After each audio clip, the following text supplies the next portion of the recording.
Are we here? Are we alive? Are you here? Am I here? Are we actually here? Is Elden Ring here? Let's get some game audio. There we go. Hello, everybody. Good morning, afternoon, evening, wherever you're on the world. Hi, Lumi here, and welcome back to more Elden Ring, where last time we set the Erd Tree on fire, said goodbye to Melina, and we are now exploring Crumbling Farum Azula on our journey to obtain the Rune of Death so that we can actually destroy the impenetrable thorns that have been guarding the entrance into the Erd Tree itself. So yeah, pretty much just another big dungeon crawl in store for us this stream. It's lovely to see everyone around. Hello, Mem. It's lovely to see you around. And of course, hello to any lurkers, VOD watchers. Hope you're all having a good one. And also, hello, Ominous Trout. Lovely to see you around. Welcome to Hell 2.0. We'll have to see how things go in this dungeon. But yes, I do hope that everyone is doing alright. I am doing as well as I could be. Australian summer is like really kicked into motion now. The weather has just been absolutely miserable. I've been melting to death every single day. So my ability to think and process information and everything is, you know, it's always, you know, been a little bit bad, you know, because of disability, but it's especially worse considering the heat waves that have been hitting me over and over and over each and every single day. So I'm trying my best to stay cool. I did sleep relatively okay, and I'm just excited to play more Elden Ring, honestly. We do have a couple things that we can do before we continue exploring Farum Azula. We do need to go to Muriel and hand in one of the Dragon Cult prayer books that we have. I think we also have some bell bearings that we can give to the Twin Maiden Husks at the Round Table. Wait, you got sleep? Yes, I did sleep. I got enough hours, I would say. Yeah, so sometimes I deal with insomnia, but thankfully I didn't deal with that today, or well, yesterday, you know, when I slept. And also, hi Woka, it's lovely to see you around as well. Hope you're doing alright. Let me give you a shout out. Let me get all these shout outs for all the lovely people. Yeah, so I guess let's just boot up our save file. Let's do those little minor jobs that we have to do. Let me quickly pull up my NPC questline little guide here, because we have two things that we have to do here at this location. Or actually, yeah, two things we have to do here at Farum Azula before we do the final boss of Farum Azula. Because apparently story events will occur when we defeat the boss of Farum Azula, and that will lock us out of some things if we don't do them before then. Anyway, let's boot up our save file, let's get started. I got cooling on and everything, I got ceiling fan on. I am trying my best to stay as cool as I possibly can. But look, it's Australian summer, and my body was never good when it comes to summertime, so part of me wishes that I was not Australian. Just so that I wouldn't have to deal with this heat. But that's wishful thinking. I mean, I could move countries, but I think I'd rather live in Australia than most other places. Alright, so I did say I didn't want to, like, actually go outside to the lands between until we were done with the dungeon, but I do want to go say hi to Muriel, and I do want to hand over that prayer book. Just don't look at the Erd Tree. Oh, I can't help but look though. Yep, there's the Erd Tree. It's on fire. That's for certain.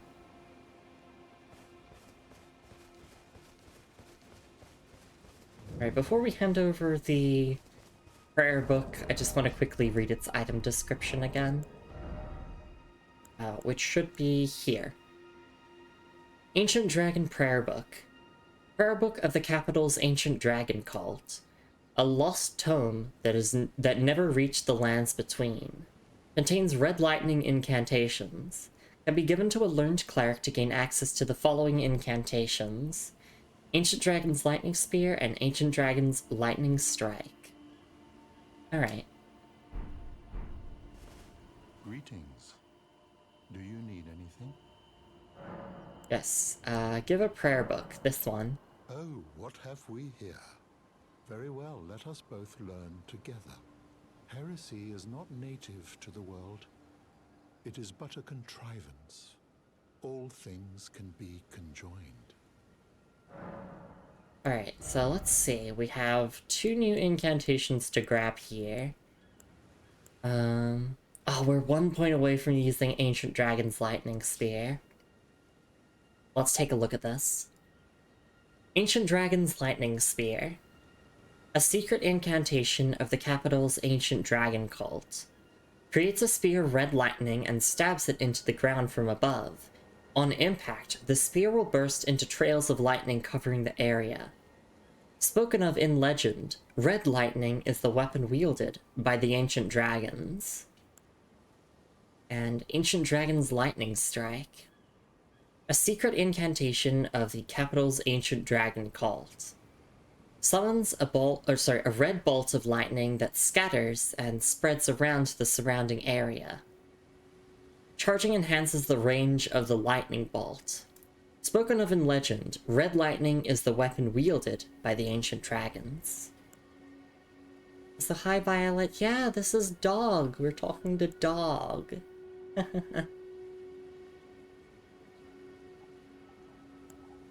We did look at all of these item descriptions, yeah? Yes, we did.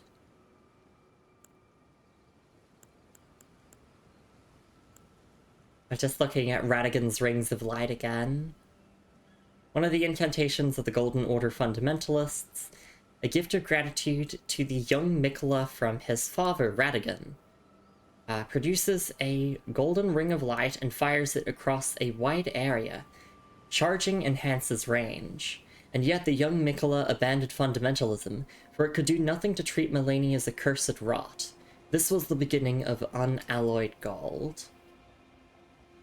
Alright. I mean, we could backtrack here, but I feel like I'm just gonna buy Ancient Dragon's Lightning Spear. I feel like I'm gonna use this. Or I might want to use it once I put 1 more point into Faith. I mean, it's an upgraded lightning spear, so I probably want to try it out.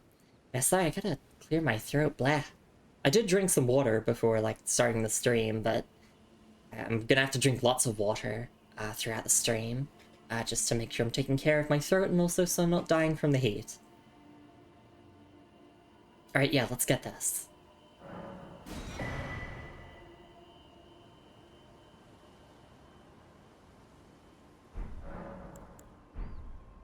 Okay, see you, Mariel. Is there something else? Not really. Alright, let's go to the round table hold and quickly hand over the bell bearings that we got. Which are the last remaining smithing stone and like upgrade material bell bearings in the game.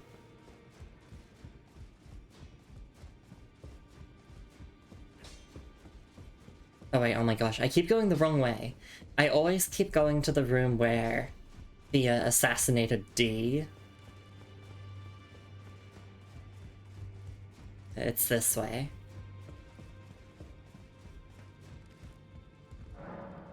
Offer bell bearing, Summer Miner's bell bearing, yep, and also offer the Glovewort Picker's bell bearing. There we go. And yes, we should get our final bell bearing. That gets us the remainder of the regular smithing stones, quite soon. Alright, back to Farum, Azula. We are up to Dragon Temple, right?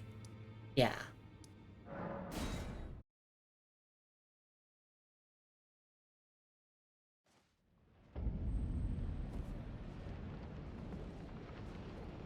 I wanna...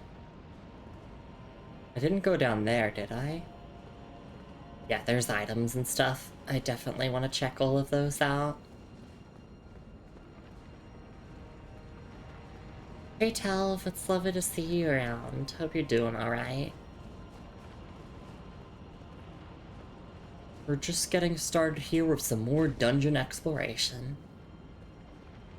And I gotta keep clearing my throat. Ugh, it's not a nice feeling. Hi there.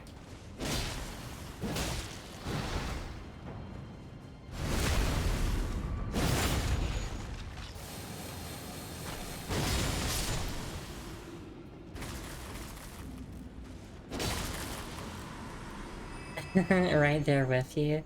Hey, Werejess, it's lovely to see you around as well.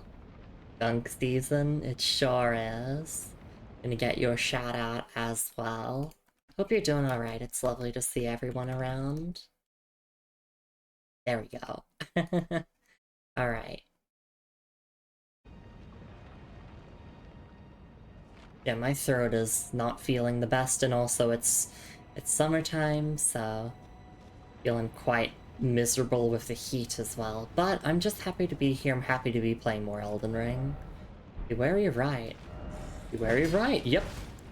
Thankfully, since these are those that live in death, we can use Sacred Blade on our Knight's Greatsword to basically one-tap them. Let me guess, gank? No ambush ahead, okay. It's miserable here, too, with cold winter. I would very much rather be cold than hot, I would say. That's my preference, but that's because I'm Australian. Didn't expect precious item, that's just a death fall. In fact, I'm pretty sure I've already been this way before, have I not?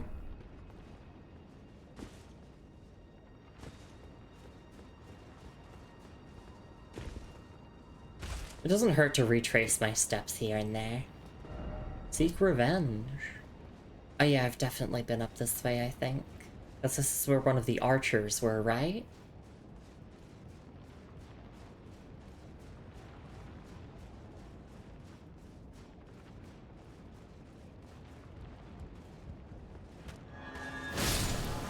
There we go. There's like a smithing stone here. Oh my gosh, please, Sacred Blade.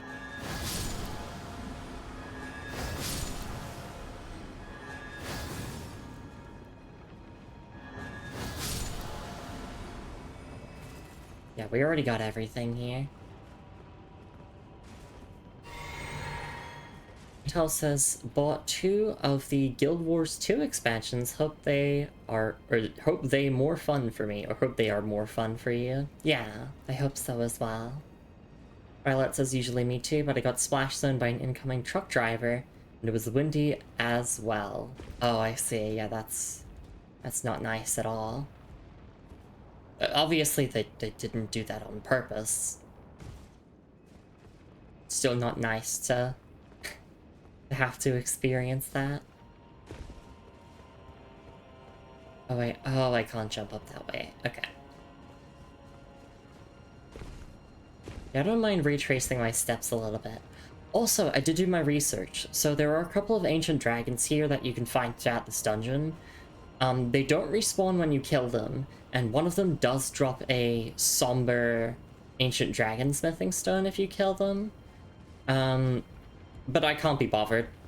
They're just too tedious. They have so much health.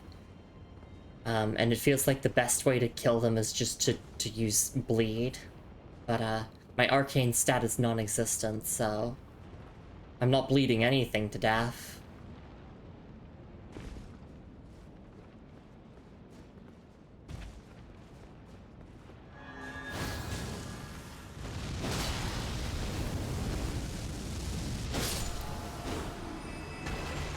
My internet died last Elden Ring stream. Can clarify which dragons do what if you want. No need to, Alex. And also welcome into stream. It's lovely to see you around. I think I've decided I'm just not gonna fuck with the non-boss ancient dragons. It's just too tedious. Like, if I was an arcane build, I would just spam rivers of blood and delete them. Sure love enemies that can drag you while you're immune to CC. Exactly. Understandable, valid. Everyone knows the pain of fighting ancient dragons without a good arcane stat. Because yeah, our arcane stat is 9 at the moment. We're gonna put our next level into Faith so that we can use the ancient dragon's lightning spear. And then we're gonna go back to dumping points into arcane.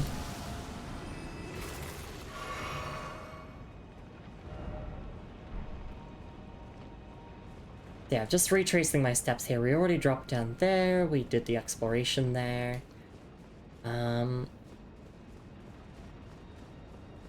It feels like we got everything then.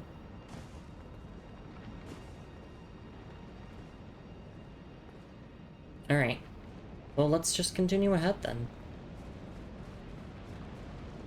Our incantation from that book is quite obscenely powerful against slow/larger enemies. Yeah, because that's just like a big lightning storm in a set area. I didn't pick it up even though I met a stat requirements because I'm like, this does seem good, but only for like specific enemies or like situations, whereas I feel like the generic lightning spear might be a bit more applicable in multiple different scenarios. I mean, it's not like I'm short on runes. I could just go and buy the other, but I'll feel guilty if I buy an incantation and don't use it.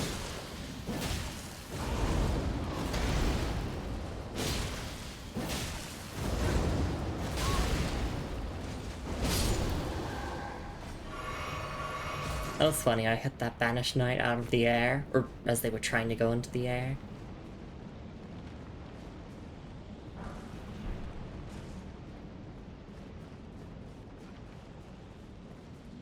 Ambush?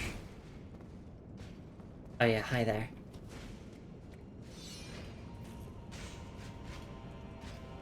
You wanna swing at me? Okay, not that attack though. Something Right, I forgot I'm not using a buckler.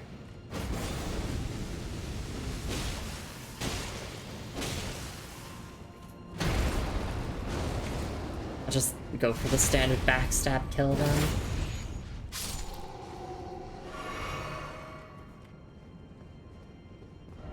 No horse ahead. Boss ahead. Be wary of skinny sort. Be wary of plump sort. Ornstein and small?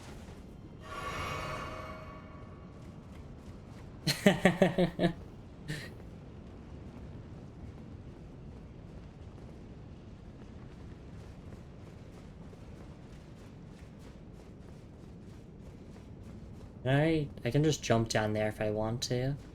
But it does look like there's a proper staircase to go down.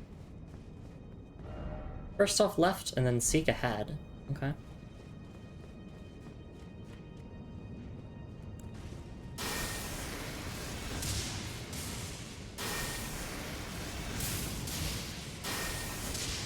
Yeah, these Banished Knights don't stand a chance.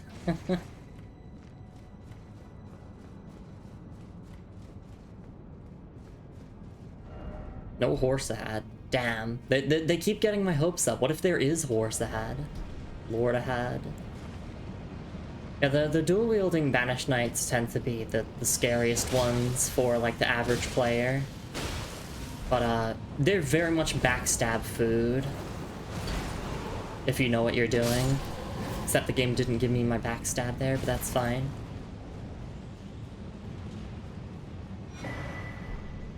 Do love a stone sword key.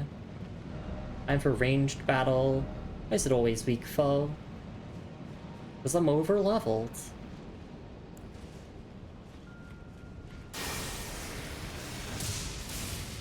Yeah, look at the damage. Pretty good.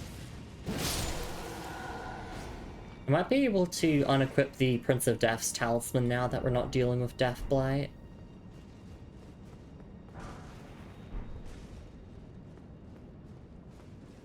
Is there a point to dropping down there?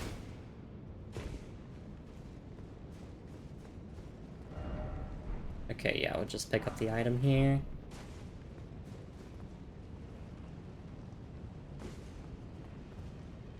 Puddles of water around, that explains it. Ah, I see. Yeah, that interaction's cool.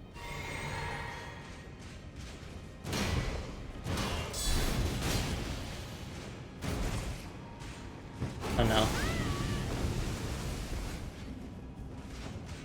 Gosh, yeah, I have to get used to medium shield parrying again. There we go.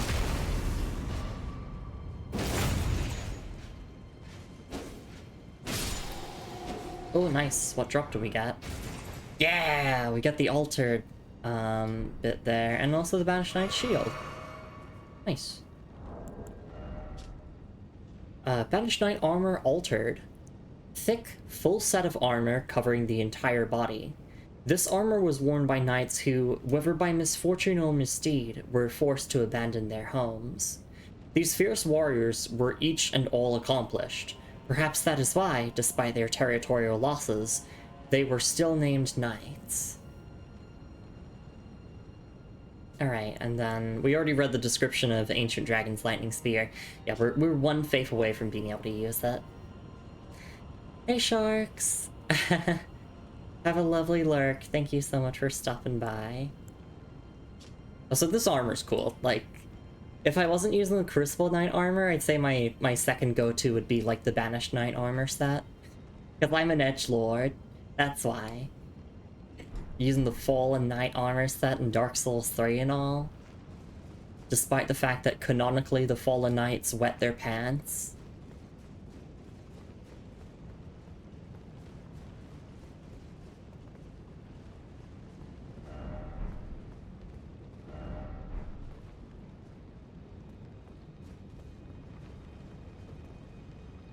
We could do a long jump, we could get across there. No. Haha, poop knights, got him. Don't care, I think the Fallen Knight set's awesome in Dark Souls 3.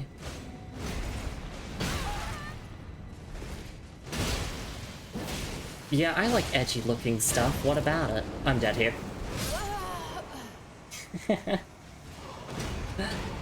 Oh, yeah.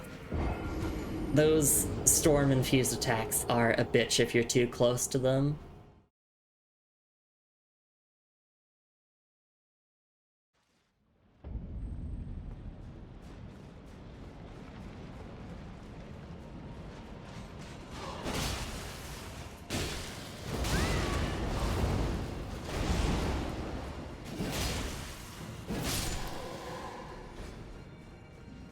Well, at least I know where I'm going, so we can just kind of speed along here.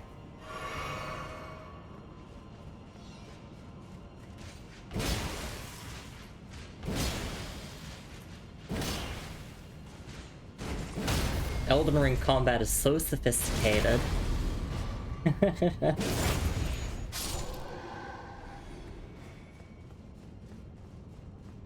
It really requires some deep understanding of all your different moves, like jump heavy and jump heavy.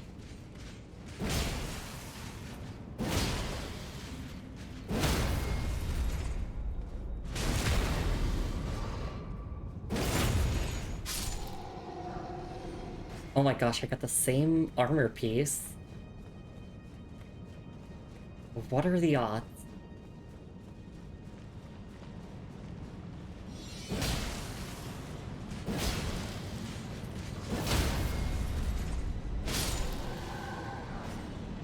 Oh, 2 Banished Knights Great Swords? Hell yeah! Banished Knight's Great Sword. A finely crafted greatsword intricately engraved with an ancient motif. Given to knights who, whether by misfortune or misdeed, were forced to abandon their homes. Most of these knights were sent to the fringes, where they were forced to start anew with only despair for company. Alright, and the default skill is Stamp Uppercut. The anime knights roll for it twice. Yeah. Well, if we didn't, like, farm the Knight's Greatsword from that Lane-Del Knight in Liurnia, I probably would have used this weapon as well. I probably used... no. Sorry, I would have used this one instead, because, like, it's a generic greatsword, it looks cool, it's infusible. That's kind of it. Alright.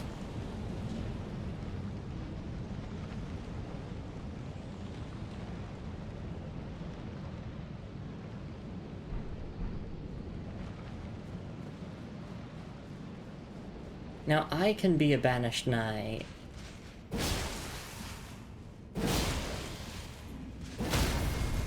I mean, that's kind of what the Vagabond class is. Technically, you're leaving your home to go to the lands between. And I didn't choose to be tarnished.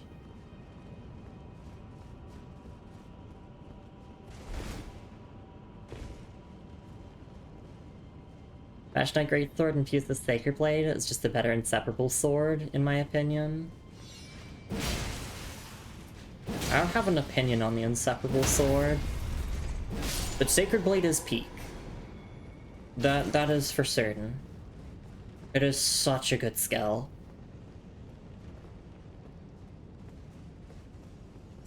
Alright, let's run this back.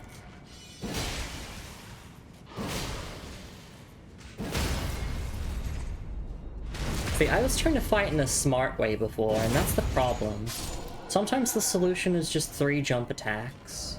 Why is it always critical hit? Likely sadness, in short, no dog ahead.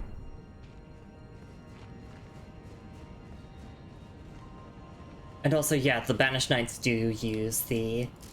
or, like, these specific ones of, like, the hoods use the Dragon Communion incantations. So it makes sense that they would be here.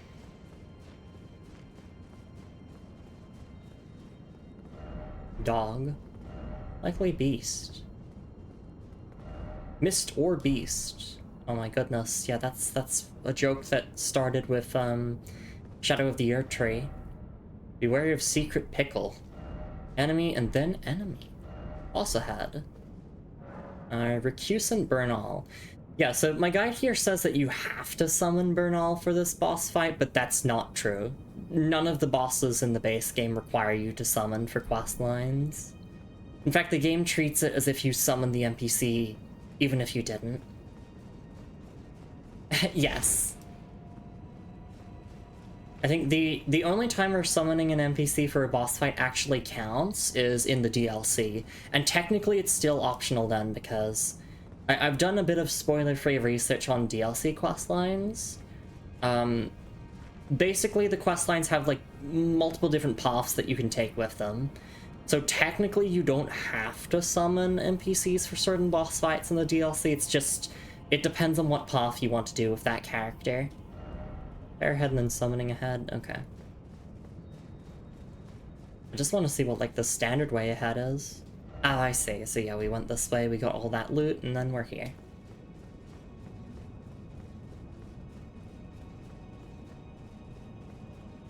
Well, it's time for the very much hyped up, the very much anticipated Elden Ring's version of the Ornstein and Smough fight.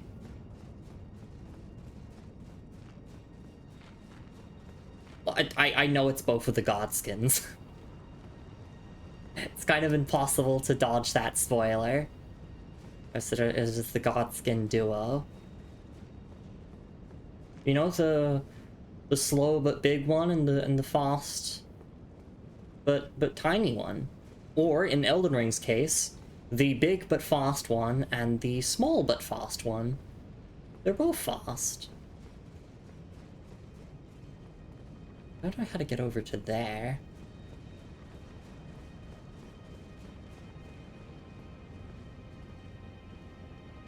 But I can lock on. Probably sometime after this fight we'll be able to go over to there. Although it doesn't hurt to quickly double back and take a look. There's not a Stake of Marika nearby, is there? Does this one actually have a proper run back? My boomer brain is so excited at the thought of having to do a run back.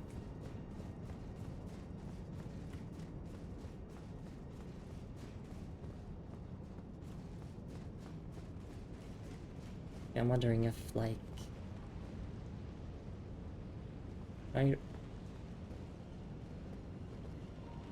know that... Okay, this person just died from combat. I'm just wondering, maybe I could make that? I'm not gonna risk it. I think I'm gonna do that. Alright, that's enough messing around. Let's get the fight out of the way so people can point and be like, oh my god, it's the fight from Elden Ring! With the good music! Let me change my talisman then. I don't even know. Just physical damage negation's fine. Green turtle talisman. Because I'm not gonna use Taker's cameo.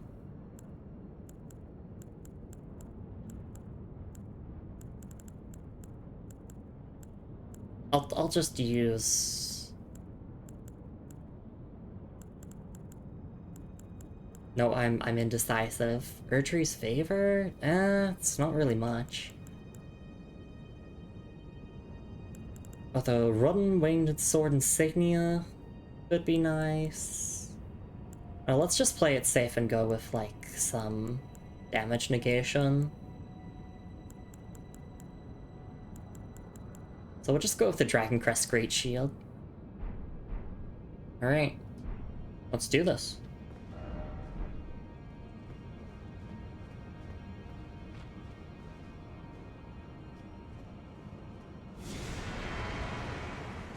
There it is! Look, it's Ornstein and Small! Well... Actually, I can throw a Black Flame back at you. We can make this a Black Flame war.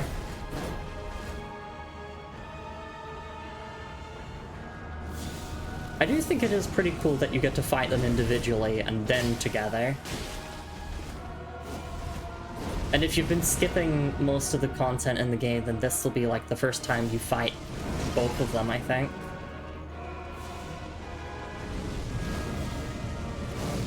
Oh my god, stop with the Black Flame War.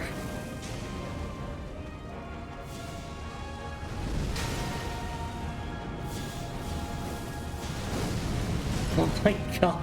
Are we just gonna do this the whole fight? You just wanna sit back here throwing black... We even got the pillars here. I'm getting hit by that.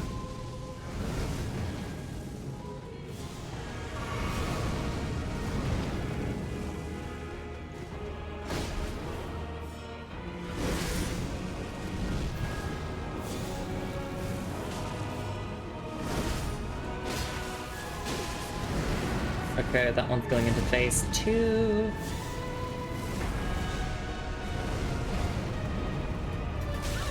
I still don't know how to dodge that rolling attack. I think you just have to stay agile. Shit.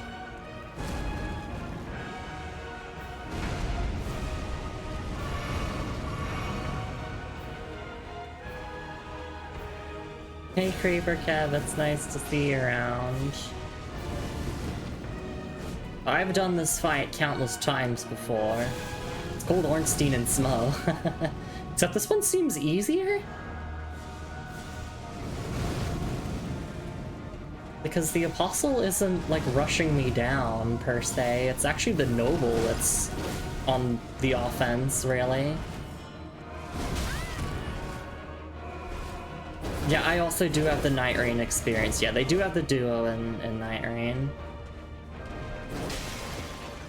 But also the fact that, like, you fight both of these enemies individually a couple of times throughout the game. Oh, wait. Oh, stuck in the pillar! Just like the hammer charge with Small.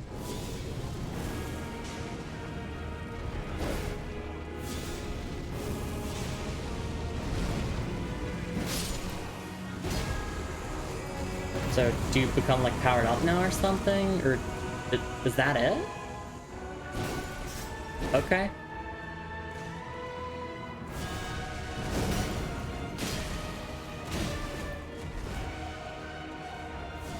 Hey Melissa, hope you're doing alright.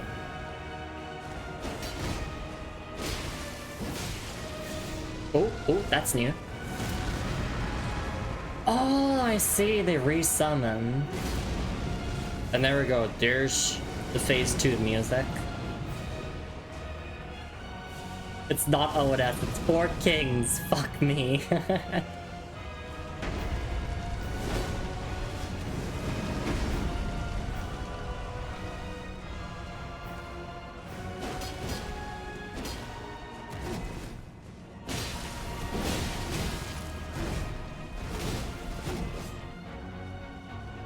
As soon as you back off, they're gonna try and Black Flame. Yep. The Black Flame just exists to catch you trying to sip your flaws.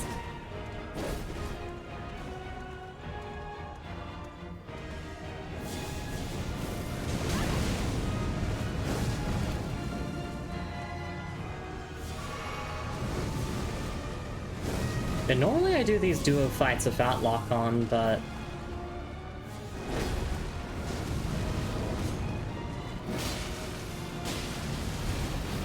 this one isn't too bad.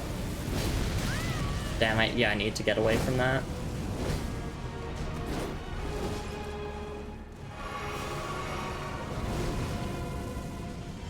Also, hi Ocean. Nice to see you around.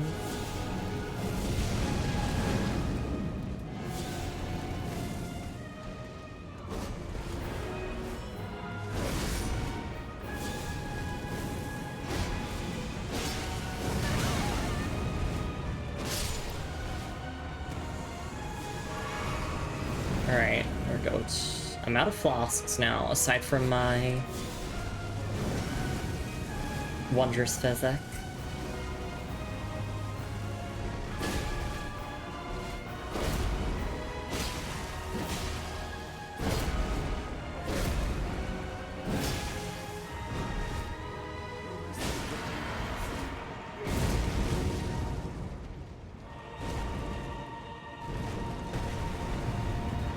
But no, get it stuck on the pillar. Ugh, it's fine. Oh, you're summoning them back? No! Don't do that! Ow, noble presence hurts.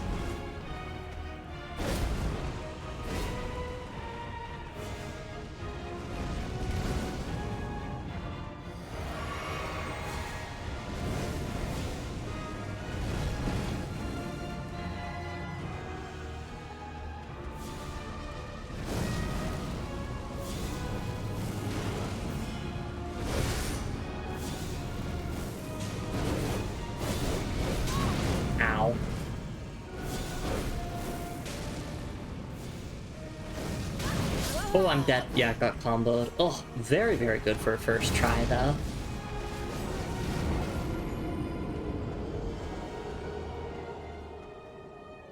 That's a lot of runes. I'm guessing it was unexpected. Hey V, it's nice to see you around as well. Hope you're doing alright. Let me get some shout outs in here for a couple of the friends. Let me shout out Creeper Kev. And let me get a shout out for Ocean as well. And no Sunny D Loud. The guy went spaghetti, exactly. Spinning in the corner. Wondrous Fizz, exactly. Yeah, I found the Rolly Spinny broskies, exactly. Melissa's EP, well, I do hope that you can get lots of rest. Especially with real funky wind-ups. Those guys don't want to hug. Absolutely not, Julie. It's lovely to see you around. V's asking how's Farum Azula treating you so far. It's alright. Things have been pretty easy. I would say. You know, obviously I fought the Godskin duo before in Night Rain, but also I fought them like individually multiple times throughout the game here, so they're finally here together in the Ornstein and Smo archetype of a battle. And Cringe Lumi here is cool. Oh, thank you. Minecraft. 2:44 a.m. here. Well, make sure that you definitely prioritize your own self-care. Do not stay up for my sake. I don't want that. Alright, let's throw ourselves at the fight again, and honestly, I feel like we get it second try. Would have done it first try, but I was not using the pillars to my advantage.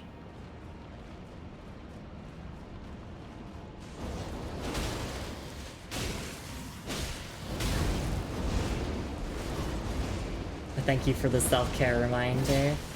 Yeah, let's do the boss again, and if we win or lose, we'll take a break after it. Oh, hi there.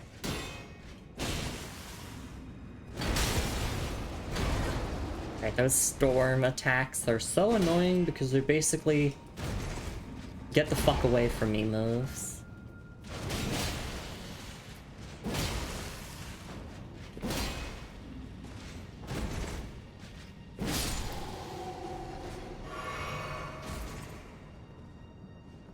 Oh wait, oh I have to go around, I see.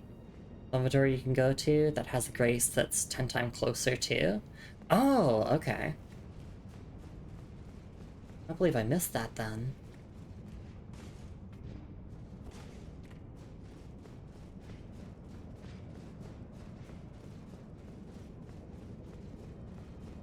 I mean, this isn't a long run back either way. Go back to the grace you were just at? Okay. Bit finicky to find on the first go. Well, I don't mind directions to it. Alright, so go back to the grace we were at. Which is all the way up here.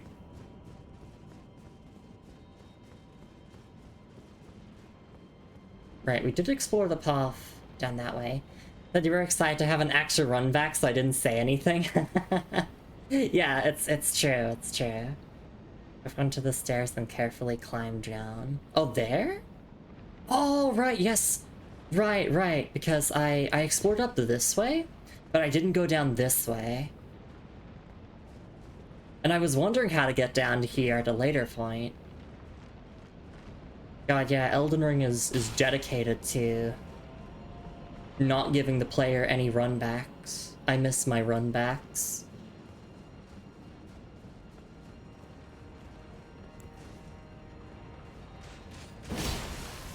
I mean, we would come this way to get the items anyway, so... Thank you for reminding me that I completely forgot to go this way. Behold secret, but seek not here.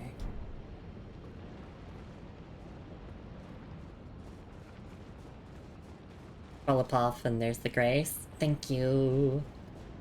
No, just grabbing all the items along the way to it.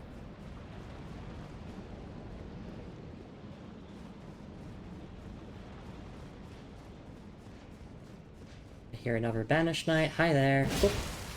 And boop. And boop. And boop. The thrilling combat of Elden Ring. Good old jump attack. Nothing beats jump attack. Time for ranged battle. Ranged battle? I don't need ranged battle. I need jump attack.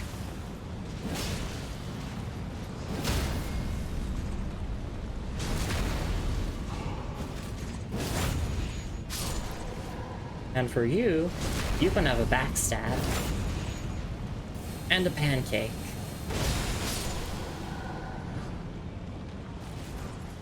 Oh, Azula Beastman Ashes, nice. Yeah, so we would have backtracked to here anyway. So it's nice to do this now. Race ahead, and then behold shortcut. Yeah, likely overcast. The weather forecast. An Elden Ring. The lands between muse, brought to you live from that tarnished. Likely overcast.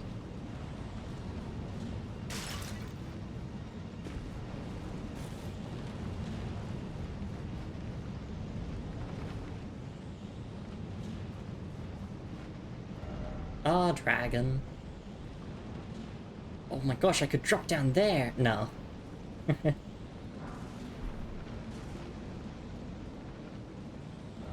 Liar head.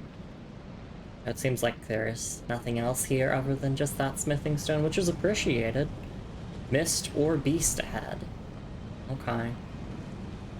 Can we kill Mr. Beast? Please?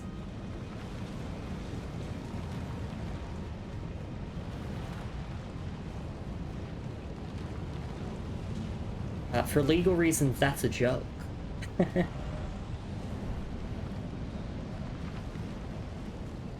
Enemy. Nope, there's no enemy hanging from the ceiling. Okay.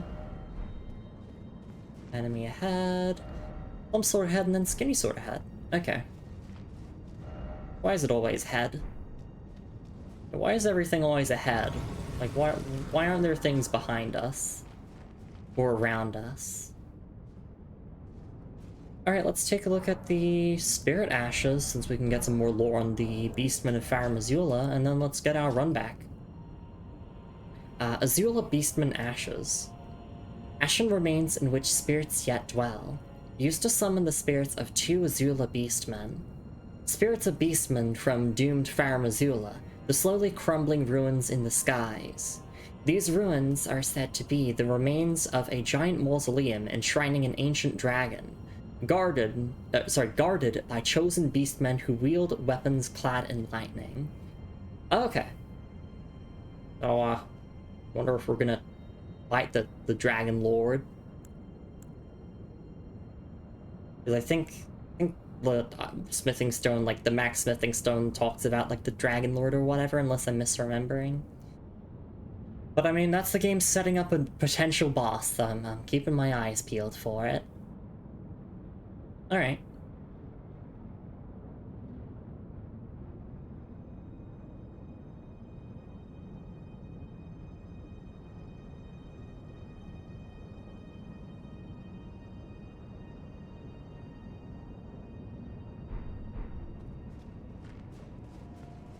Okay, let's actually do the surreal now. Try throwing. Sleep. Oh, right, you'll throw like sleep pots or whatever.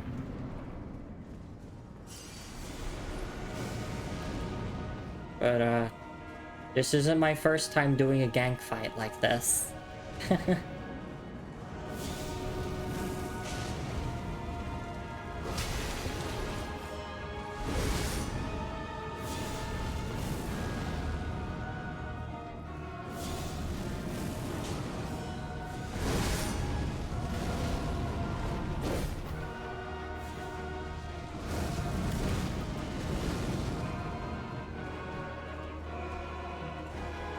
Yeah, I got the grace. But now the run back is non-existent. It's just up the stairs and into the arena.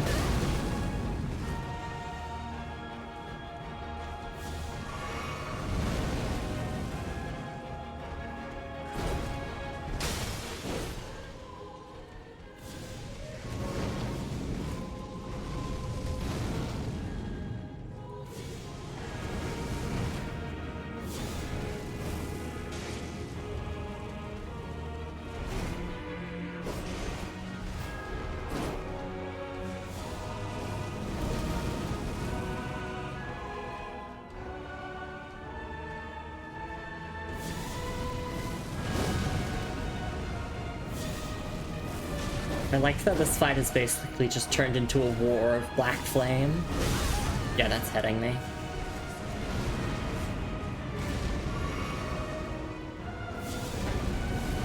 I'm so used to taking down Ornstein first, but I guess the big one is the Ornstein in this case, because this one really loves rushing you down the noble.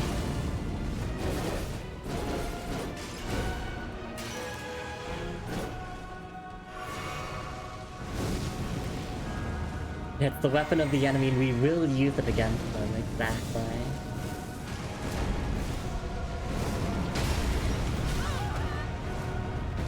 I do not like that rolly attack, though.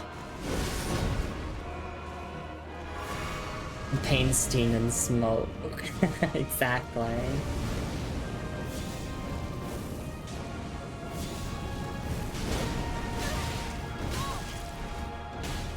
Oh, I'm dead. I'm so dead.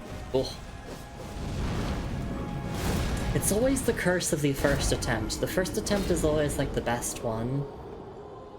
Yeah, I got comboed.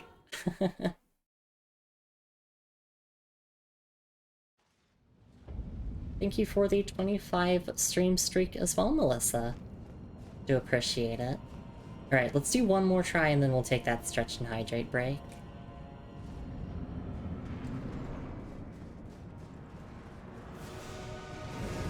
So thank you for the patties as well.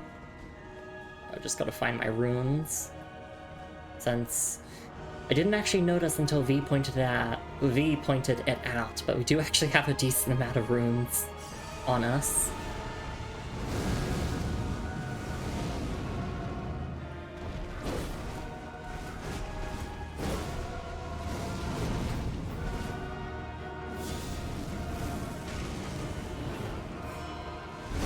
Alright, that's way more delayed than that.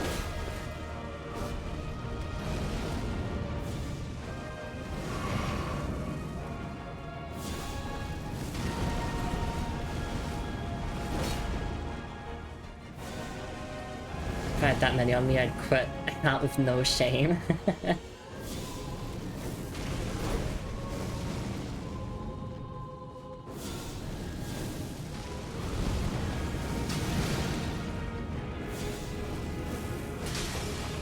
I like that the AI just gets stuck on some of the geometry sometimes, not necessarily the pillars. I do have sacrificial twigs, yeah. But, we don't need them. Yeah, V's just here to add some stakes to the fight, you know?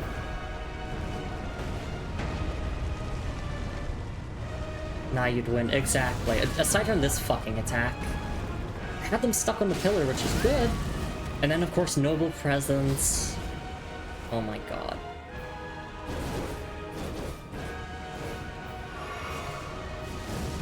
My ass cannot react to Noble Presence. It hits me every single time.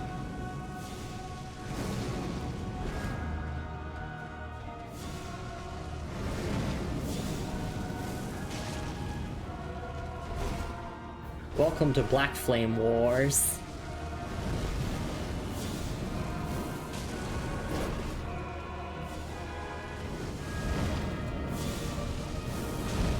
Oh, nice, I got the dodge.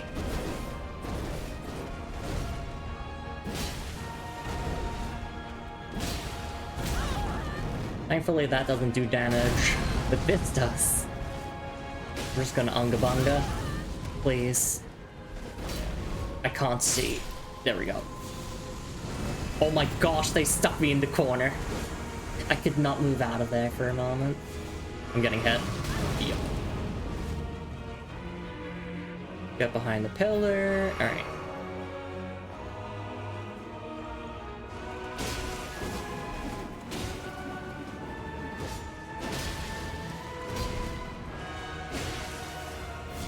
No.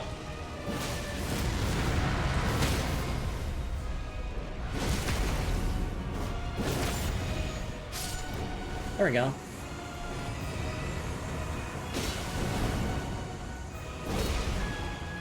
I think you can jump over that slam attack with the right positioning, but I just roll it most of the time.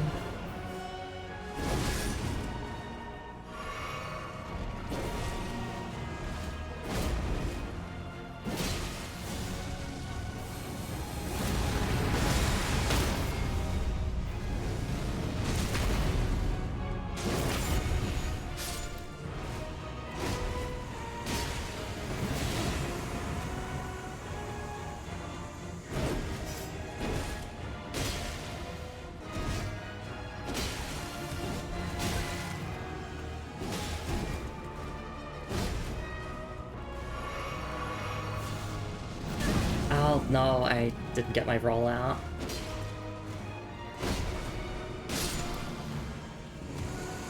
Oh, there we go.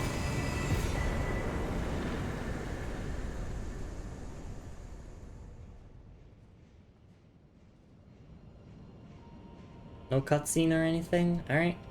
Lithing Stone Miners Bell Bearing 4 and Ash of War Black Flame Tornado. Nice.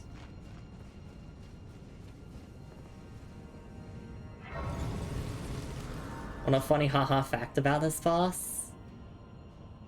Sure, by all means, go ahead. Alright, let's dump that point into Faith, and we'll crush some runes so that we can get another level into Arcane. I can say now I hate that fight. That's totally fair. Let's put that point into Faith, and then let's go memorize spell, and I want to... We can't really use Electrify Armament on Ordovis's Greatsword, so we can just swap that out with Ancient Dragon's Lightning Spear.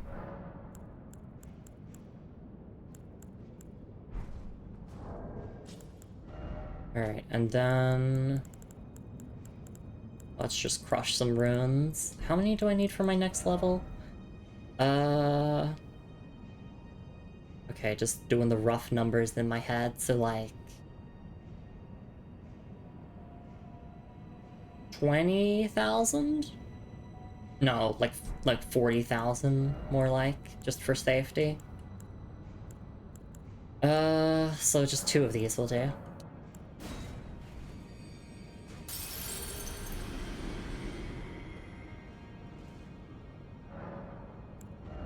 Alright, there we go. Point into Arcane, thank you, so we can actually bleed things. And we will take that stretch and hydrate break now. Just after I catch up on chat, that is, and talk about the fight that we just did. Let me double check here, see if I missed anything. Oh, really? Alex says that checking the godskins as they die does damage to the boss HP bar. It's literally 4 kings. It is. What if we took Ornstein and Smo and 4 kings and put them together? And hello, Akira. It's lovely to see you around. Hope you're doing alright. V says, I prefer 4 kings. I'm a hater like that. Well, I was reserving judgment until the fight was over, but I'm gonna be real. That was just kind of mid. I'm sorry, Godskin Duo enjoys. The song fucking slaps. But the fight itself is just like, eh. It kind of loses its impact when you fight both of them multiple times throughout the game already. You know?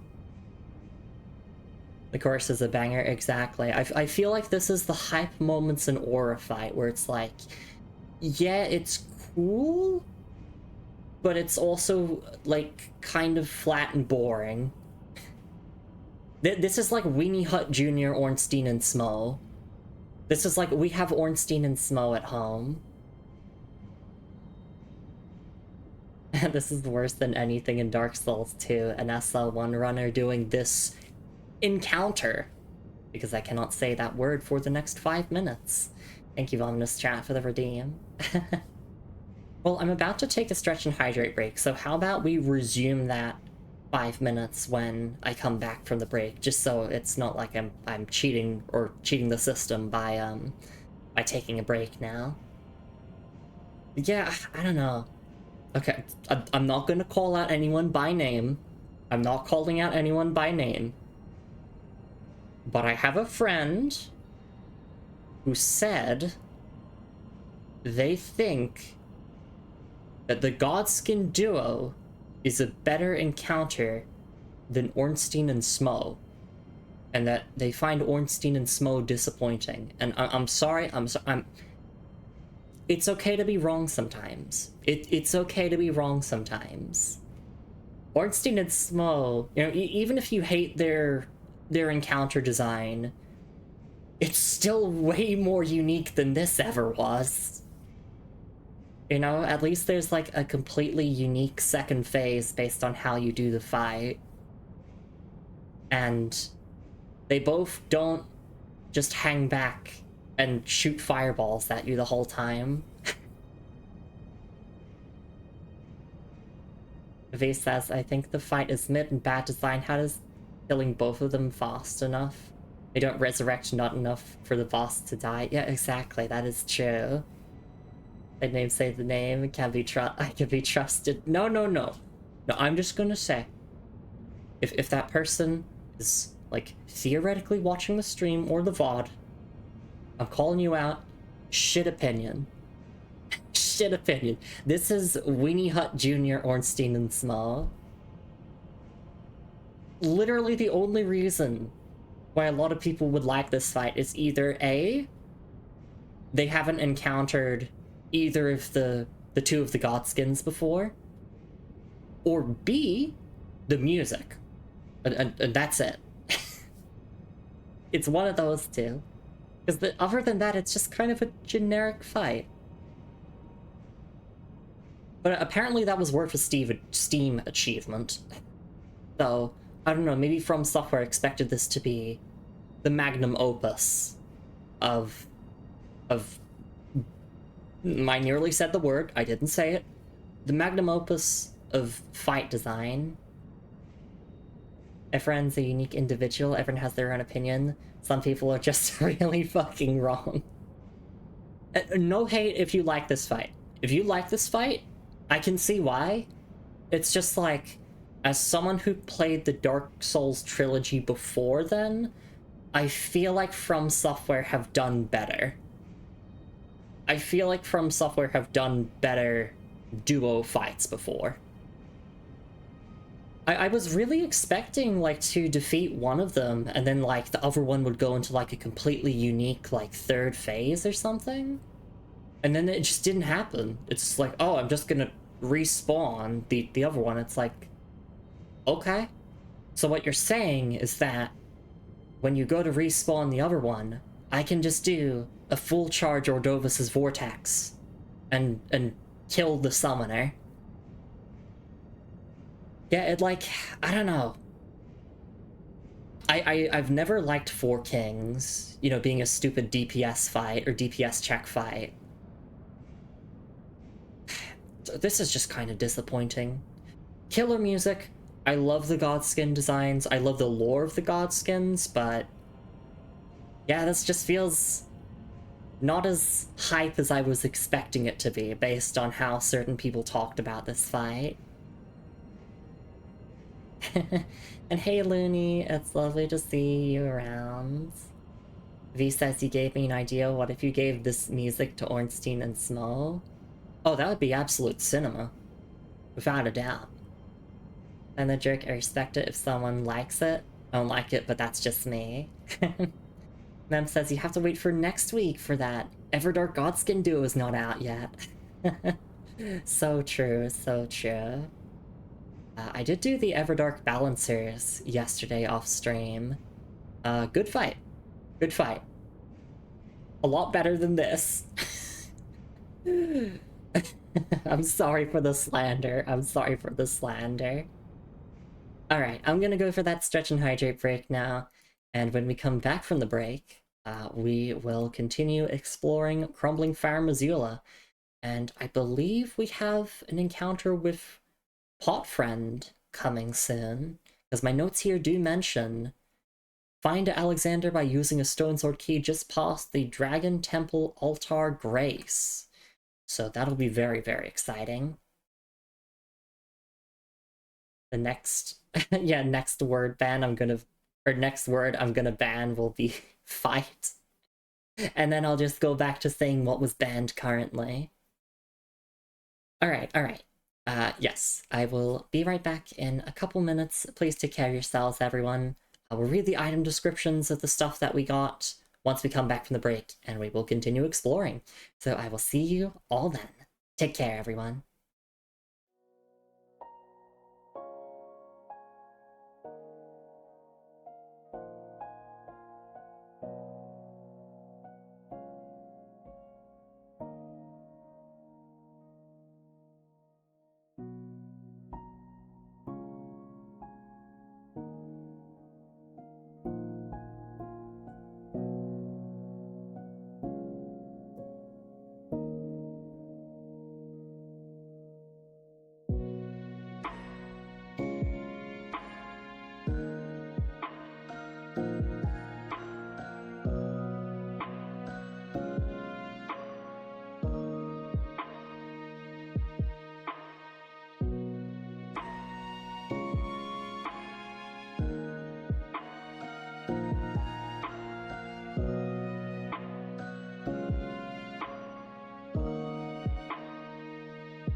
Alright, and I am back. Thank you so much for your patience, everyone. It's really appreciated.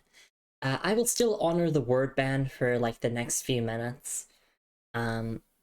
Because I did take a break. And the 5 minutes weren't up by the time I went for my break, so we'll honor it, and I won't say that word for the next few minutes. But yeah, thank you for your patience, everyone. I'm sorry to be a hater of the Godskin duo fight. Well, no, I don't hate it. I just think that it's mid. I think that it's just a bit disappointing that this was like the grand return to form of Ornstein and Smo. Except no, it's Four Kings, you fucker. You thought it was Ornstein and Smo. You get Four Kings. Also, as I was having my little break, Australian moment, somehow a spider had gotten into the room, so I had to do my duty as an Australian, just fucking murder it. Hit it with the Ordovis's Vortex. So, that's gone now. That's another reason why I hate summertime. For some reason, all the creepy crawlies decide to come out.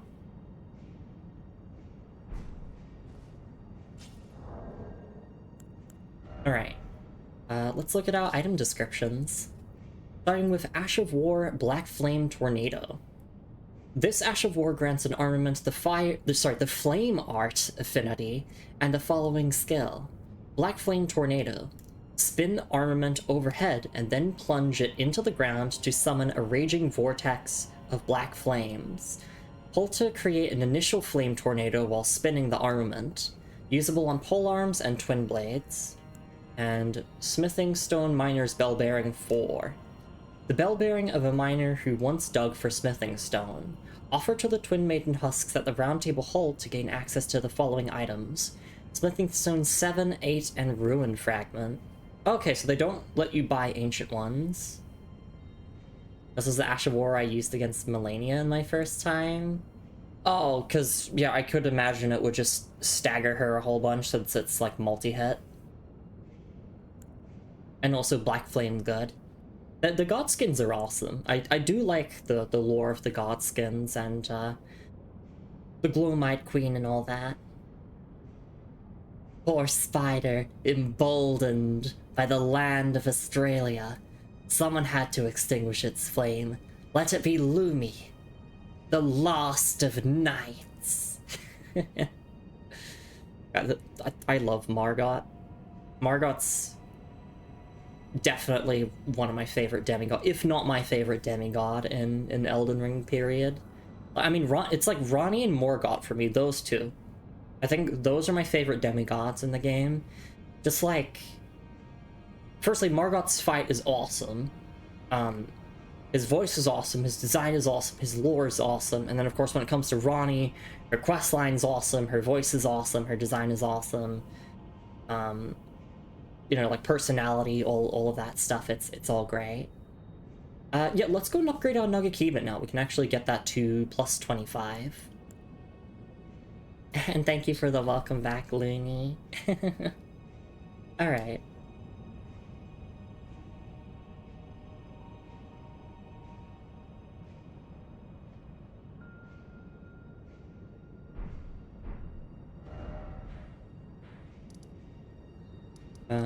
Yeah, back to the round table hold. I know I could just press the Sights of Grace button and go to the round table hold that way, but my silly self has gotten into the muscle memory of just dragging my cursor over. Does any... No, we already got the armor of the Godskins, didn't we? Yeah. But I'm wondering if she still, like, offers any equipment anyway. Don't worry, my dear. I'll see it to the end with you, if it please. Let's see. Do you offer anything new? Doesn't look like it.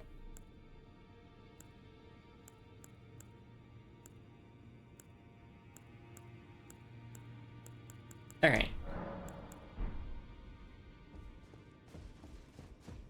So I gotta remember, it is...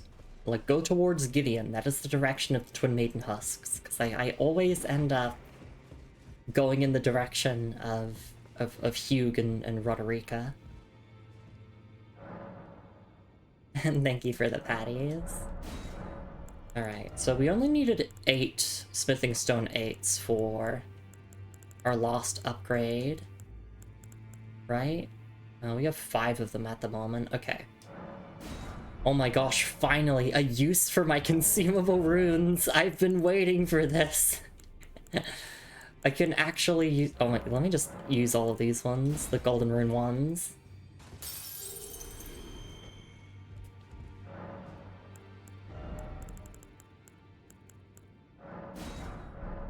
Oh wait, right. I don't have to buy them one by one, I can select the amount. I'm so silly. Alright, let's get Nagakiba to plus 25. And yeah, we're just gonna keep working on that arcane stat, so by the time we get to the DLC, it should actually, like, be functional at bleeding things. I'll smith as long as you like. Now, lay out your arms. No! About the god-slaying weapon. Here's one. My masterpiece to slay a god. That's all I've lived for. And my promise to Queen America. But do me a favor and do look after the girl. I can't hold on much longer. I'm going the way of the round table. It was a great honor to smith your weapons during my time here. Allow me to call you this just once before it ends, my lord. For that is what you are. Sadness ahead. Hugh, no, don't go. Don't leave me. Don't go, Hugh.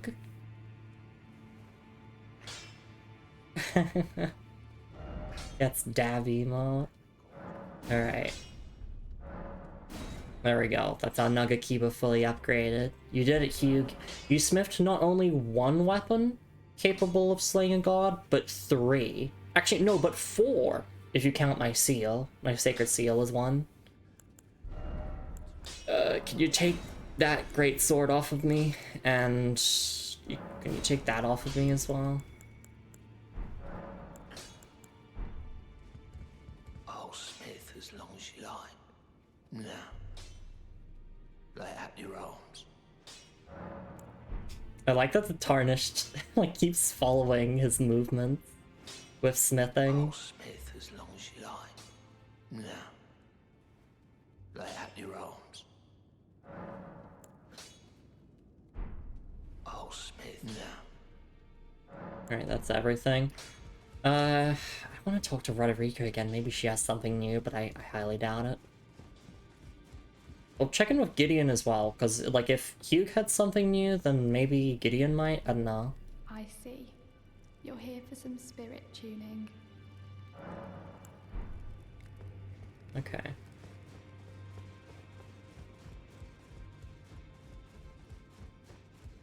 Hey, fucker. You. What is it? Nothing. I got nothing to offer to you.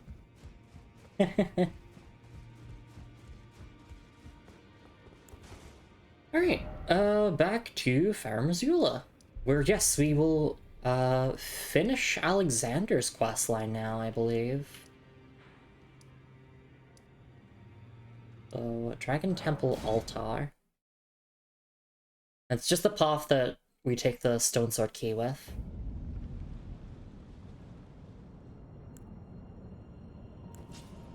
Look at my very cool plus 25 Nagakiba. I think I'm gonna get my arcane to at least like 20 or something. Just like a decent number, you know. Alright, let's try Ancient Dragon's Lightning Spear as well. That is fucking awesome. Charging doesn't make a difference, right? No, it doesn't. Okay.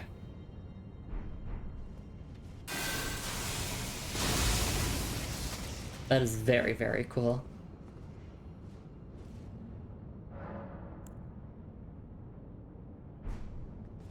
I miss Melina. I wish she had a bit more of a, like, talking role in the game.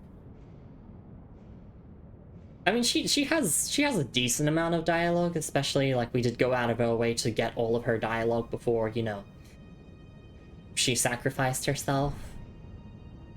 But, I still wish that, like, she had more of a presence in the game, and not just, like, showed up every 50 hours or so. It'd be really cool if there was a mod that made it so that, like, she's always available to talk to at every single grace. Try throwing sleep. Right, that's... Yeah, that's apparently what some people do on this fight. They throw sleeping pots to put one of them to sleep, and then it just becomes a DPS check.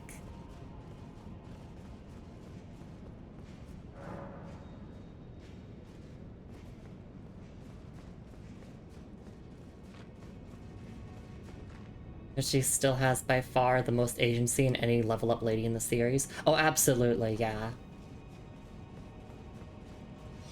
Extremely susceptible to sleep, indeed. Like, I think the only... I can't talk for Demon Souls. I can't talk about, like, the Maiden in Black, because I have not played that, and I have not played Bloodborne either, so I have no clue about the doll. But from the Souls games I've played... It's only, like, the Dark Souls 3 Firekeeper and the Emerald Herald from Dark Souls 2, and I'd say... Dark Souls 3 Firekeeper doesn't really have much agency unless you go for, like, the betrayal stuff. And even then, she kind of just goes along with it. It's like, you're the one in charge. You're the one that decides that you're doing the betrayal stuff. Like Dark Souls 3, you basically know the Demon Souls lady? Okay. Yes, we will play Demon Souls at some point, before anyone asks. Not the remake, the original version. Not that I, like, hate the remake or anything, it's like I don't own a PS5, and I think it'd be cool to go back and play a Souls game that's older than Dark Souls 1. I kind of miss that old jank, that old feel. Alright. So it is pretty much just a linear path ahead, because it's like, these two are the boss entrances, right?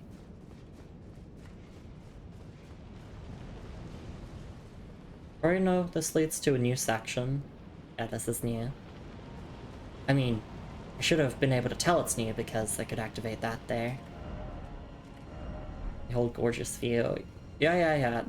Don't care. I'm looking for a stone sword key spot.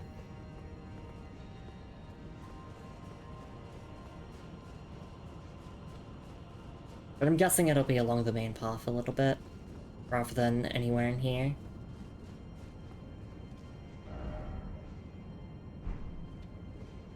God, I don't even know, have I been up this way? Yes, I have. Multiple times, in fact. One of the big-ass doors. I've been here, been there. I guess the only path here is, yeah, just straight ahead. Just down the road, as they say.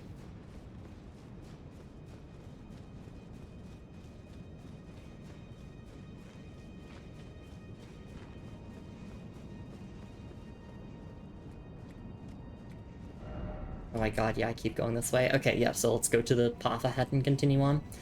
I was thinking to myself, you know how there's an Elden Ring movie in the works? And, like, we all expect that it's gonna be absolutely terrible.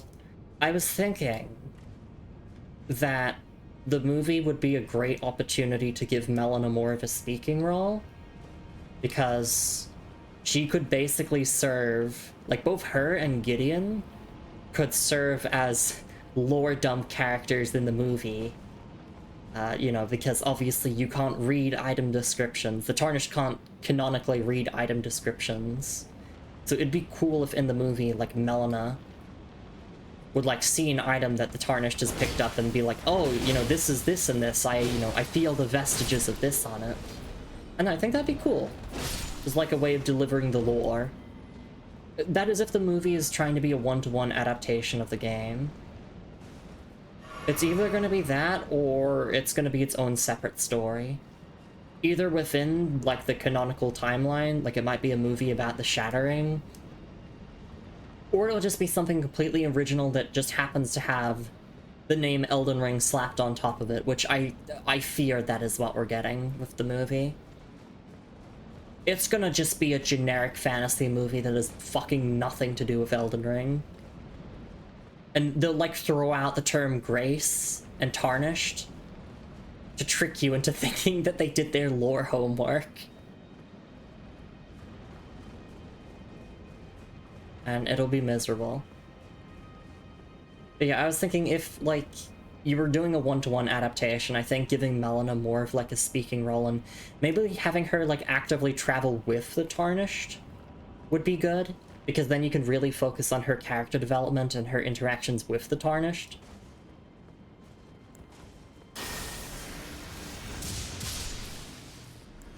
Because, I mean, what else are you gonna do with the Tarnished? Just, like, a silent montage of them going around the land between killing everything? It's like, at that point, why not just play the game? It also reminds me that the Legend of Zelda movie is happening. My hopes are not high for that either.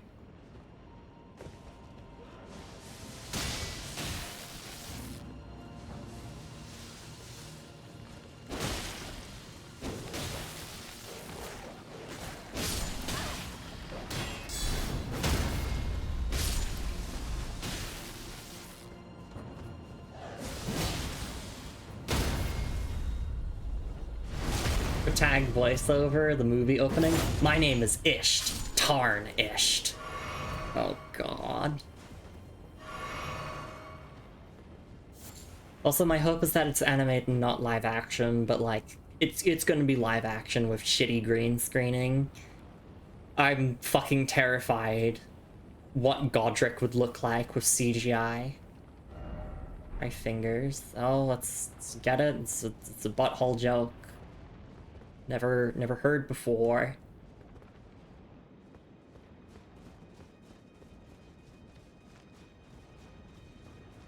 I definitely think it's possible for the Elden Ring movie to be good. It just depends on how much they actually give a shit about the source material. Although I think Miyazaki is involved with the movie, or at least overseeing it. I'm not like 100% sure on that though. It looks like we have to do some platforming to get that item over there, so I'm just like anticipating a falling death. Include popular player messages in the movie, Mist or Beast. That makes something interesting. I have no expectations, yeah. Like, at the end of the day, it's a video game adaptation. It's probably not gonna be good. At best, it'll be like a 5 out of 10. But I mean, if they make the characters say their iconic lines, then I can Wojak point and I can enjoy that at least.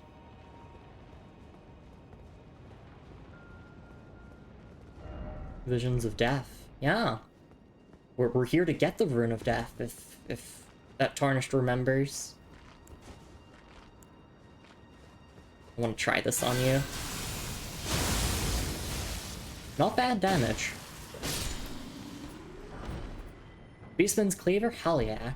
Margaret the Fell, played by Jack Black. Now, I was thinking they would do the most predictable thing and do Jack Black as Radahn.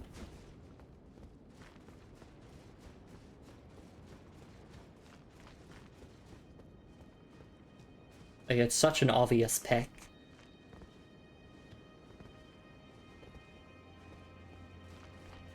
Just paying attention to the statues here, we got like, yeah, Beast Clergyman and the Ancient Dragons.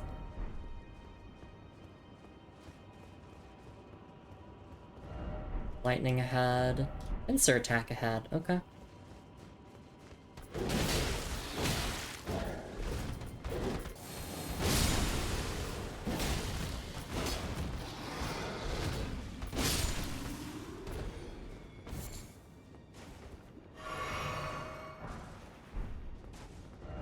Decoy ahead. Try jumping. Yeah, what a great idea.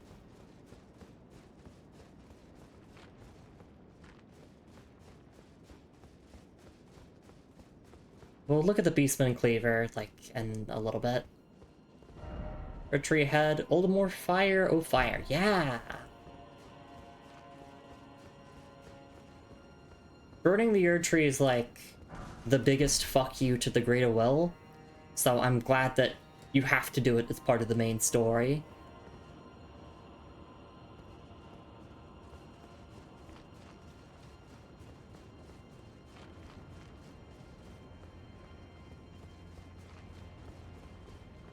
Okay, yeah, so I've checked all the way over here, so now we just go to the right. But you know what, let's just take a moment to look at the Beastman's Cleaver. The Beastman's Cleaver. Curved greatsword of colossal size, forged of dull iron and wielded by the Beastman of Farum Azula. The blade is incredibly heavy, but well balanced. Comparatively easy to wield for the damage it delivers. It's clear the Beastmen possess knowledge beyond human ken. And the skill is Spinning Slash. It can be infused, thank goodness. Yep, it's just your standard-ass curved greatsword with pretty generous stat requirements, as the item description kind of alludes to. He says, I've started watching Reflections in A Dead Diamond recently. Think they could explore something in that vein with the emphasis on vibes and dreamlike feelings? Yeah. Simultaneously the heaviest and shortest curved greatsword? Really? Damn. Where's the weight? Oh yeah, 16.5, damn! That is pretty heavy. Alright.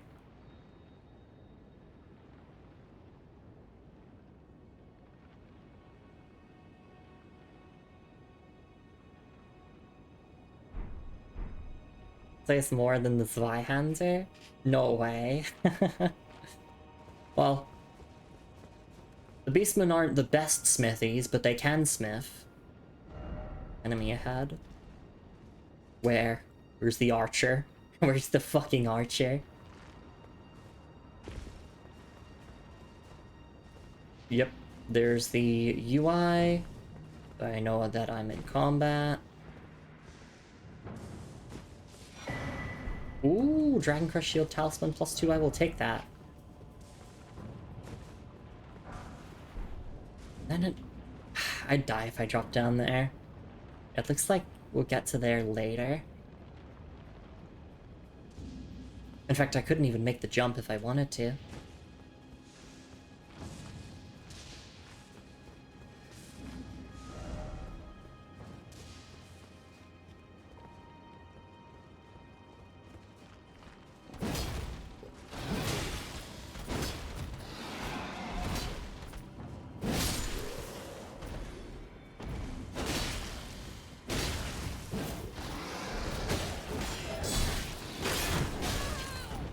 Sorry, I don't play Guardian in Night Rain, and you can tell.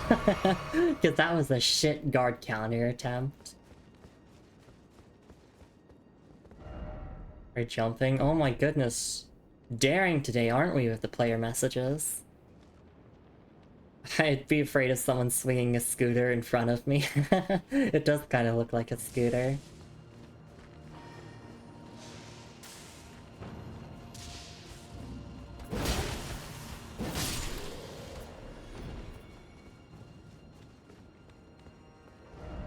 Flyer head. Oh, right, I need to swap my...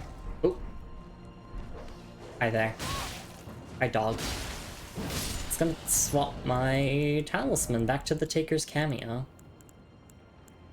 Because, yeah, the Taker's cameo is not that bad for, like, exploration. I think it's a lot better in open world exploration, because they tend to have, like, massive groups of enemies that you fight.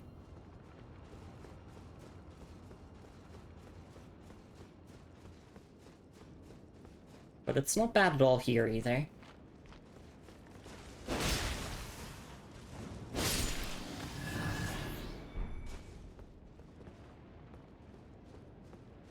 Yeah, we can definitely drop down to there.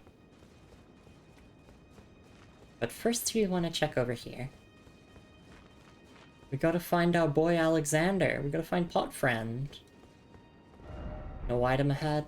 And yet I will go up here regardless.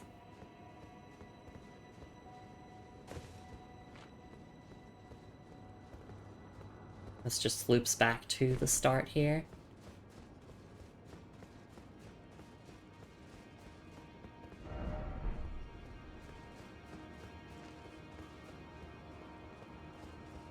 I feel like I might have missed the imp statue or wherever that I put the stone sword key in.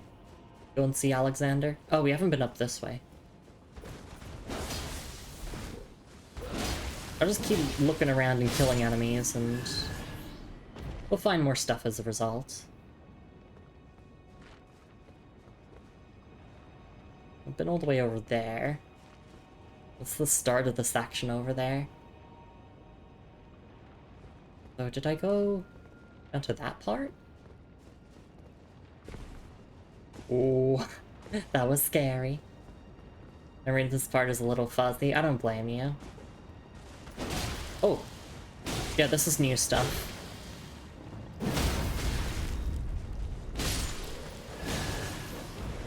So that's a legendary item there.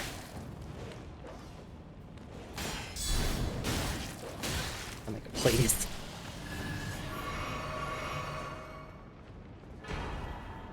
Ancient Dragon Smithing Stone. I think it's just we like drop down because there's a platform to go down. Have we been all the way down there? All my notes mention... Actually, maybe my notes mention a bit, like, more detailed how to get to Alexander, but... It was just, like, you know, near where you fight the Godskin duo, so... Like, around here, maybe? We're jumping off in short. Time for bird.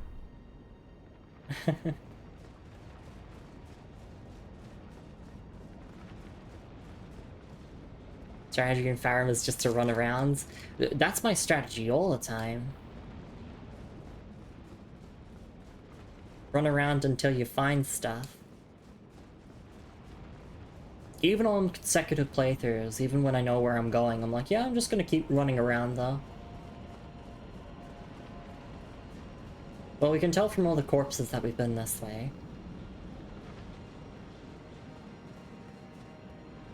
But like, it doesn't hurt to retrace our steps a little. So this is the start of the section. We've been around that way. Oh, item ahead. Maybe there'll be a player message around that also points us in the direction that we should go.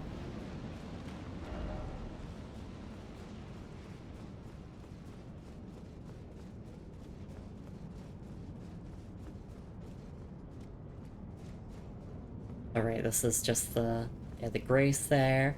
Yeah, okay, it's a linear path ahead. I'm just like, that paranoia that it's like, oh, but what if it's around here?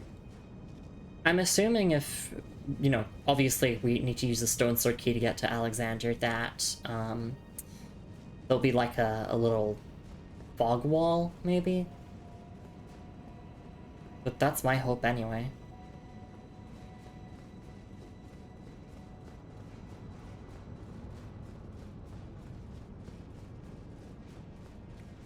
I don't suspect it would be too far from this section here.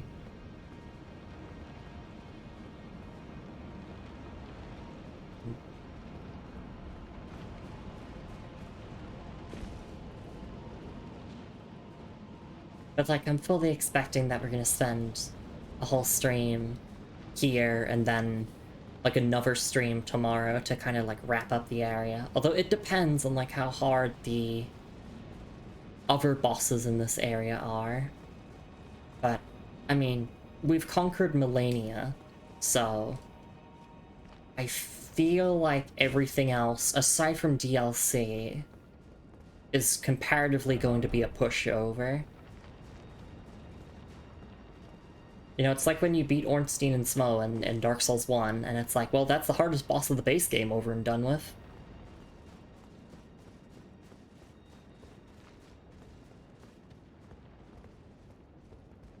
And then the rest is just kind of smooth sailing from there.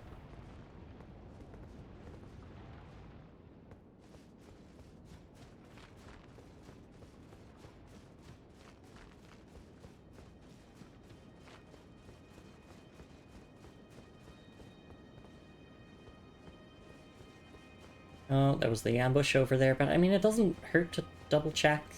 Otherwise, like, we'll just keep advancing along the main path, because we can always come back, and the only deadline for the questline stuff here is defeating the final boss of the area, which to me looks like it's gonna be there in that big-ass arena.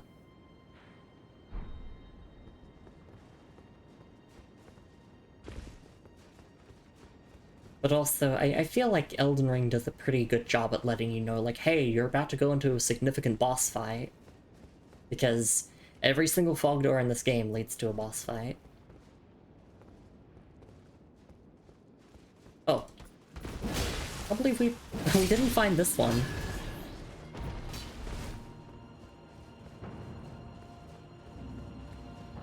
I guess because this is a whole new section here.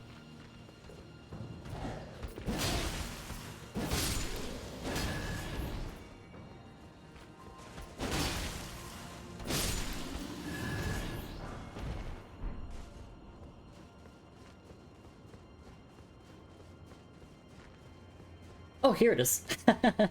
Perfect, yeah, we just have to look around a bit more. Yeah, I feel like the guide's a little bit deceptive when they say it's near the grace that you get after defeating the Godskins. It's a little bit of a distance away, assuming that you explore everything around. I gotta double check. Okay, there's nothing down there. It is just a death pit. So yeah, this elevator will take us up to Alexander, and it will also allow us to explore like these ruins around here.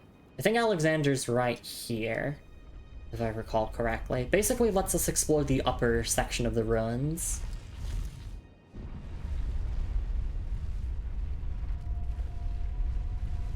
So hopefully there's a grace up here. Oh. Just that easy. A talisman ahead, apparently.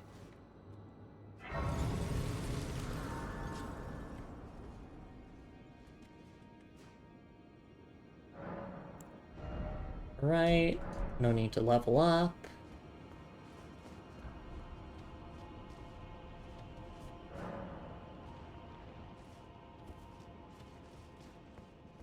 I keep thinking that Lane Dal is the Anor Londo equivalent in this game, but it feels like this almost is, considering the Godskin duo fight. But this is like right near the end of the game, I think.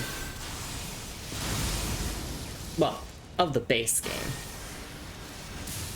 Oh wait, no, these are those who live in death, which means... Sacred Blade time! Because I love one-tapping everything.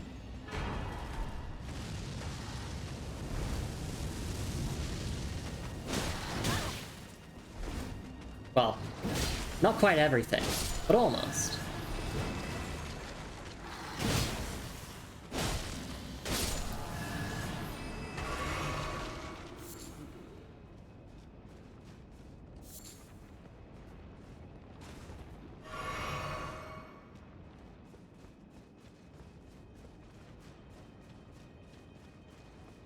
If this was Night Rain, I could climb up there.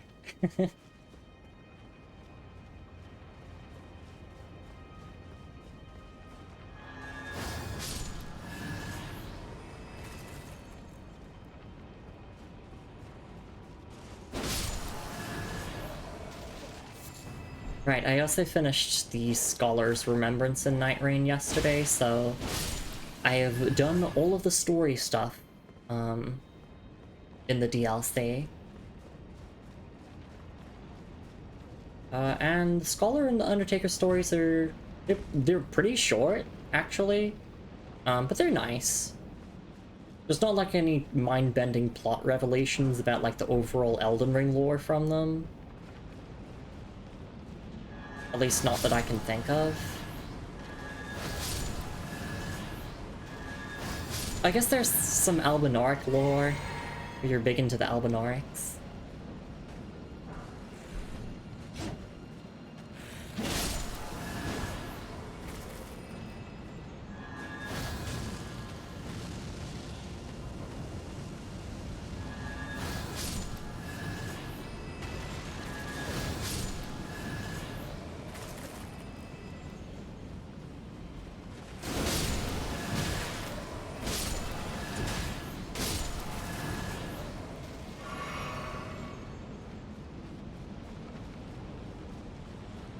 But also, I suck at playing the Scholar. Or no, I don't think I suck at him. I suck at him defensively because he doesn't have a traditional dodge. He's got a... basically a sidestep.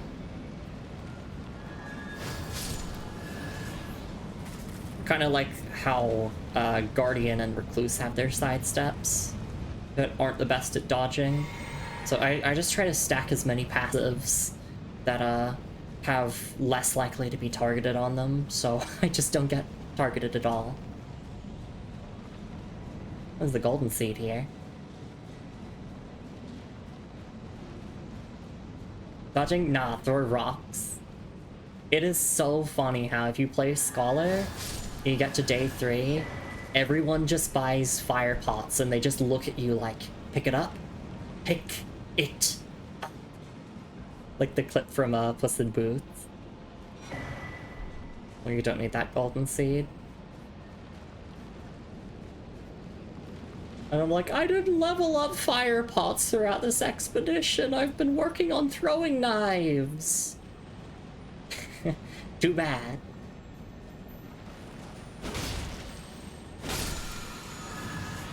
Ooh, golden lightning fortification. Oh, and that's an ancient dragon. Lovely. No precious item ahead. Still no precious item. Hopefully I don't wake it up. Beware of dung and short, no precious item ahead. So that's people saying it's not worth grabbing. But I'm gonna go and grab it regardless.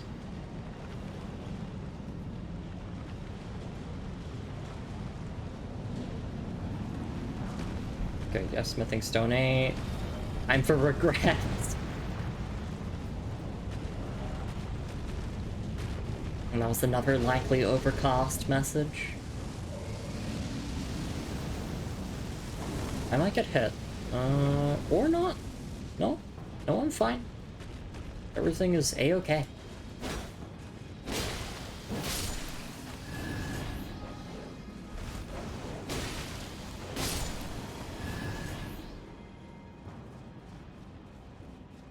It was a smithing stone 8, which we can just purchase those now.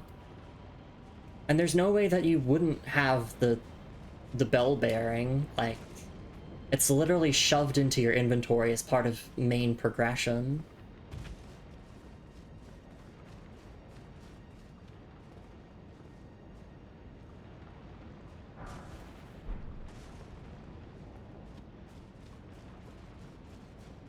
But I mean, I guess it saves us runes. Yeah, as if I'm gonna use my consumable runes. That's so funny.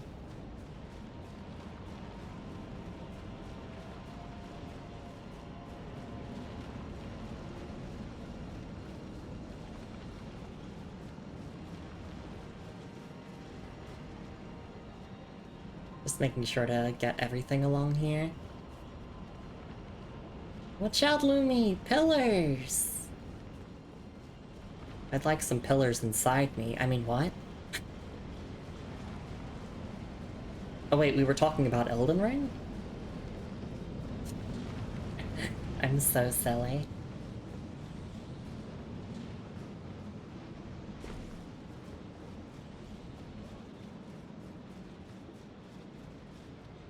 So Lumi, that's me! Yeah, okay, I've been incredibly thorough here, but I need to be even more thorough. I haven't been thorough enough. You don't understand, if I don't pick up the random, like, Arteria leaf that's on the ground, then I won't get the Arteria leaf ending. We need the Arteria leaf ending for 100%. We're also trying to get the Age of Bok ending and the Fire Arrow ending, where you have to pick up a very specific fire arrow. And when you go to repair the Elden Ring, you just put the fire arrow in it, and then you create an Age of Fire Arrows where, I don't know, everyone becomes a fire arrow. You don't really get it either. It's kind of up to the lore YouTubers to explain that one. Quite baffling, really. There's another drop down there. Actually, the Scholar ending. Oh, we can also do that drop down.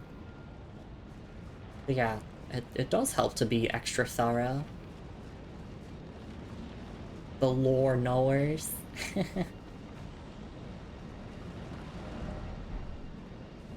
I'm included in that. I'm a lore knower. I know the lore. Not all of it yet. I know basically all of the base game lore. But the DLC is obviously going to add a bunch onto it.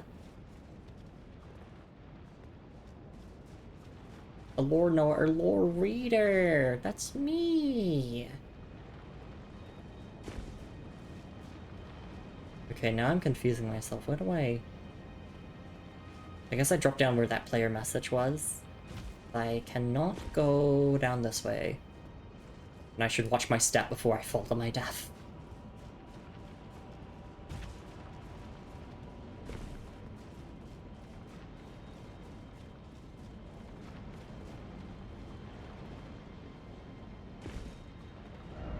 Detour! That's a funny message. Yeah, this is a detour. Oh. Oh, this just took us back. Oh, okay. I guess I can boss travel.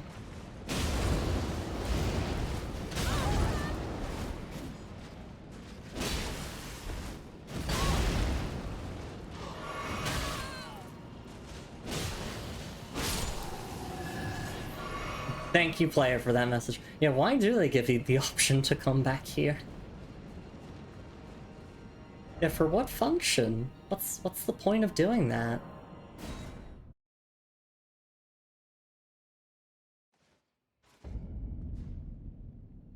For nostalgia. Yes. Oh, you know, I remember that section so fondly from 5 minutes ago.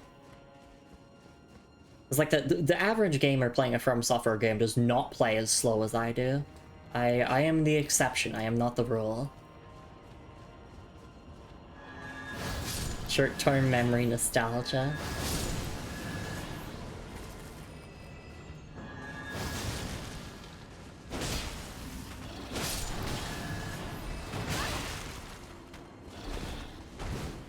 Backstabbies? Yeah, we get backstabbies.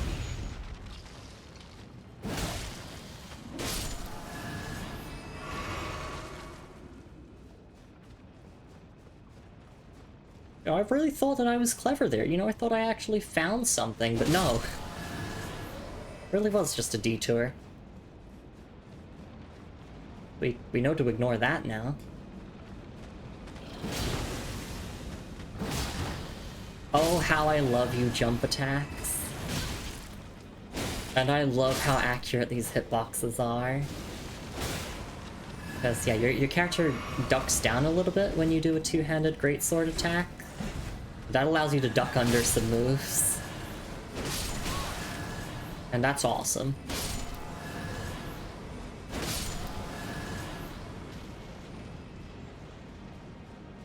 Oh, how I wish I could hop on Torrent. Oh, how I wish Surge Sprint was in this game.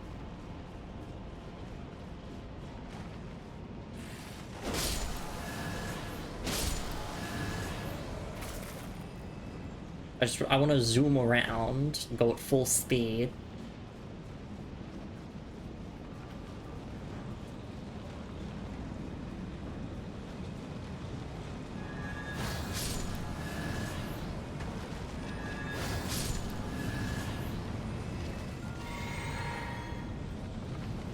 Alright, cool.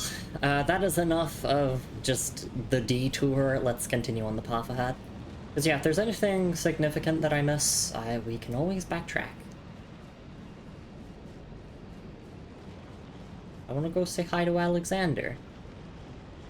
And fucking pray that he doesn't have a tragic ending. But it's a From Software game.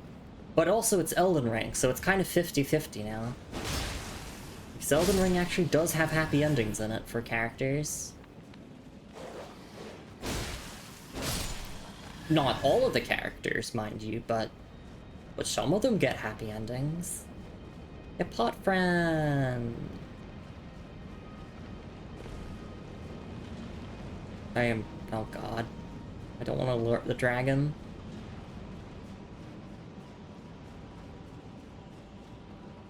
Pot friend has been my friend. Not since day one, but... Oh shit. Could you imagine if I fell all the way down and died there? I mean, it's a Lumi stream. That kind of just seems like something that would normally happen. That's just like an everyday occurrence here.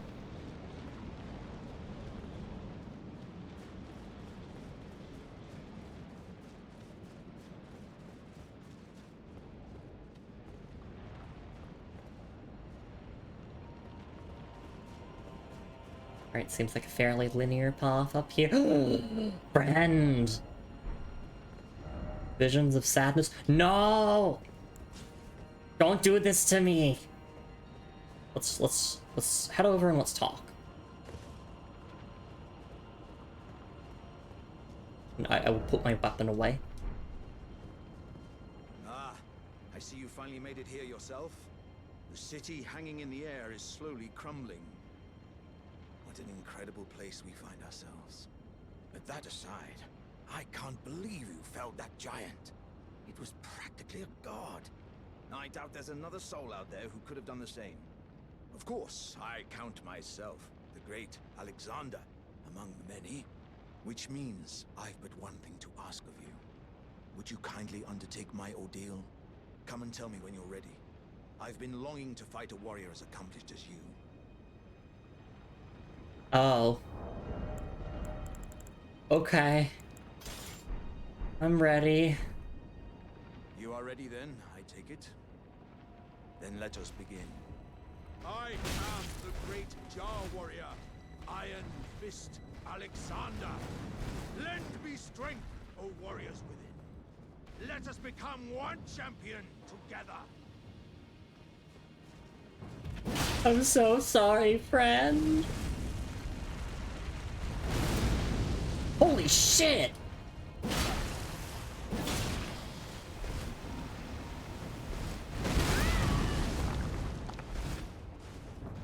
You are powerful, friend. You've grown so much. I don't want to do this to you.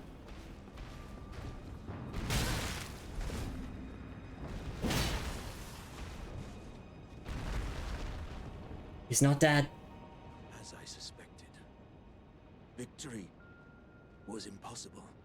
This vessel was found lacking. My thanks.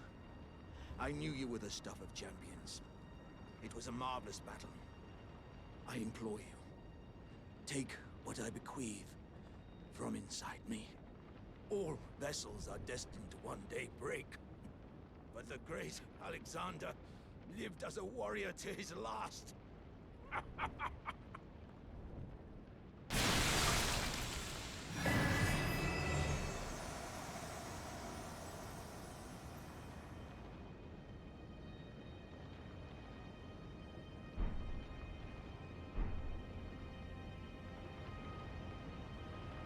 I need to go cry for a bit. Let's go of our comfort character. Hey, Moon. I need to go cry now. Alexander, why?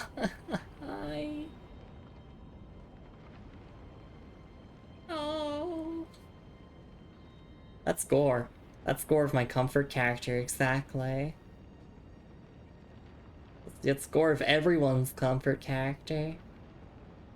Did I drop in at a bad time? No, you're good, you're good. It's just, we just reached the end of Alexander's quest line. Sadness ahead. He went as he lived, happy and fighting. That is true. He did go out the way he wanted to. No, let me get you a shout out, Moon. It's lovely to see you around, darling. Hopefully you've found some time to get some rest in. The forest of lesbians, hell yeah. Alright. Well then.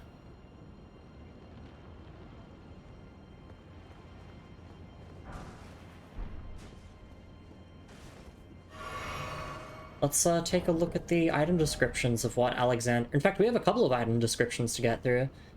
Let's start from the bottom and go to the top. Starting with the Dragon Crest Shield Talisman +2. Wrought iron talisman depicting a trio of ancient dragons. Vastly boosts physical damage negation. The ancient dragons, who ruled in the prehistoric era before the Erd Tree, would protect their lord as a wall of living rock. And so it is that the shape of the dragon has become symbolic of all manner of protections. Alright. And then Golden Lightning Fortification. An incantation of Erd Tree worship. Greatly increases lightning damage negation for the caster and nearby allies. Hold to continue praying, delaying the effect. This incantation was used by the Knights of the Erd Tree during the assault by the great ancient dragon Gransax, and the bitter war of the ancient dragons that followed. Yep, that's lore stuff that we already knew about, but still nice to reiterate on that.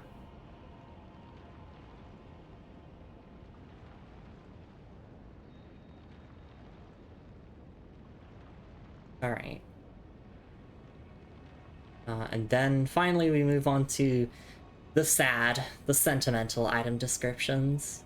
Shard of Alexander. Shard of the late Alexander, a shattered warrior jar. Greatly boosts the attack power of skills. Scraps of stewed flesh cling to the shard. The tatters of ornaments can be seen mingled within the slime. Relics of a red-haired champion, it would seem. Damn, that hurts.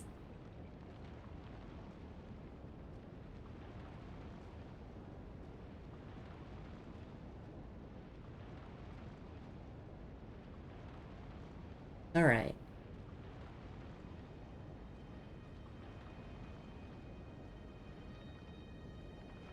And then Alexander's innards. A keepsake of the warrior jar Alexander. Found at the core of the dead flesh that once filled the great jar. The jars contain dregs inherited from those who came before. Thus our warriors passed from jar to jar, carrying dreams of greatness. So now we need to go to Jarburg and hand this over, I believe, to our little jar friend there. So I guess we can do that now.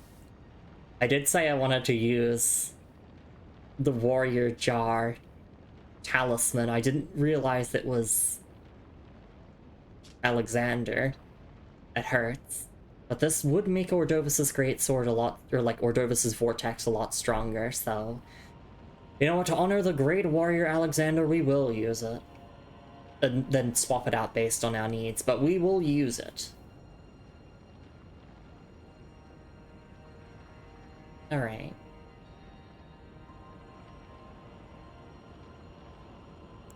Iron Fist Ordovis. Exactly.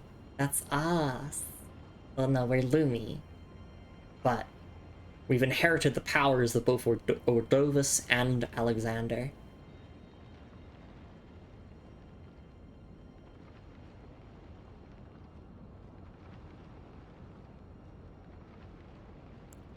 Alright.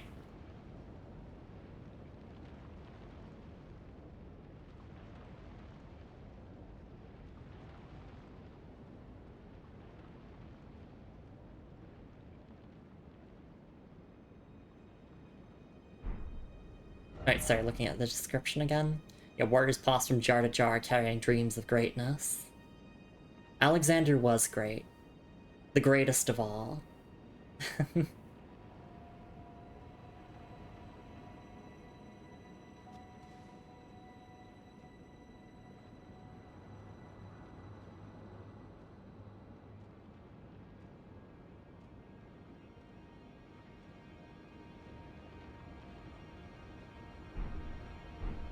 Actually, let me double check my description stuff here. Sorry, questline stuff. Okay. Exhaust his dialogue, and then, yeah, we'd need to visit Jarburg. Yeah, exhaust the dialogue and reload the area. Okay. And yeah, rest well, Moon. Moon says, I just got home, was out with co-workers, ordered a burrito, beans, and rice, 3 you get it for free if you eat it all, but I didn't want to hurt myself, so I stopped halfway and conceded. I had tequila for the first time, and a few other drinks. I'm a bit tipsy and slept for 5 hours last night, so I'll keep stream open and nap. I had fun. I'm glad to hear that you enjoyed yourself. Wife on screen, wife voice happy. Yeah, treat it like an ASMR stream. Just listen to my sweet little voice and have a lovely, lovely nap. Thank you for being here. Actually, we can fast travel to Jarburg, and let's do the questline stuff here, and then we'll take a stretch and hydrate break before we continue onwards. I'm so sorry, cuz. I'm about to break cuz's heart.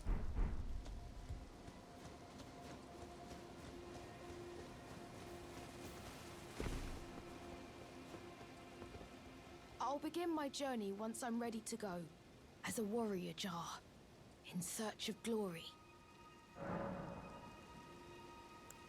What if I don't give? I guess I'll just repeat the same dialogue? I'll begin my journey once I'm ready to go, as a warrior jar, in search... I'll fall asleep when there's any noise, sadly. Oh, I see. I'm sorry to hear it. I do hope that you can at least rest. Send a photo in DMs. I'll take a look at it in a little bit. I don't want to do this, but yeah, we will hand over the innards. I'll begin my journey once I'm ready to go, as a warrior jar, in search of glory. Wow. Cuz, are these insights from Uncle Alexander? Thank you, cuz I'm a warrior jar, so I need to be strong. I can really have them, right? I understand. I'll get strong. Strong enough. I deserve to have Uncle's insights. I don't think I'll see you again. When I set out, warriors are supposed to work alone. Goodbye, cuz. And thanks for everything. I'll never forget you, cuz. I'll never forget you. Alright, let's reload the area now. And cuz is gonna be gone. There's an item there for us. Yeah, thus the legacy lives on. Companion jar. A talisman given by the jars to their friends. Raises potency of thrown jars. Though the jars are brought to life by human flesh and blood, they are all rather kindly folk. Perhaps they were made to be better than their innards. Exactly! Exactly! These item descriptions are so fucking well written. I love sentences like that in them.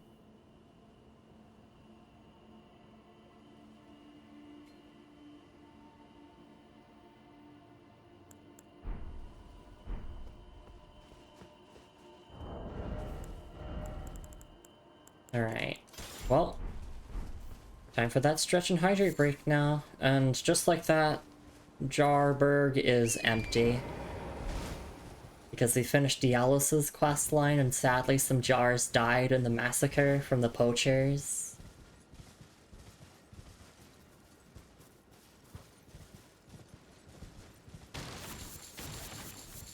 Like, I know it's the same thing over and over in every FromSoft game where it's like, you know, everything starts out so lively and then just feels so empty and lonely at the end. But god does it hit hard in Elden Ring of how good the writing is.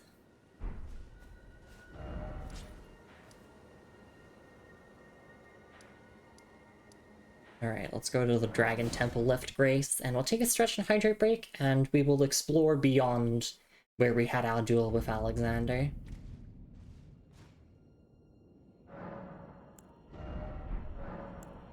Alright, I will see you all in a couple minutes. Please take care of yourselves, everyone. Grab yourselves a snack and a drink if you can / want to, and I'll be back after a short little break, and after I quickly tick off all of these things on my list. So yeah, now we just have to find Bernal here in Crumbling Farum, Azula, and that'll be all the questline stuff done here. But yes, I'll see you all in a little bit. Take care of yourselves, everyone, and I'll be back after a short break. See you all then.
Alright, and I am back. Thank you so much for your patience, everyone. It's really appreciated, and honestly, like, I feel kind of sad about Alexander, but at the same time, yeah, he did go out on the terms that he wanted to go out on. He was a truly great warrior jar. Like, you gotta remember, if you summon him, which could, like, it is assumed that you summoned him for the boss fights he's available for, that means that he went toe-to-toe with Radahn, and he fought the remaining survivor of the War of the Giants, the fire giant, who basically in the second phase, like, inherits the power of their unseen deity. Alexander is no jobber at all, without a doubt. What a mighty warrior he was, and I'm glad to have known him. Also, my cat is called Alexander, so there's some sentimental value there as well. And we love you, pot friend. And without a doubt, a great warrior, exactly. And so I want to honor his legacy by using the talisman that he provided us with. So now Ordovus' Vortex. With the Godfrey icon plus Shard of Alexander, if I manage to land a full charge Ordovus' Vortex, that is going to fucking delete enemies. And then if I wasn't running the Gold Scarab, I'd swap it onto the Bull Goat Talisman for extra poise. So I could just poise through things and delete them that way. Anyway. Let's continue on.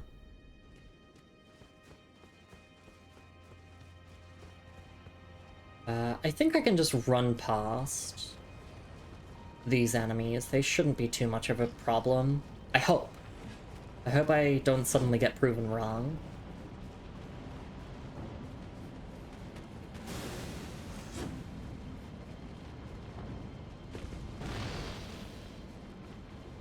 Oh, I made the jump.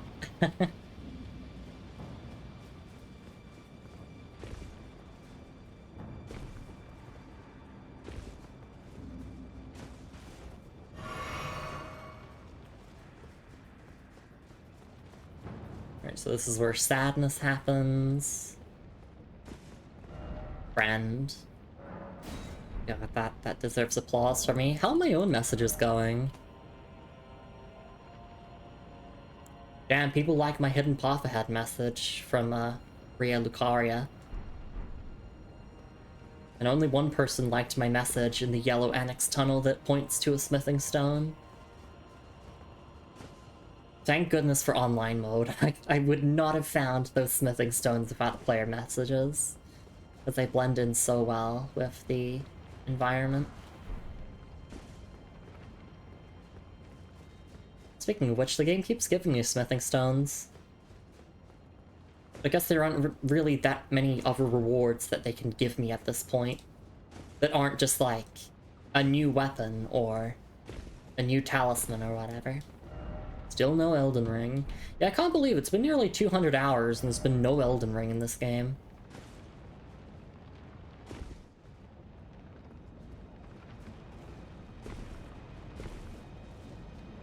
Or like scam ring.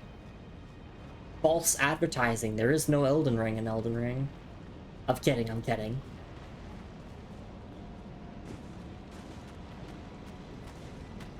Oh, hi there. Alright, well. Sacred Blade. Oh, and that also boosts the damage of Sacred Blade, right. So actually this is a good talisman to use. I don't think it, like, makes the buff stronger, but it does make the initial hit of Sacred Blade better. And the initial hit does do quite a bit of damage. Yeah, over 2,000 damage. Not bad at all. And it's also pretty FP efficient, like it doesn't cost that much to do. Sleep ahead. Lump sword ahead.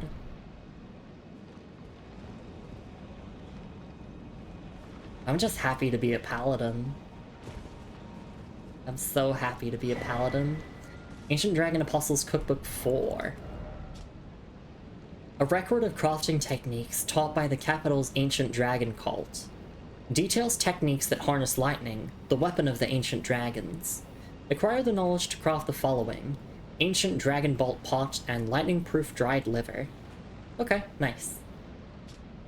As I thought about it, but it's really funny how in Dark Souls, the dragons are known to be weak to lightning, and then in this game, they harness lightning. They're like, nah, not this time, bitch.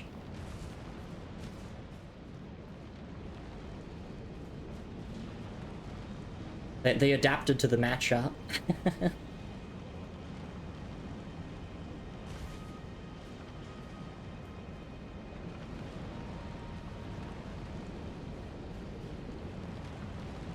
We've been this way before, haven't we? Yep. Oh, but there's an item there. Shit, I didn't get that. I'm gonna have to go back to get it.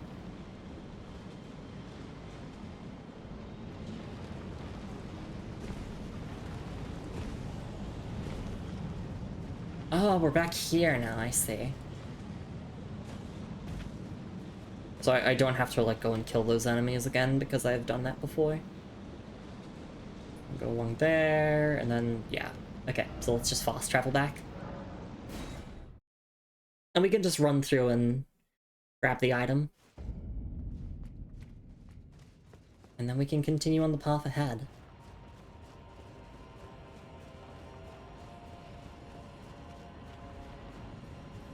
I did check, like, the amount of bosses there are in this area. I think there's 2 more bosses to do. There's the boss that's required for main story progression, and then there's another one that's optional, I think. And the ancient dragons are actually resistant to lightning, though. Yeah, right, because their descendants are considered lesser. They're not as powerful, they're not as cool. You bonk them on the head a couple of times, and they just die. They have massive heads. the modern dragon.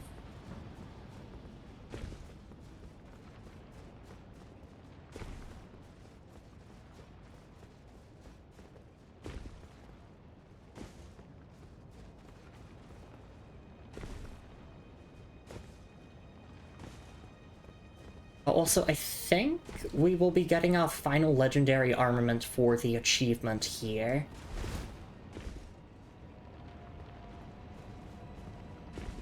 So I'm looking forward to that. I double-checked the requirements for the legendary armament achievements. Or, sorry, not legendary armament achievements, but legendary item achievements, and we only have legendary armaments and legendary talismans left to go. Which, the final legendary talisman is in the final area of the game. Only the ancient dragons are resistant to lightning. Imagine being Grail and you're not cool, not hip enough. Grail's awesome. It's just like in the lore, Grail is considered not to be awesome. Size of a mountain, but no, it's not enough for those hipster ancient dragons, exactly. So, to get the item we missed, we have to drop down here? Oh, no. Don't drop down there, don't drop down there. We go around here. There we go. Silver Smithing Stone 8. Try jumping. Yeah, what a great idea. And we should just go from this body? Yep. Let's play it safe and just lightly step off. There we go.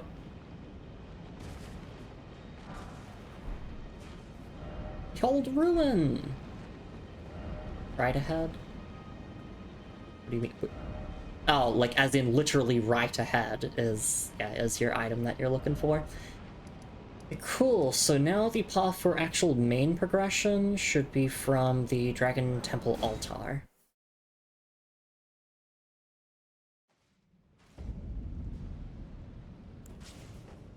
Well, let's use our Nagakiba for a bit. It's been feeling a little bit unloved lately. Technically, it's like, if I was a Dex character, it'd be better to just one-hand it. But this is heavy infusion, so we do benefit from two-handing.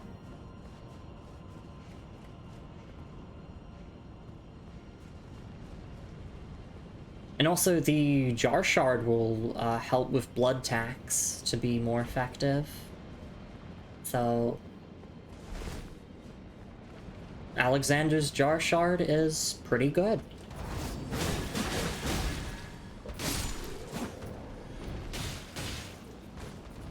Yeah, the main reason we have the Nagakiba is mostly just, like, occasional bleed on really tanky enemies, and the thrust attack.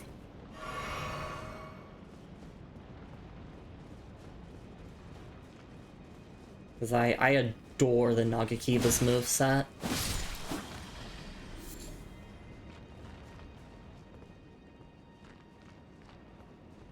And I can't wait to play with it, like, proper, in a future playthrough, like an actual Dex Arcane build.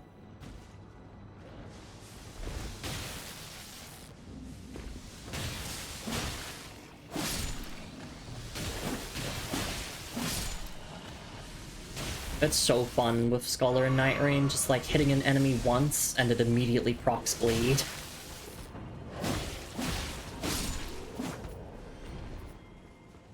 Yeah, so this is less damage per hit, but obviously, yeah, we have access to piercing attacks. Blood tax is infused on the weapons, that's pretty nice. And of course we have the benefit of extra range. Also, it's pure physical, it's not like Ordovus' Greatsword that's mostly physical with a bit of Holly slapped on it.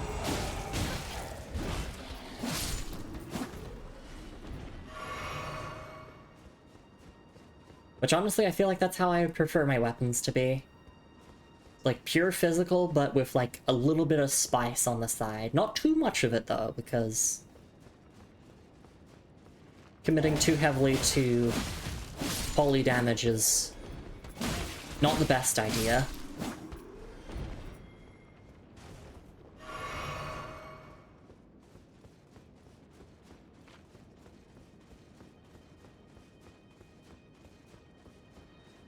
Just kind of clearing out the enemies again, like maybe we'll get some drops from them. And it also helps to like mentally check off where I have and haven't been based on like what enemies are dead.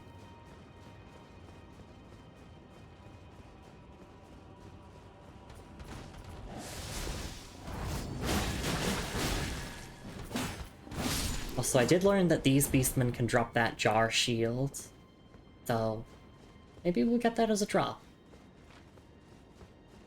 And we'll be the most powerful jar warrior there ever was.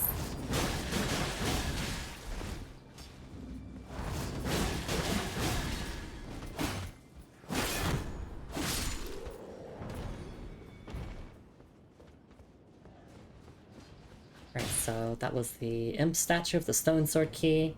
We're just gonna clear out this enemy here and then continue on ahead.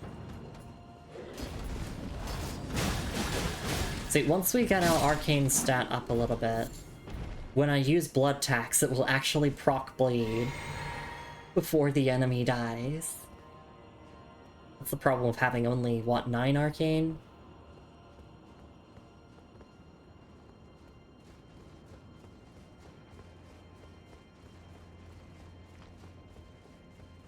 But, like, against more tanky enemies, we can definitely get a bleh. I was gonna say a breed proc. Yes, the status effect that breeds the enemy.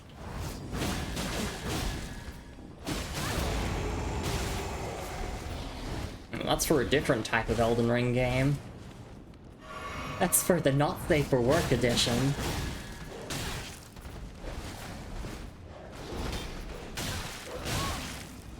I'm going back to good old reliable. I'm sorry, Nagakiba, you're really cool, but Ordovus' Greatsword pays the bills.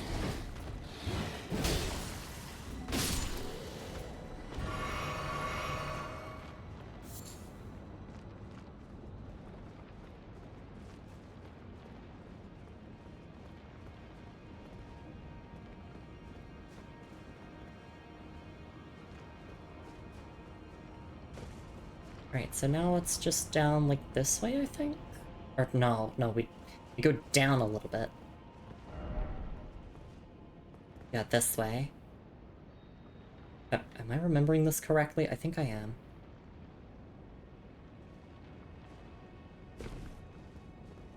So yeah, we got a legendary item down here that was like smithing stone. Unless I'm running in circles. That is also... Yes, I'm running in circles. Pain. Well, at least the enemies are dead, so... that counts for something.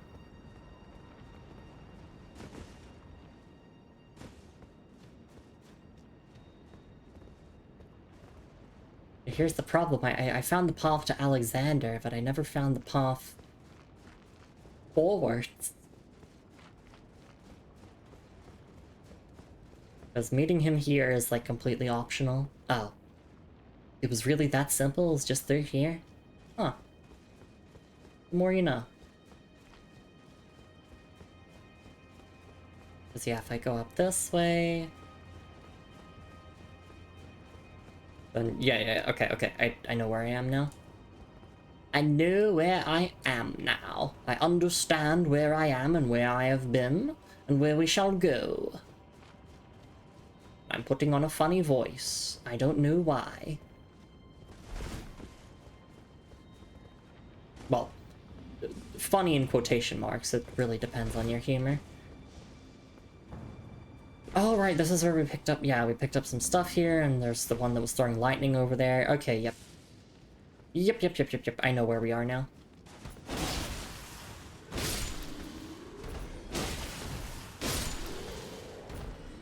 So this should be the path ahead.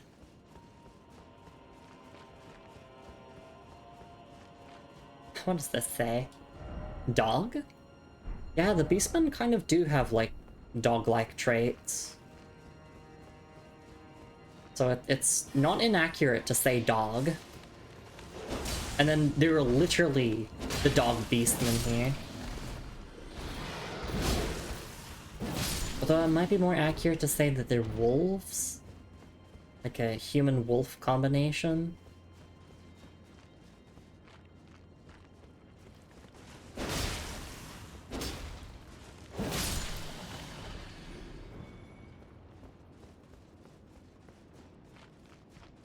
Alright, yeah, so this was the path there that was, like, pointless ahead because there's no item.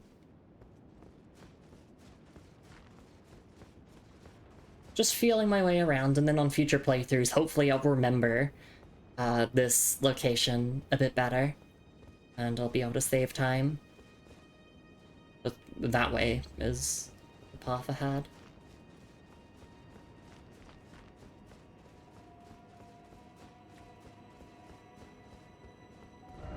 Visions of injustice, therefore no item ahead.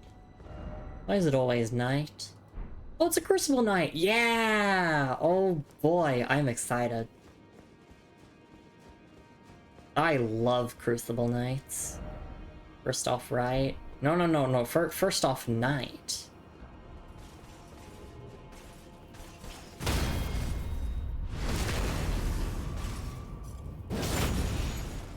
I don't care, I'm going for it. Oh yeah, baby. Also, you can jump over that. Just showing off some funny tech. Oh, no, they have breath. No! They did add the breath Crucible Knights in the Night Rain DLC. I got fooshed on. I tried to strafe it, it just needed to dodge instead. Damn, I got styled on. How embarrassing. How am I meant to ever recover from this?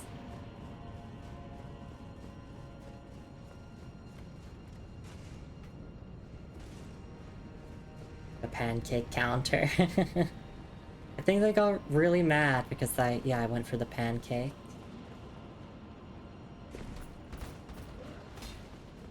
Okay, well thankfully I do remember the path that we're going on now. So we can do what every Souls player does. Ignore the enemies and just keep running.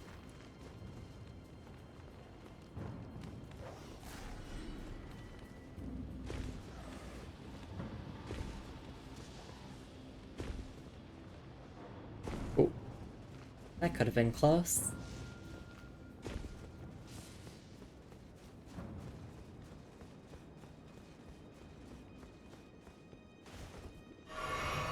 Okay, so you cannot strafe the breath incantation.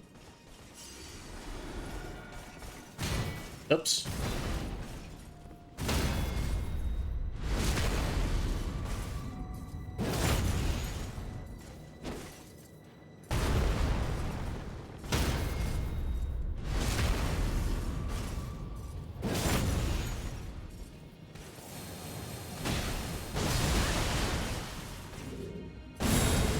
Right. Let's do a funny jump. Yippee! Yeah, I recently learned that you can jump over that. It's so silly, and I love it. Oh no, no, roll. Okay, yeah, you have to roll that, I think.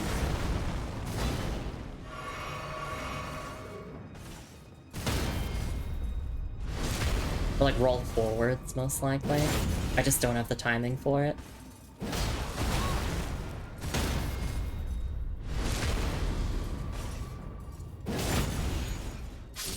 There we go, second try. Barely any runes.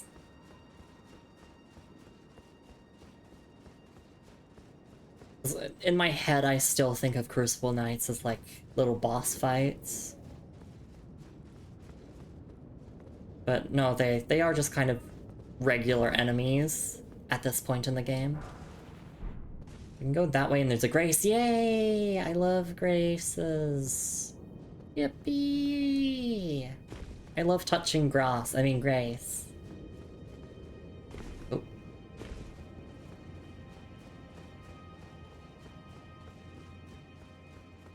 Just double checking if there's anything around here. No, that's just it.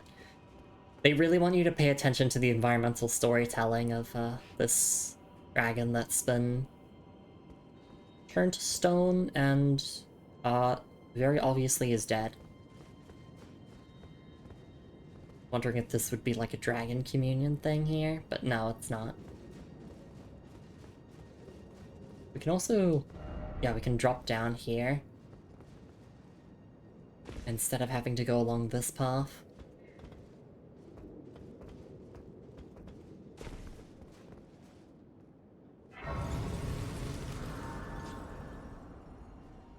No level ups for us just yet, so we're all good to continue forwards. Check my inventory if there's any item descriptions I missed. Nope. Doesn't seem to be the case.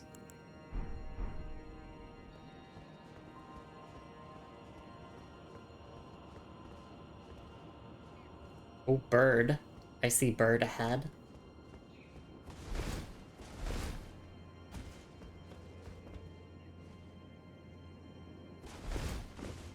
I'm sorry, bird.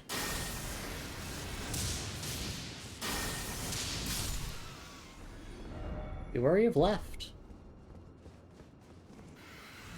Oh yeah, I see.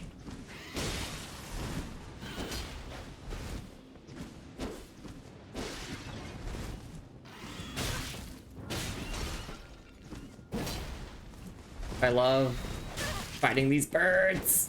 Oh my god. There we go. Thank you, guard counter. That is my solution to killing the hawks.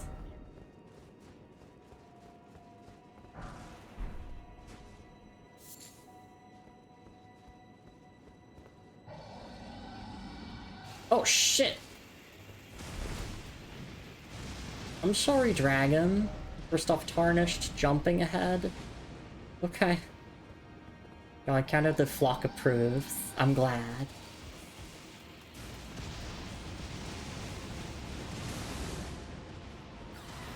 Oh god. Hopefully the flock approves of this.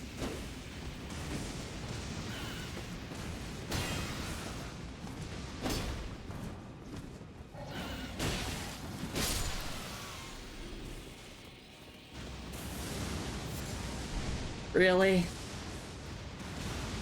There's so much water around here as well.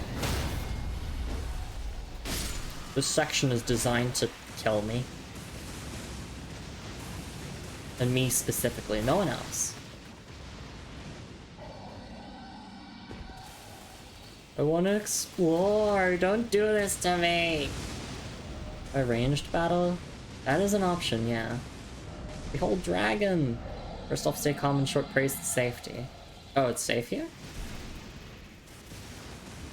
So it is. Is that another golden seed over there? It is.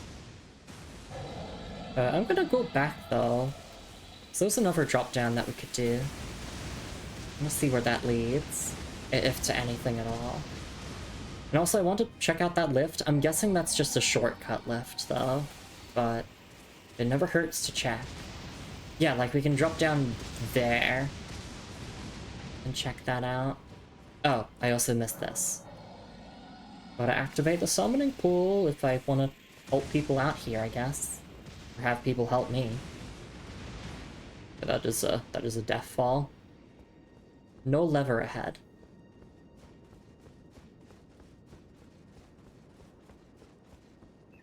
So now we just go this way.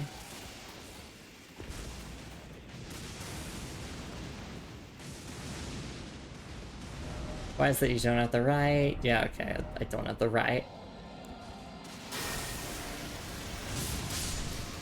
Nice one shot.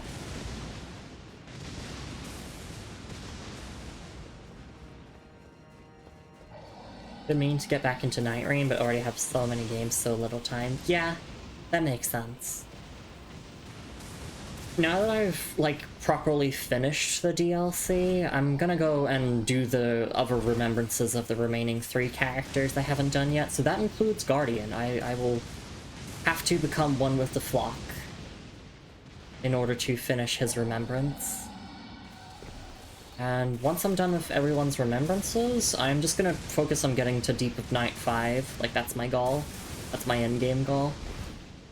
Then after that, I can put Night Rain down, finally.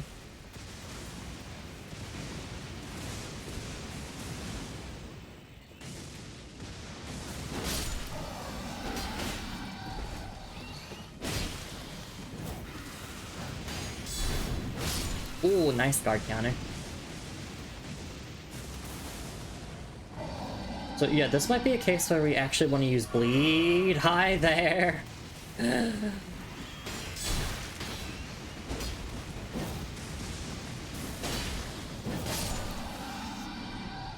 Although it's... oh, its health is already lowered. Okay.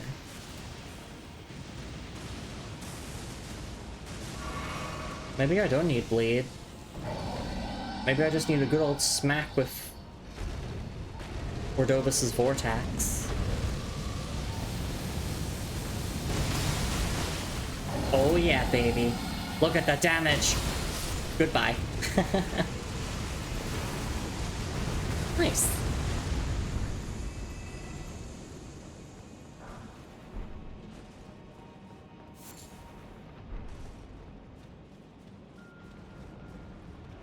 I love his story, says V. Yeah, I've enjoyed all of the Nightfare stories that I've done. Red Lightning is so cool. It is! Oh, I turned my lantern off by mistake. Down ahead, I've been told. Oh, yeah, there is stuff down there. No, I normally expect to read a message like that and then look over the cliff and it's like, oh, it's just it's a death fall.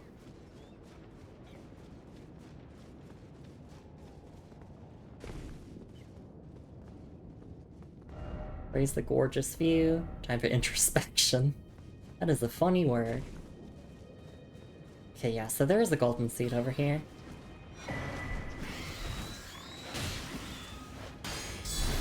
So even if you miss the golden seed that you get from using a stone sword key here, the game still gives you one.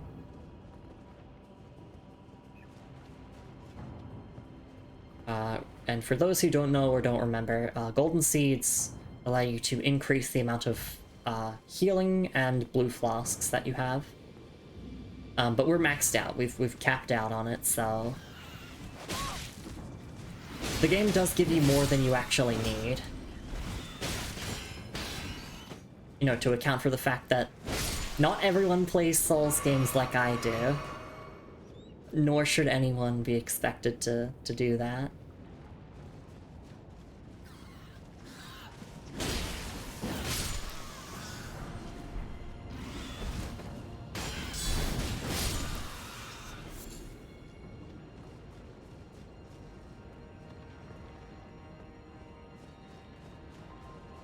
Okay, let's get that legendary item over there, and then we can explore the drop down.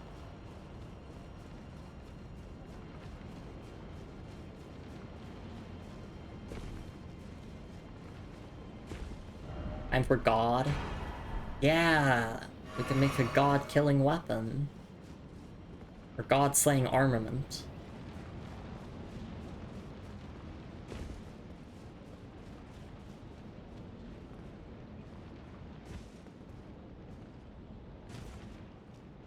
Is this just like a detour, or does this actually lead to anything? Well, a gravel stone is nice. Oh, there's a bunch of gravel stones here. I will pick those up.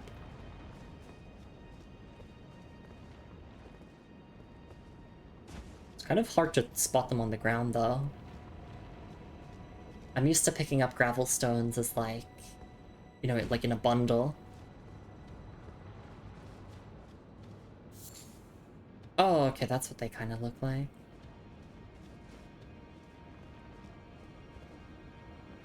Not that easy to spot unless you walk over it.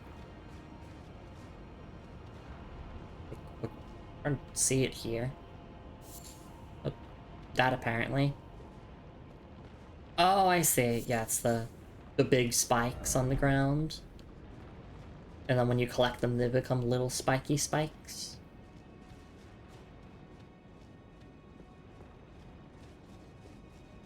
Still not the easiest to spot. Not like the fruits that are, you know, like a different color. They don't blend into the environment. Is that it? Oh, no, there's more, there's more. I was thinking it would be kind of uneventful if we came all this way, and then it's like, nope, that's it, you just get some gravel stones, time to leave.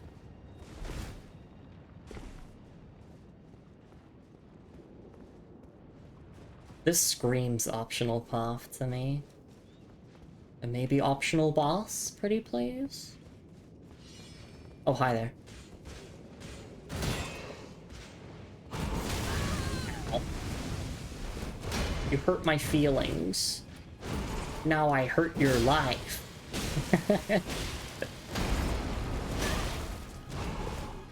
That just sounds like a poorly mistranslated line in my head.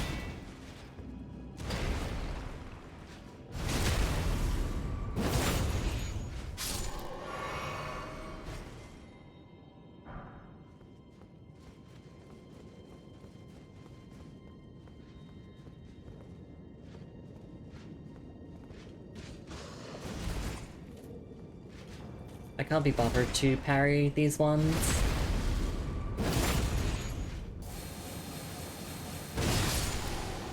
Now that's a lot of damage.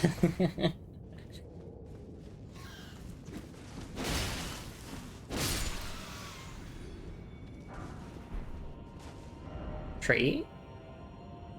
Yeah, that is a tree.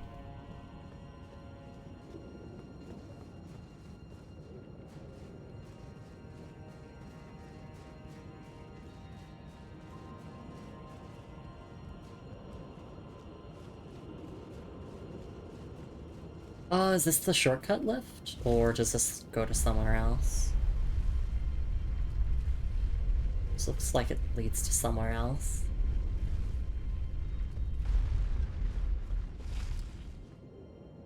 Oh wait, no. Wait. I don't even know where I am now. This seems like a completely different section. Yeah. A lot of materials here. Material ahead, okay. I'm gonna go back down real quick and just explore a bit more before coming up this way.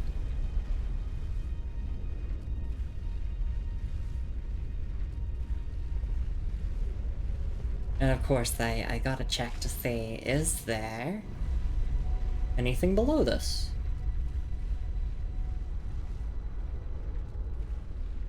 No, there's not. Okay, well, I'll just pull the lever then, and we'll be back to check that out in a bit. Dog ahead. Where?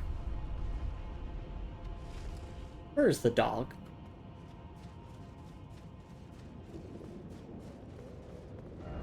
Treasure chest ahead? Oh, I see. Wait, no, you can't open these ones, right? Oh, no, you can, okay. Some of these you can't open, though. Dragon Tower Shield. Tower Shield engraved with a dragon, symbol of protection. Heavy even among great shields, it possesses exceptional guarding ability. The ancient dragons who ruled in the prehistoric era before the Erd Tree would protect their lord as a wall of living rock. Alright.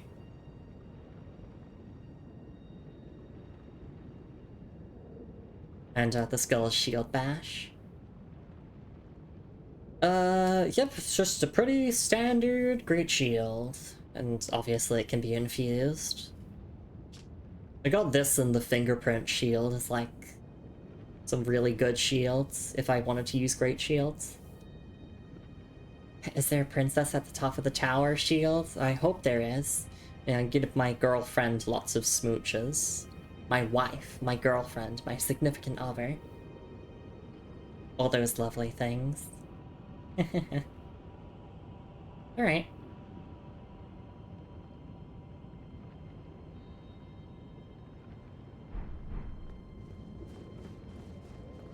Going up the right, I can't open the door.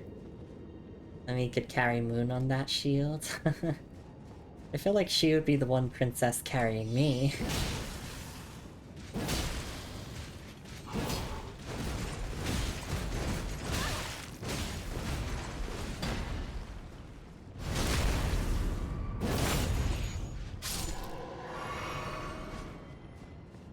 Okay, that was everything here.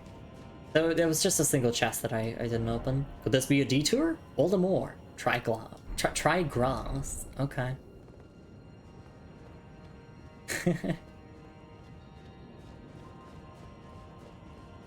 I wonder if they're making a weed joke there.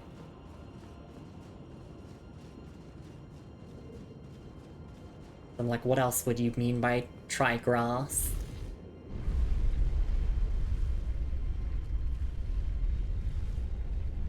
And that might be room enough on that. Or might be enough room for you two on that shield. Aw, I hope so. Weak foe but bloodstain. Oh wait. I can't... Yeah, I can't jump over there. I'm just like, if only. If only.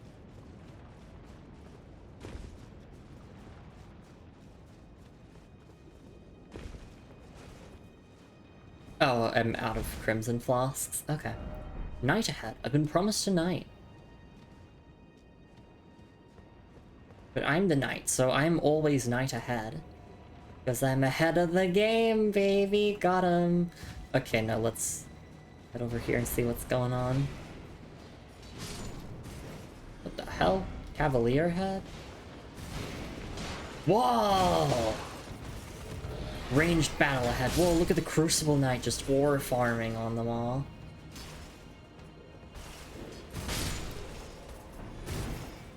Hi. Am I your next victim? Nuh-uh. Not this time.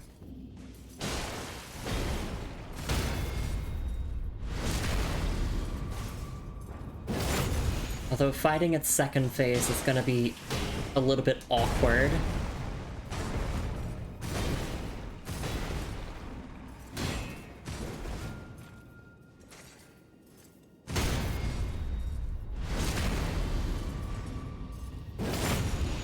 Let's see, if it goes into the second phase now.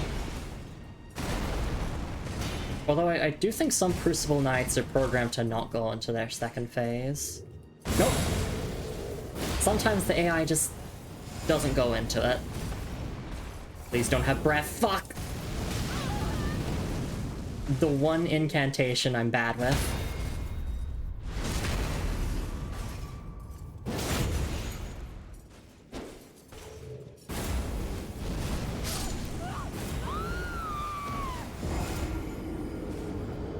I am so bad at dealing with the Breath Crucible Knights. Ugh, that's a lot of runes that I lost, but we'll get them back. Just so we'll take a bit of time to get over there again.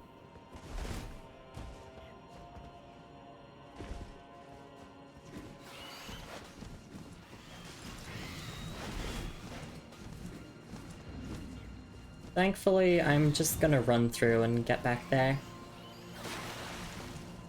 Like, once I've killed a group of enemies once, I feel no obligation to do it again. It's like, I've proven that I can kill these enemies, that I can get through this encounter. So why bother doing it again, when I can just run like a baby?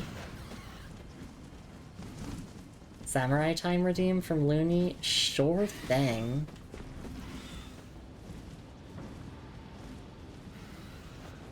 Just give me an appropriate moment and I can do that.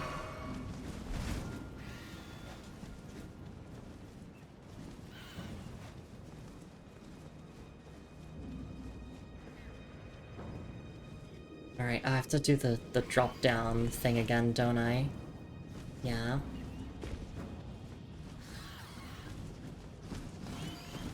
Please leave me alone. Leave me alone, Hawks. I don't want to deal with you all. And this is the consequence of my own actions.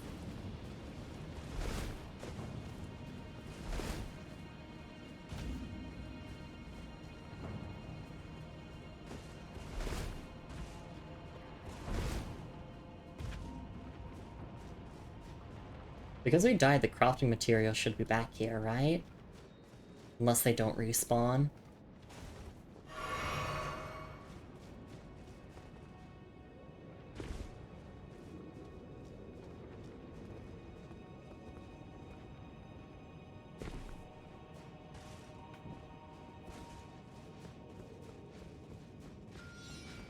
See you, night. Bye, night. I might be in trouble here. Oh, no, it's all good. It's all fine.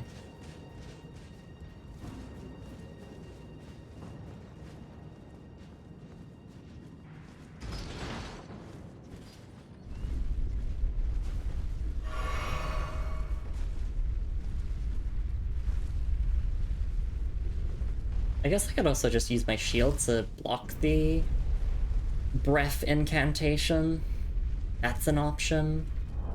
I don't know how good the fire resist is on it, or negation. 43. I mean, it's better than just taking the hit.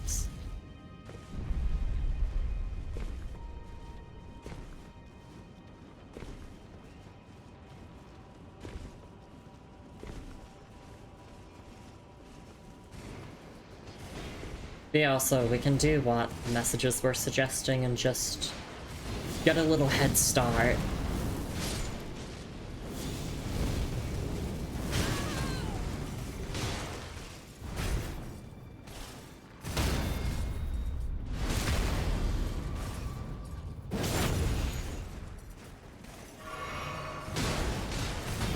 Oh. Yeah, go and get him! Me and the Beastman teaming up.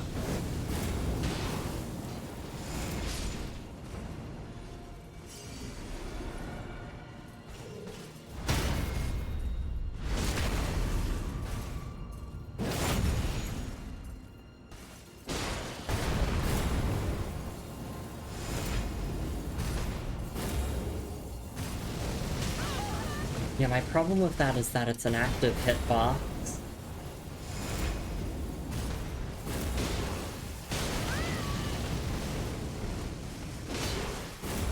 I'm dead. I'm so dead. I'm so dead. But it died as well, right? It fell off there, right? Alright. Let me swap into the samurai outfit. In fact, we'll also take a stretch and hydrate break here. I feared no thing, but those Crucible Knights, they scare me. Alright, actually, I'll swap my outfit during the break, so it'll be a seamless transition. So yeah, I'll see you all in a couple minutes. Please take care of yourselves, everyone, and we'll be back with more Crumbling Farum Azula, and hopefully defeating that Crucible Knight after a short little break. We'll see you all then. Take care, everyone.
Alright, and I am back. Thank you so much for your patience, everyone. Thank you again for the samurai outfit redeem, Lumi. And Take care, V. I do hope that you can rest well. Let me double check my notes here. Okay, we're not near Bernal just yet. We gotta make sure that we don't do the final boss of the area until we've met Bernal here for his quest line. But yeah, let's continue on. I still have no clue how to deal with the Crucible Breath. Like, do I just back off? Do I just roll to the side? I genuinely don't mind someone, like, giving your own input as to how you like to deal with that move. Welcome back, Lumi. Thank you! We'll do what we did before and just run through everything, since once we reach a certain point, the hawks will just start leaving us alone. Also, I saw that volcanic viper reference in chat before.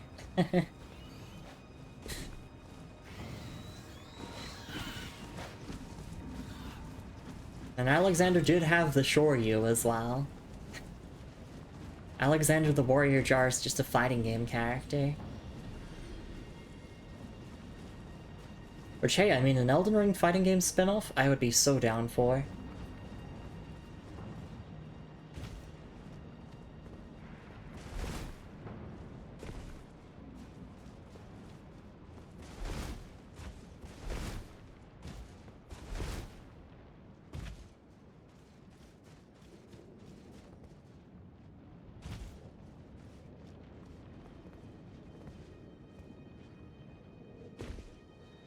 I might actually kill the knight here just to make things a bit safer.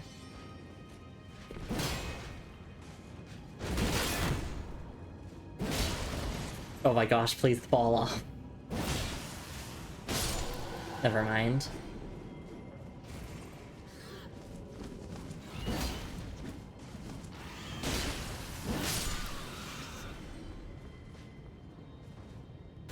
Oh god. Wow, hi. That was so random. They just fell on top of my head and were like, okay, back to duty. Whatever that duty is.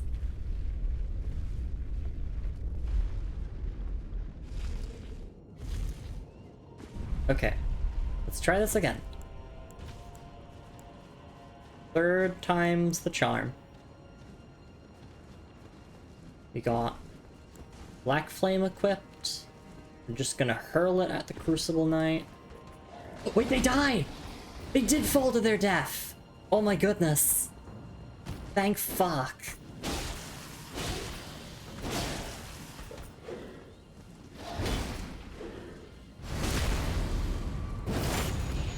Yeah, they leapt out of the window and died. That's so funny.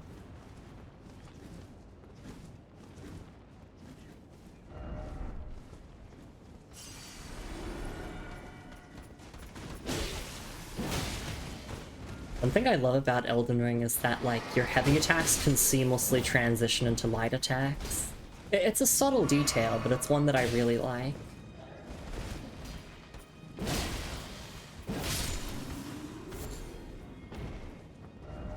I expect jumping off seems familiar. What do you mean by that?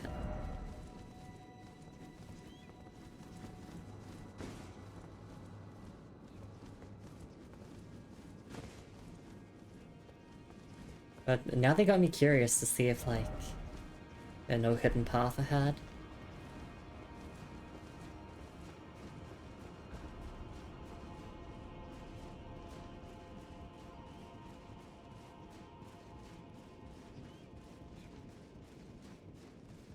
Obligatory snake eater joke? I don't know how else to fill the time here as we climb this ladder. No jumping head, in short, ladder required ahead.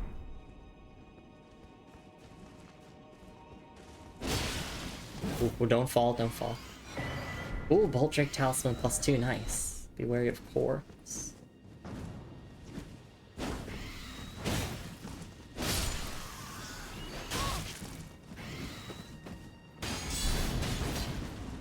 I'm gonna die here if I'm not careful.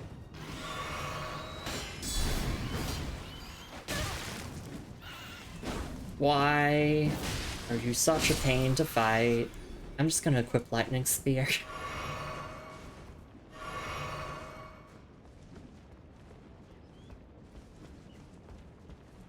Well,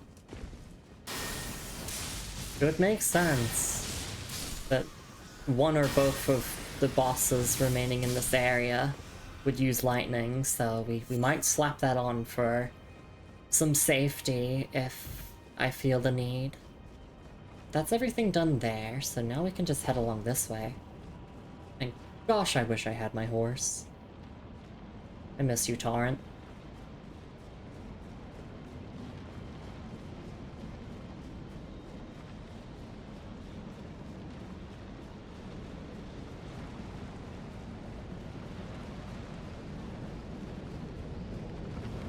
Try target lock. Okay.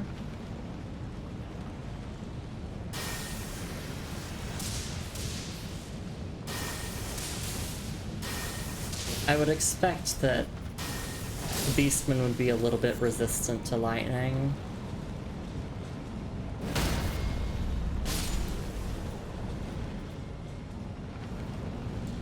Really cash out these runes at the next grace.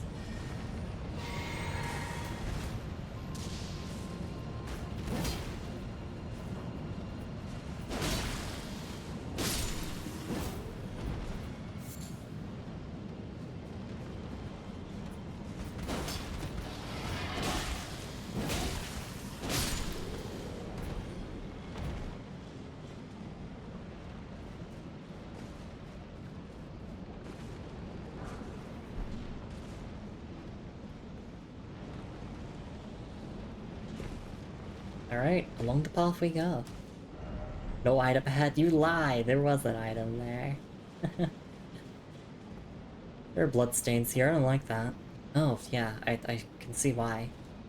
Oh! Oh, yeah, I can definitely see why.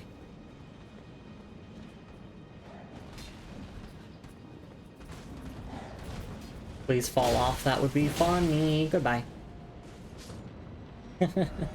Praise the revenge. Boss ahead, so to speak. Seek dragon. Down there? I can't drop down there, though. How do I get to there?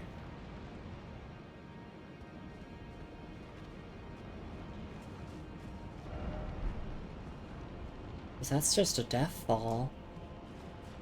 But okay, I mean, thank you, player, for pointing this out. I want to get down to that path. Oh no, actually there... Can you make that drop? Well, there's only one way to tell. That's not jumping down. I'm not gonna do that. Rainbow stones? Where are my rainbow stones? Oop. Nope, that's too far. Not only is it too far, but that thing just shattered instantly. Just like the Elden Ring.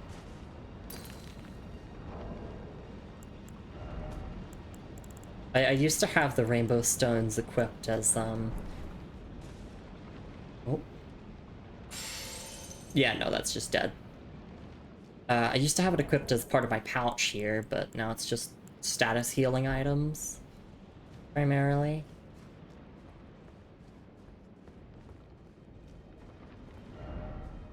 Right down? Is that... Oh, wait.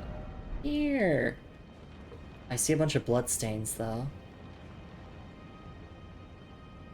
Oh, that person slipped off. Tragic. What about this person? Same hairstyle as me. Also fell off there. Do I risk become yet another bloodstain? Hang on, let's check if there's a grace here first. Peek ahead. And expect Lord. Not yet? Everyone's really pointing in this direction, though. Unless it's like a skip you can do. Seek right, so to speak, time for running.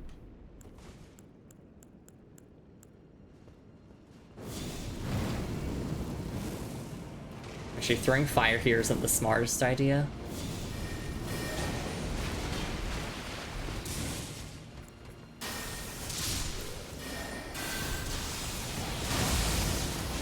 But lightning here is not a bad idea at all.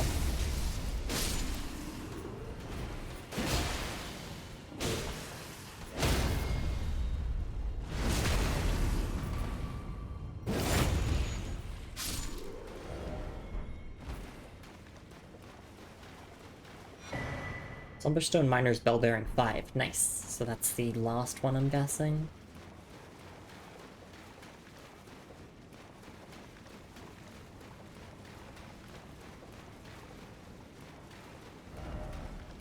Yeah, that player message was saying to go up this way.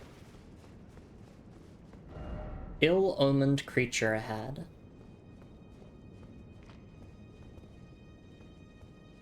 Please, Grace. Can I have a Grace? Where am I on the map? I'm here.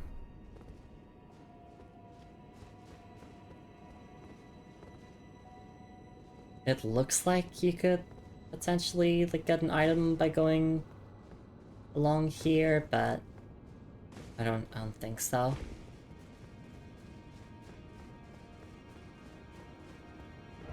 Right, church? Okay. Just checking. No, there's like no drop down or whatever. There we go. Let there be bright spot. Yes. Well, now I'm gonna throw myself off that cliff. I have to. My calling. My purpose. Your 11 arcane.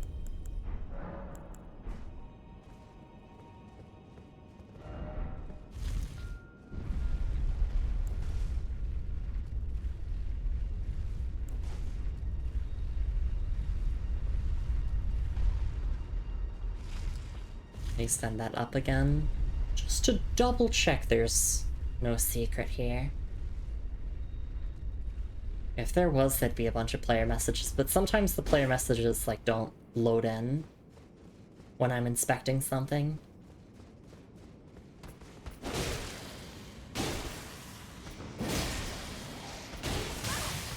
Ow, ow, that both hurt.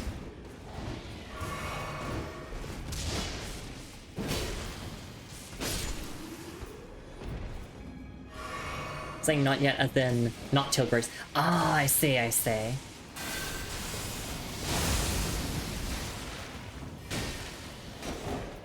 Yeah, I was thinking it would have kind of been a waste of time if I tried the drop down and just like died before getting to a grace. Holy shit.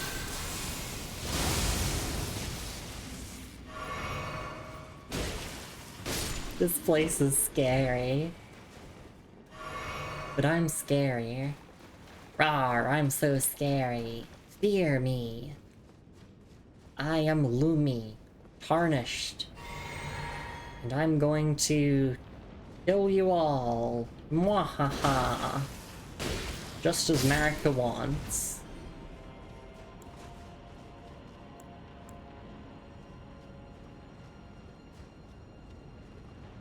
Alright, let's try this.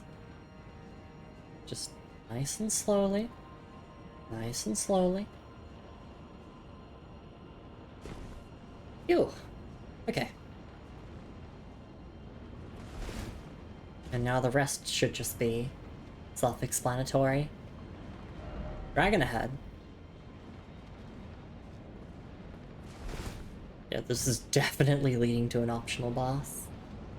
Visions of Chaos. First off, good luck. Thank you. It's been a while since the last dragon boss fight, so wary of dragon. Time for dragon. Is this like a gimmick fight though? Kind of looks like it. Maybe you do have to fight it in that cramped ass space. Hopefully not. Please not. Lord ahead, therefore offer comfort. Dragon ahead. Bird oh bird. Try lightning. Wouldn't they be resistant to lightning? Dragon ahead. Likely livable sword. Okay. I guess we go into the storm as how we get to the fight. Expect dragon here. Oh yeah, there's a lie down option. Time for boss. Okay. Give me a second. I need to mentally prepare myself. Okay, I'm mentally prepared. I only have 8 healing flasks on me, but I don't need them. Time to lie down.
Hi there. That's not the final boss of... No, this is not the final boss of this area. I see what they mean, though, by the Dragon Lord lying beyond time, because we've just... It feels like we've just time traveled to the past, almost. I don't know. FromSoft always have weird timey-wimey shenanigans going on in their games. No torrent here, obviously. Alright. I don't need my shields, I'll just do this.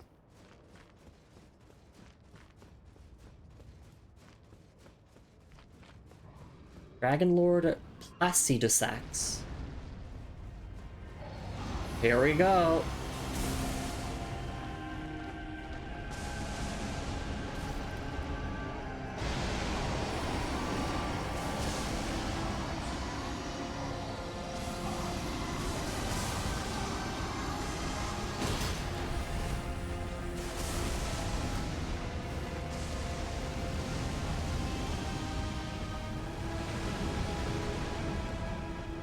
Okay, it seems like I just have to remain agile for this fight and everything will be alright. Unless... Oh yeah, baby.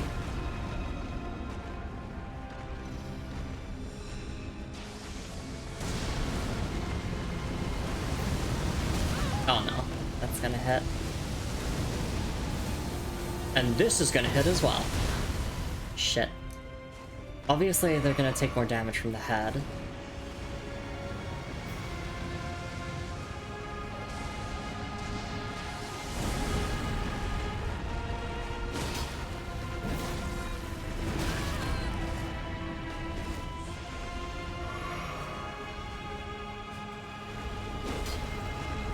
Just the game doesn't let me lock on to the head, so...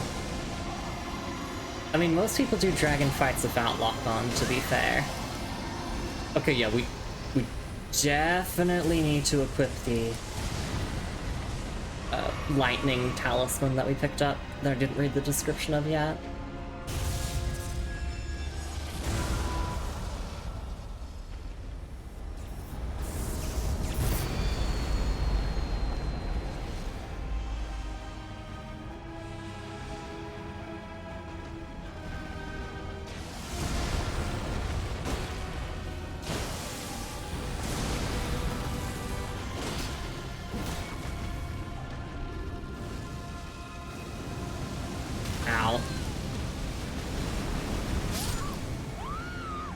Well, it's a good thing that we died so that I can read the item description and get that equipped. Probably gonna have to do this one without lock on just so I can follow the heads a little bit better. Oh, this is gonna be quite the run back, isn't it?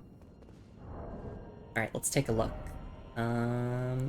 Firstly, the Somberstone Miner's Bell Bearing 5. The bell bearing of a miner who once dug for somber smithing stone. Offer to the Twin Maiden husks at the Brown Table Hold to gain access to the following items. Somber smithing stone 9. Alright. And then Bolt Drake Talisman +2. A talisman depicting a trio of yellow ancient dragons. Vastly boosts lightning damage negation. The ancient dragons, who ruled in the prehistoric era before the Erd Tree, would protect their lord as a wall of living rock, and so it is that the shape of the dragon has become symbolic of all manner of protections. And since we're here, let's take a look at this here. Because, yeah, this does mention Scale of the Ancient Dragon Lord and Hidden Treasure of Farum Azula. The Ancient Dragon Lord's seat is said to lie beyond time. This stone lightly twists time, allowing the creation of a weapon capable of slaying a god. Yeah, so either, like, the arena that we're fighting them in is, like, beyond time itself, or Farum Azula itself is beyond time, and I think it's the arena, because, well, you know, this is the seat, this is where it is in its arena. Because it kind of looked like time reversed itself, almost, or, like, time froze when we went to the Ancient Dragon Lord. But yeah, we're gonna definitely equip that, because although Ordovis's Vortex is great, and killing the boss faster would indeed end the fight faster, I'm still gonna go with this. Okay, so now it's just a matter of figuring out how to do the run back. Like, I guess I got myself a traditional FromSoft run back now. But, I mean, if there's a grace that makes it any faster, do let me know. You remember the unalloyed needle description? Yeah, it mentions using it in the arena, like, beyond time. If I recall correctly. In fact, does it count as a consumable? Yes it does. Yeah, however, the needle is yet unfinished, can only be used in the heart of the storm, beyond time, said to be found in Farum Azula. Okay, yeah, so, yes, we are fighting the Dragon Lord beyond time itself. And this is where you would use it, in this arena. So I guess we can, like, explore it after the fight, and then maybe, like, take a look around. Obviously, we're not gonna actually be using it, because we haven't inherited the Frenzied Flame. But it's good to know for future playthroughs if I ever wanted to try and remove it.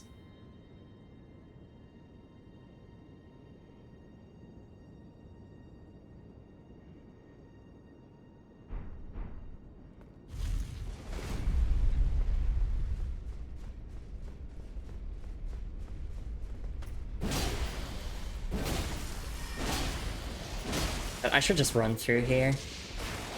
There's no point in fighting these beastmen over and over. Because all that ends up doing is just wasting our flasks. And we need everything we can get for this boss fight.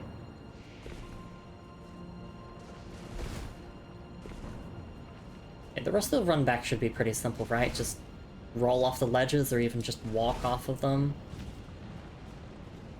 It's kind of my Dark Souls brain that makes me want to roll off of every ledge. Either a jump or a roll will do. Alright. I'm guessing it plays the same cutscene again, so we can just skip it. But yeah, the cutscene does illustrate that you are, like, going beyond time. Does it play again? Yeah, it does. Okay, skip. And my runes are all the way over there. I don't really care about picking them up too much, though. Because we'll get a ton of runes for defeating this boss anyway. And also the other evidence of this being beyond time is the fact that these aren't ruins. This is what the mausoleum originally looked like. Or does look like, because this place is kind of its own time bubble.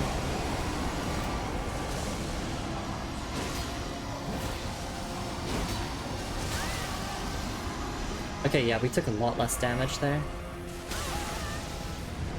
I'm gonna have to figure out the roll timing for dodging the lightning. Because, like, I can outrun it, but sometimes that might not be an option. Okay. I thought I could, like, run under and go this way to avoid the flames, and it looks like you can, but...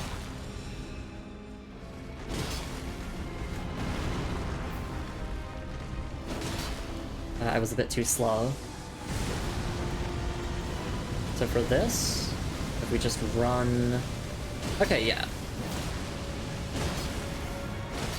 And during the breath attacks, we can definitely land Odros's Vortex. Also, I like that this song incorporates the motif of ancient dragon fight music. I didn't realize that I got this. Oh no. Ugh, that's fine.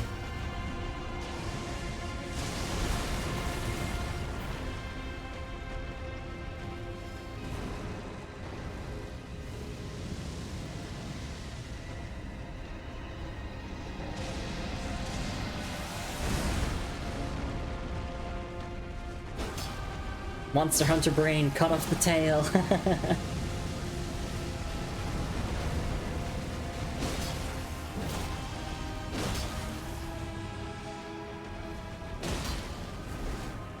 Oh, phase 2?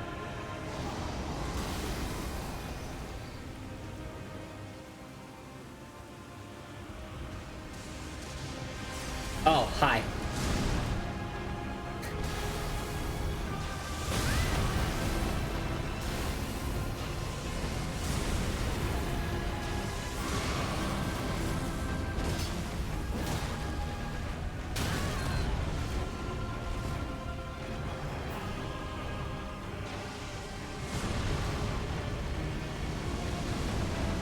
I'm getting hit, I think.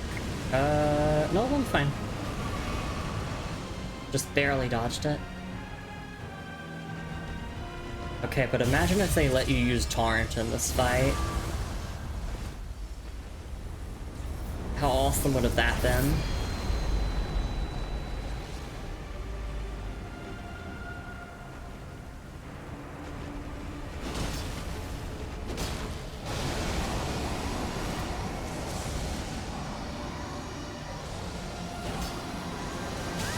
I think I know the timing to roll that now. It's like when I see a flash.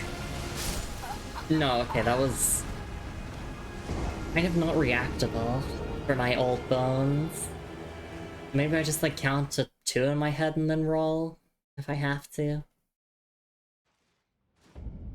Good attempt though, good attempt. I am learning. This isn't a death fall if I were to, like, just drop down from there, right? Instead of riding the lift? No, it's a death fall. I'm not gonna risk it, I'll just send it back up. Oh my gosh, I'm so happy, an actual run back! Some time to, like, sit down and reflect in between each boss attempt. Instead of just throwing myself at it for, like, the next hour or so with no breaks.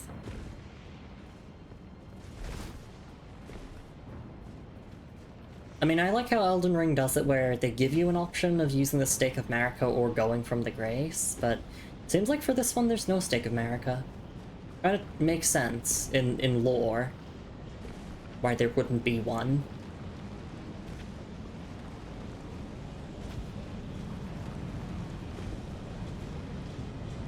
But I can see why people would be frustrated with this run back. First impressions of this boss fight, though, is I like it for the lore. The music's cool, the atmosphere is cool. Other than that, it feels kind of like a pretty standard dragon boss fight.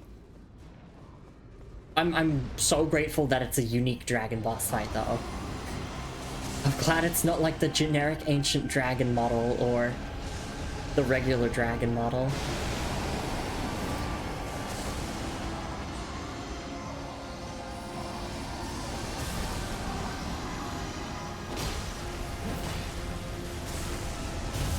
Yeah, if I wait a bit and then roll, that seems to work. Oh no, is that the nuke? That is the nuke. I guess I can roll into the nuke. This is Elden Ring, so there's no tail cut, but it's pretty easy to hit that there, so...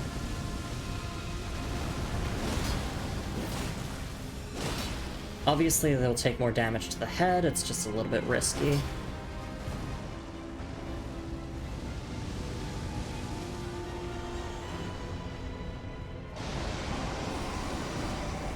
What if I walk? Does that dodge it as well? Oh, it does. So I don't even have to run past them.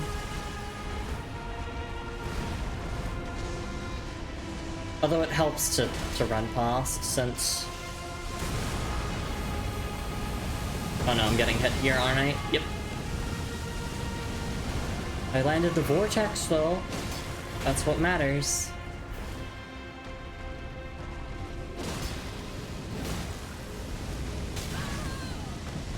I gotta... Oh, damn it. That was brutal. I also need to listen out to hear if I can get a riposte anytime, since that would speed this up greatly.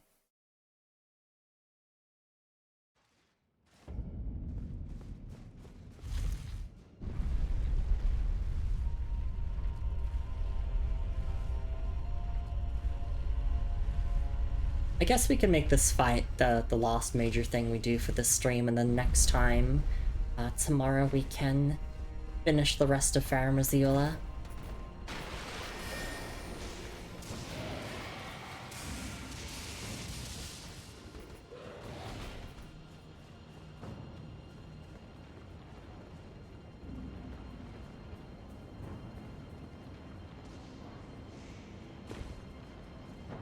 Or like we could do everything here leading up to the final boss of Farum Azula and then save that for next stream. Because I am feeling a little bit hungry. Thankfully I've been managing the heat pretty well in this stream. I was complaining about it, you know, at the start of the stream, but I have successfully been able to beat the heat. And I'm feeling pretty okay. But definitely hungry. Marika's tits, you must be hungry. That's what Blackguard would say.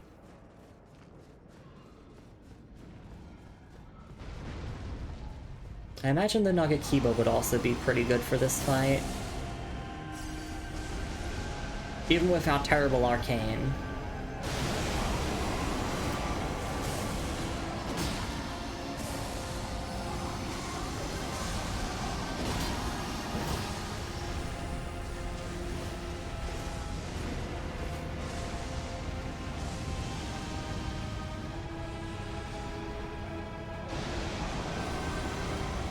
Look, Ma, I'm playing Monster Hunter.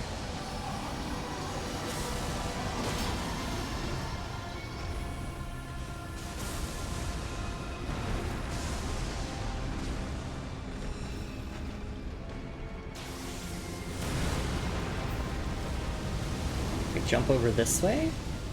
Yeah. Oh wait, okay, they do like a spin around, I see. So it's not just go to the other side. Not that simple.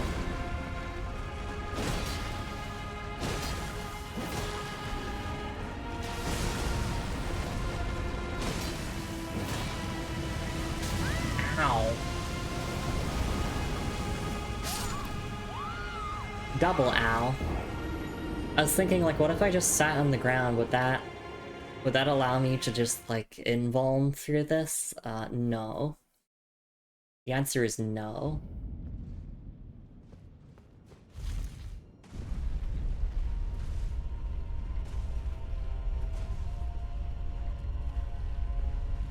Honestly, it's not the lightning that's the problem, it's the flames. And maybe I swap my talisman for that instead.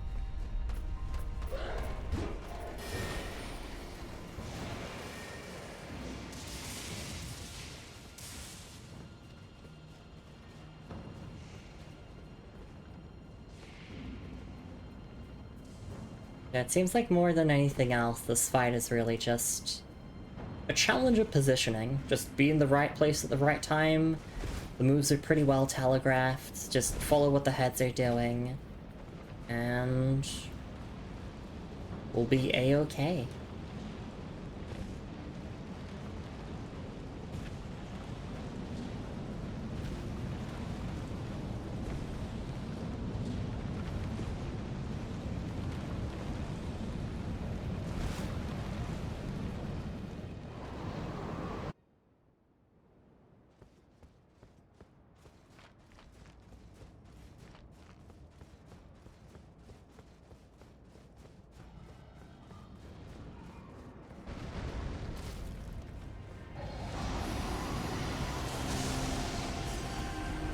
Did I do, like, what, 3 roars with this?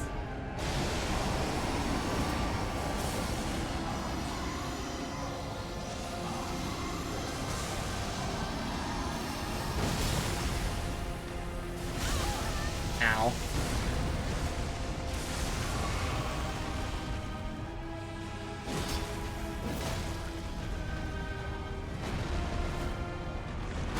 Oh, I've never seen that move before. Okay. Oh no, here comes the nuke! I'm so dead. It was nice knowing you all. Yes, I could have just run away from it or tried to roll into it, but I panicked.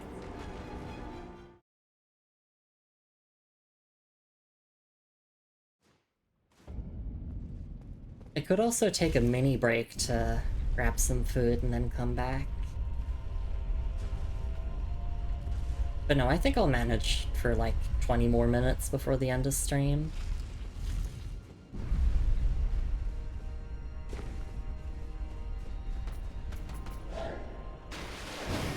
Maybe we won't finish Farum Azula tomorrow. Maybe tomorrow will just be a Dragon Lord stream.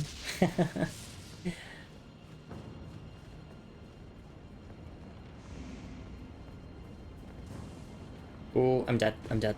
Nope, nope, I live. I live. At least one of these runbacks we are gonna die, though, without a doubt.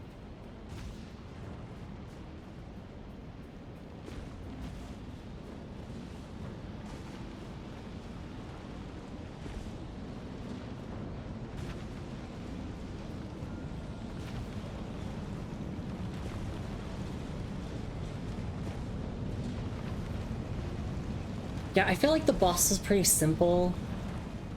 Just with like the moveset and gimmicks, it's punishing. Like, obviously because it's endgame Elden Ring, and especially so because it's an optional boss. It seems like with the endgame here of Elden Ring, the philosophy is obviously the main bosses are going to be difficult, but the side ones seem to be where most of the challenge is put.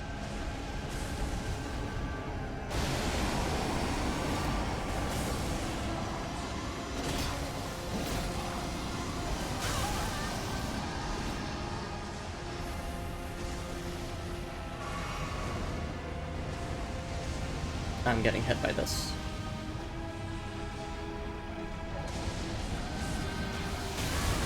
Ow, no, I'm getting hit by the whole entire body of the Dragon Lord.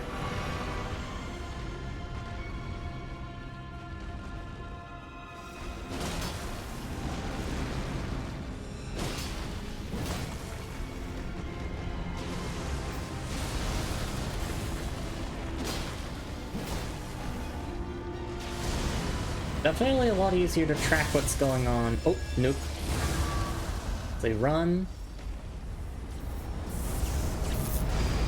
But I also want to learn the timing to dodge that. Kind of when it, like, grabs the spear, but, like, is about to detonate it.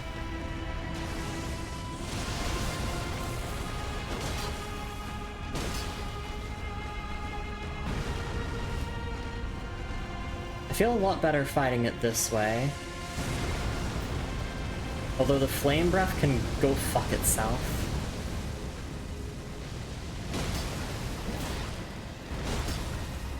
It's a big DPS window. If I do manage to dodge it. But I could just be dead here. Nope, I'm fine. We can also activate Morgoth's Great Rune for some extra safety. I do remember I have my rune arcs, I will use them. I've been saving most of them for the DLC though.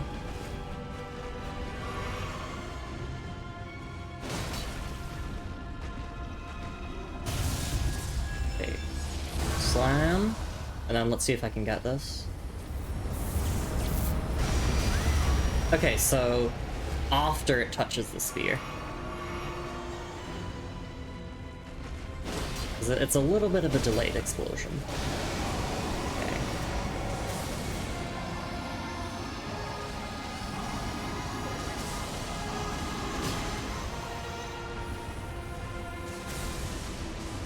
Phase 2? Yep. It's gonna vanish, and then I need to find where it is. There you are.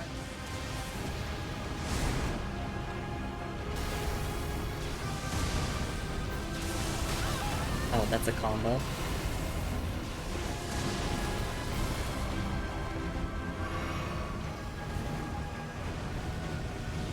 Oh no, oh no, oh no. What do you mean you could just teleport now? Okay, so you have a slashing combo now. Okay, I might need lock-on here. Especially if lock-on assists with finding where they go.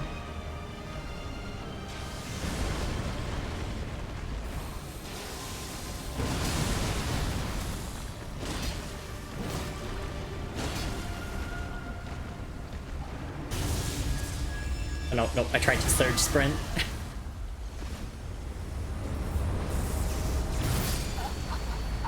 No, when they touch the spear, I think, is the timing.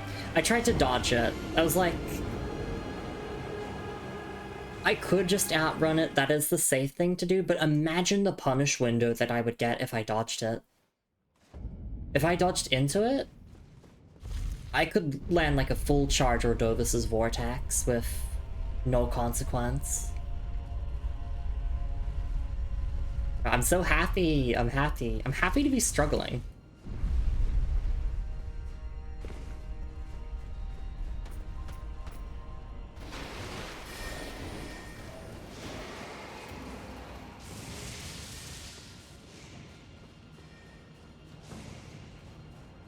Like, after I curb stomped the Godskin duo on my, like, what, third go?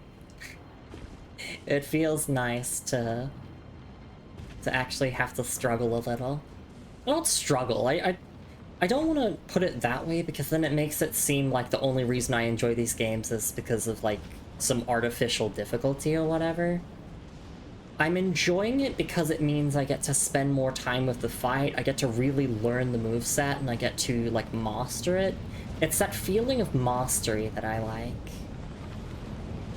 You know, that feeling of becoming so intimately aware of what your enemy is capable of that you can just start styling on them.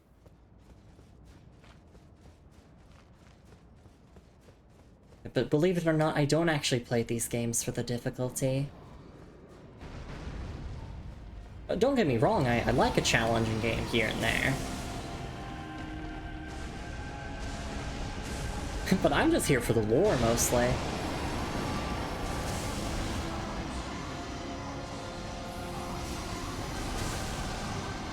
This is a very lore-centric playthrough. Okay, so phase 1 I won't use lock-on. Oh wait, if I sandwich myself in between the heads... that could work.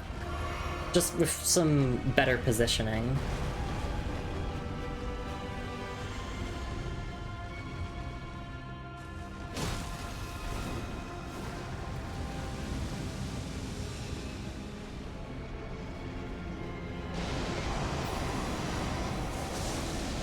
We can just walk here. Just going a little strong. Ow.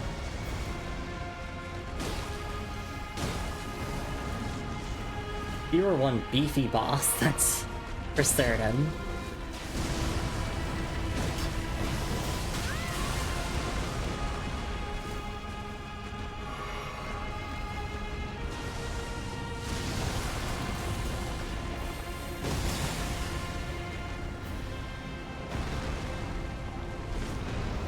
Alright, that's the wing attack.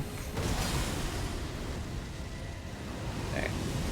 What if I situate myself here? Yeah, okay, that seems like a good spot. Like center and to the right a bit for that specific attack. I feel like right here seems to be a safe spot. Okay, it's down, it's down, it's down.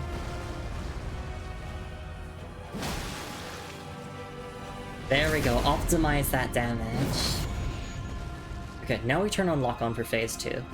Because hopefully that tracks it. I swear, if it doesn't track it... Oh, it doesn't. Shit.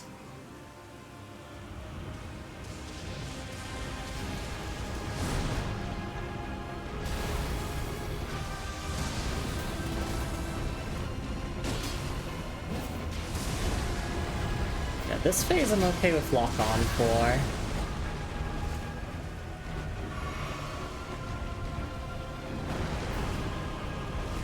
Okay, that's delayed. I mean, it's Elden Ring, what do you expect?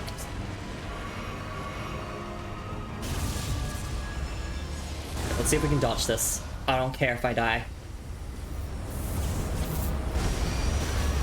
No! Okay, so touch the spear, wait half a second, then input brawl.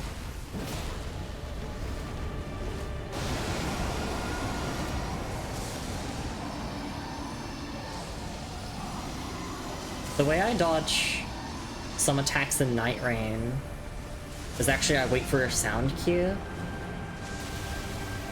Oh no.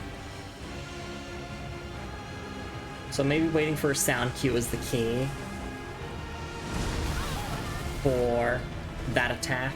Like when that high-pitched sound plays, maybe that's when I do it.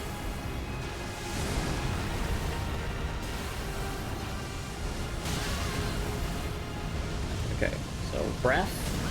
Oh no, I think I'm dead here. Oh no, I live. I live.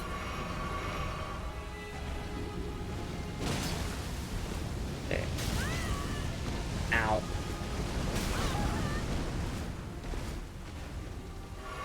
I'm gonna turn off lock-on. It helps tracking when they go invisible, but other than that, it kind of makes the fight harder for me because I can't really see what's happening as well. I don't know, that's just my preference.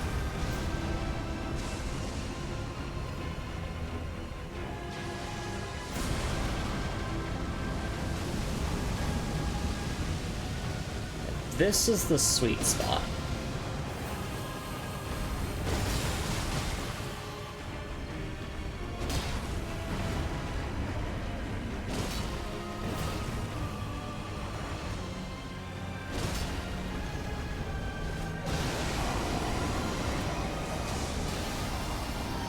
Where am I getting ambushed from?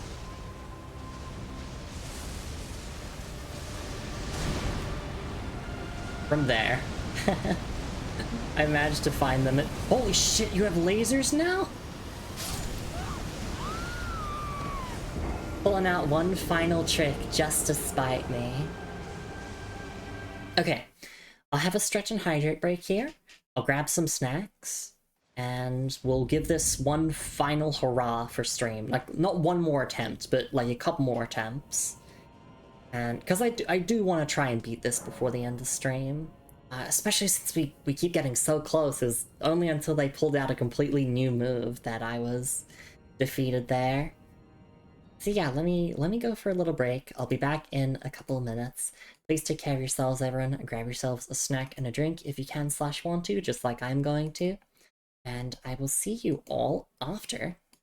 a short little break. I'll see you all then. Take care.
Alright, and I am back, and thank you so much for the raid! Oh my goodness!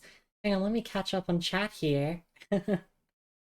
Thank you so much for the raid, Sasha! Let me get you some shoutouts and everything, oh my goodness. Give me a second. There we go. Hope you had a great time with Enna Dream Barbecue. That is a very cool game. I absolutely love all the animation styles in it and the voice acting. And let me get the shout out there for Sasha, who I'm not following here on Twitch. Let me fix that real quick. And if you're not following Sasha yourselves, you can do that with the follow button in chat and also the link in chat as well. Thank you so much for raiding in here, and thank you for trusting your community with me. I really do appreciate it. And also welcome in Angel Vice, welcome in Sanjuan Estelle, I butchered that. Welcome in Ori the Goober, Roadie Trip, all the other raiders. Ocean, I see you coming in with the raid. Welcome back, Lumi. It's Hot Lady Night Hours. So right now I'm dressed up as a samurai, but yes. Thank you. It was deeply silly. It was incredible. Thank you. Of course. Yeah, thank you so much for being here. Thank you so much for raiding in. And I'm glad to hear that you had a great time with Enna. Managed to make it through stream despite having more Dayquil than blood in my veins. I'm glad that you made it through. But just in case anyone needs to raid and run, if you need to raid and lurk, totally understandable. I know that streaming is super exhausting and it's getting late in a lot of time zones. So please prioritize your own self-care. Do not feel obligated to stick around if you don't feel like it or if you're tidy or anything. So please do take care of yourselves first and foremost. Hi, Plault, if I got that right. One of my Twitch elements is broken and cannot chat without removing it unless I do this. I see, I see. Thank you so much for the highlighted message. I'm sorry that Twitch is being annoying on your end. Yeah, please do take care of yourselves. Just a quick intro here in case you're new. Hi, I'm Lumi. I'm a Hot Lady Night VTuber. I do playthroughs of RPGs and Souls-likes, but I also like to dabble in a bunch of other genres as well. Basically, whatever is my hyperfixation at the moment. And we are here with a first-time, blind, 100% all bosses playthrough of Elden Ring, including the critically acclaimed Shadow of the Erdtree DLC. And right now we are progressing through, I believe one of the... I think it's the second lost area in the base game, like obviously based on how much you do before this point, but we've done everything up until this point, so... This is the second lost area of the base game, and once we're done with this, we're gonna go to the lost area of the base game, and then we're gonna... Sorry, bleh, I need to clear my throat, ugh. Yes, we're gonna go to the lost area of the base game, we're gonna do the bosses there aside from the final boss, and then we'll start the DLC, which will be very exciting. But obviously, we're not starting any of that in this stream. Probably not this year. That'll be a 2026 thing, us going through the DLC. But yes, thank you so much for raiding in. Sasha says, I hate to say, but I am tired. I'm going to be winding down. I'll be keeping a tab open, chatting every now and then. Aw, well, do take care of yourself, and thank you so much for being here and trusting your community with me. I really do appreciate it. If all bosses, oh hell yeah. And this is also a very lore-centric playthrough of the game, so we've been reading every single item description. We have been following a spoiler-free NPC questline guide, because obviously Elden Ring's a very big game, and I would hate to miss out on any bits of story from the questlines. So yes, if you are a big lore enjoyer, then you've come to the right place, because I did say it before the raid came in, but this is very much more of a lore-centric playthrough than a gameplay-centric playthrough. So yes, if you're a big FromSoft Elden Ring lore nerd, this is the stream for you. Also, this is not my first Souls game. A lot of people assume that, like, everyone starts with Elden Ring.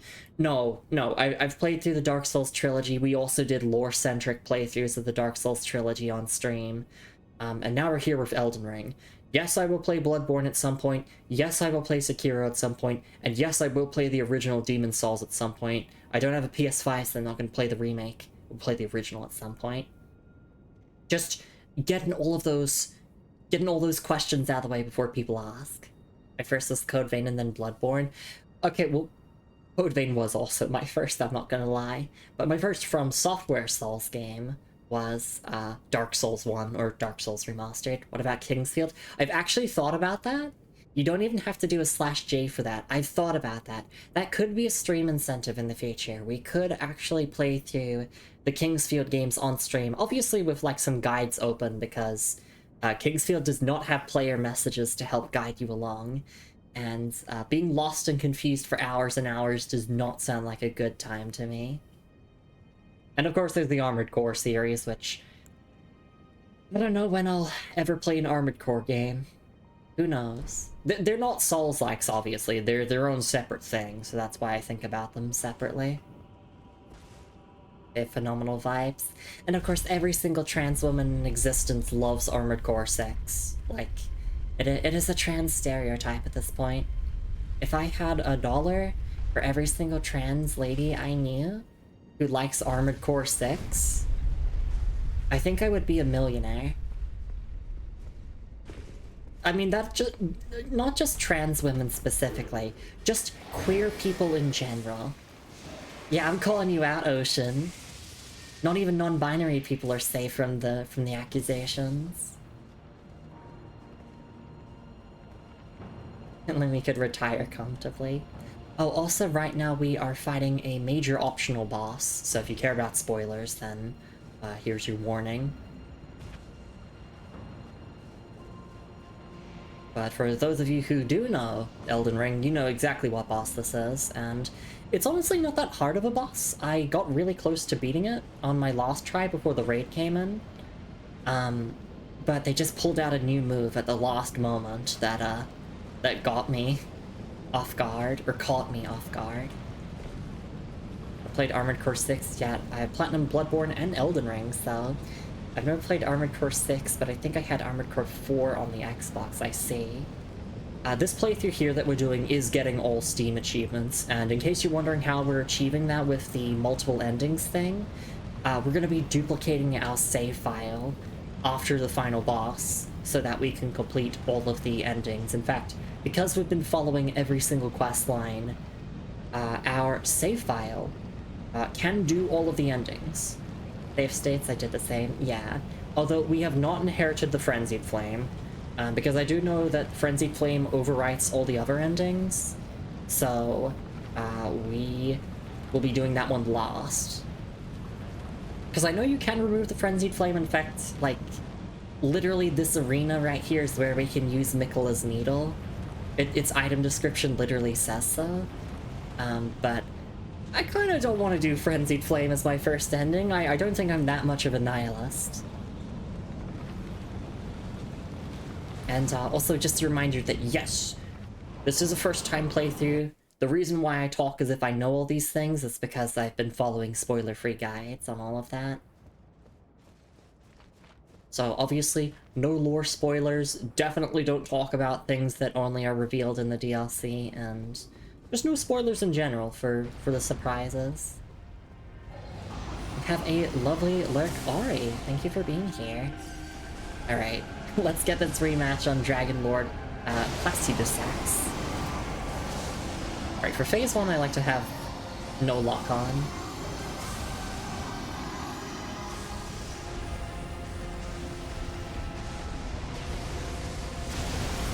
Maybe, with the raid, that'll be enough to pull off a victory. We'll have to see. Ow. Alright, that's an attack I don't often see. Okay, this is the nuke. I've been trying to learn how to dodge this. You can just run away from it, but I want to... Because you don't roll when they touch the spear, you have to roll like a second or a split second after they touch the spear. I really want to dodge it just for the aura farming. And yeah, we are using Ordovus' greatsword. This is a Strength Faith build.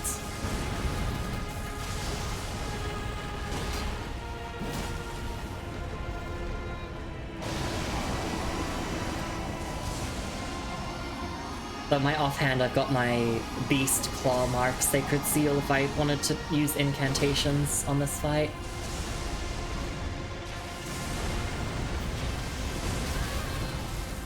Right, that can have a follow-up. It doesn't... They don't often do the follow-up on me. No, the raid buff's not working. I'm fumbling. I'm making myself look like a fool.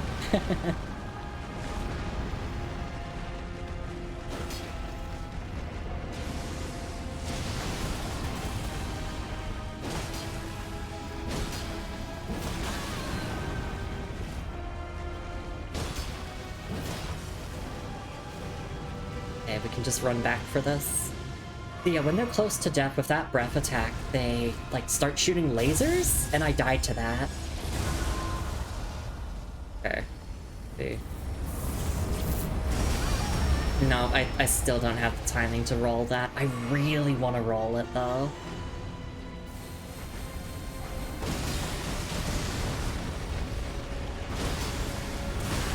Actually, no, I don't like using lock-on for this first phase at the very least.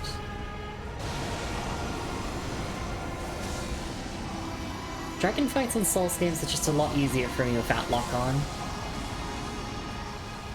I remember when you used to be able to cut the tails of dragons.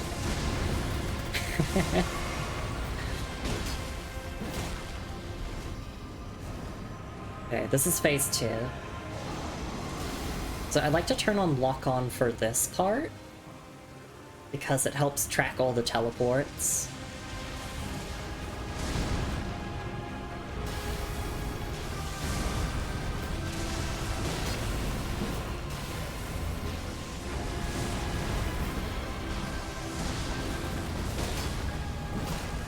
Yeah, I miss tail cuts as well. I really wish Elden Ring had them. I might die here. Yes, especially if I roll into the flames.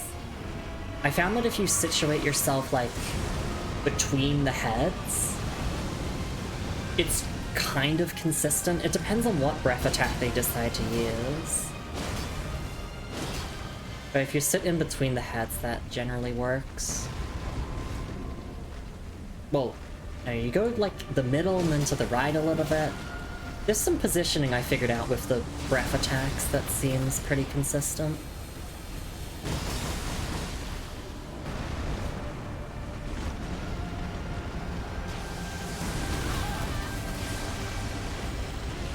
So hard to see what they're doing when I'm here. Oh, okay.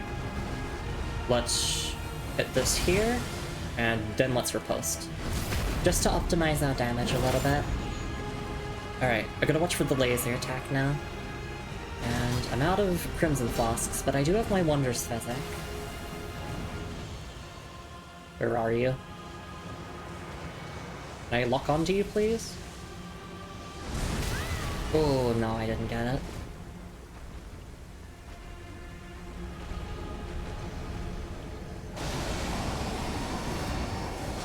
You can also just...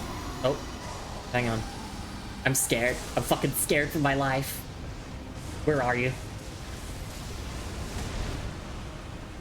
Ooh. Okay, laser.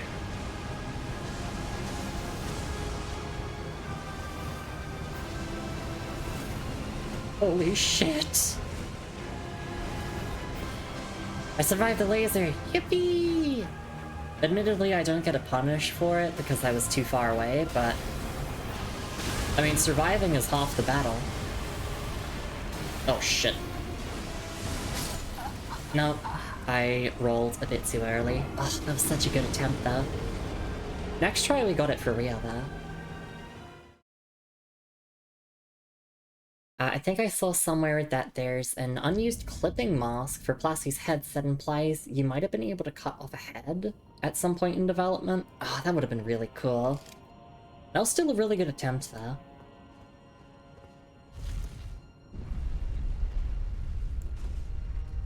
Very, very good attempt, regardless. I'm not using my incantations at all for this fight. Actually, Flame Protect Me could be a pretty good incantation to use, because that boosts fire damage resistance.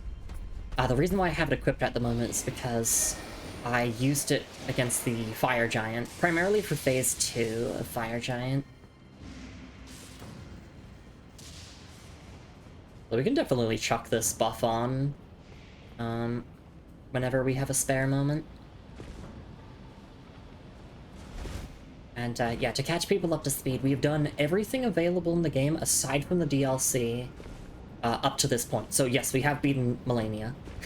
Yes, she did take me like 6 hours to beat. By far the hardest boss I've ever fought in a Souls game.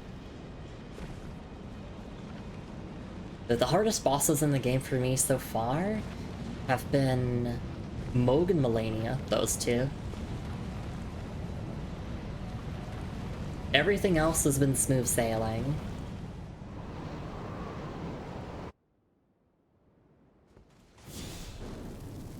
Melania Melania was so much fun for me because she felt much closer to a Bloodborne boss. Yeah.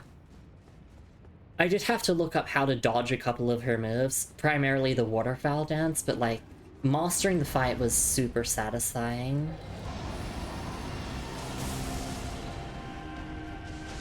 And like, when the Melania fight goes smoothly, it is absolute cinema.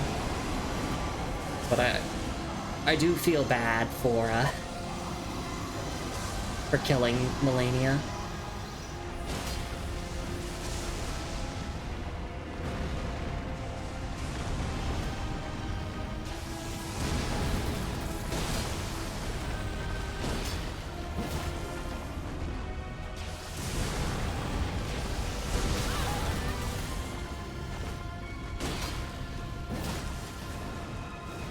Okay, breath attacks. Yeah, so I do want to find out if there's a way that I can try to punish that. But I'm not too stressed over it. Also, I need to remember to reapply my buff when I have a spare moment, especially since it just expired.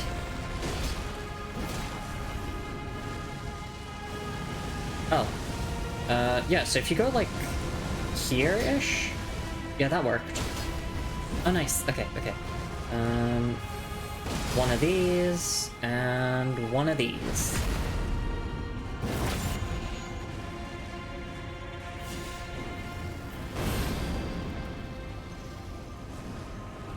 Phase 2 time! Yippee! we do a little pancaking. I'm just using sound to tell where the Dragon Lord teleports for that.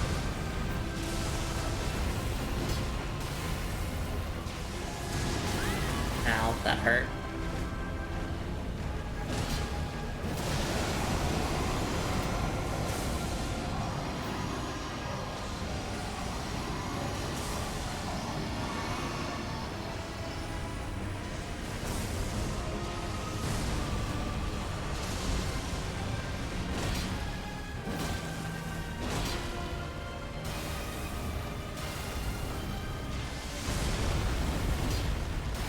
God, where are you now?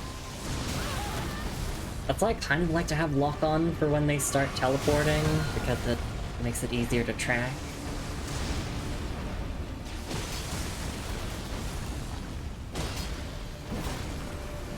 But then I feel like, yeah, my view is so limited when I'm locked on, and I'm gonna die here. Yeah. Ugh. It was a smooth phase one, but ugh. That was rough. I got her in like 30-something attempts, but literally as soon as I got her remembrance, my power flickered and turned my PS4 off. It had to redo the fight. Aww, I'm so sorry to hear it. At least you got to experience Peak 2 times, instead of having to make a new character.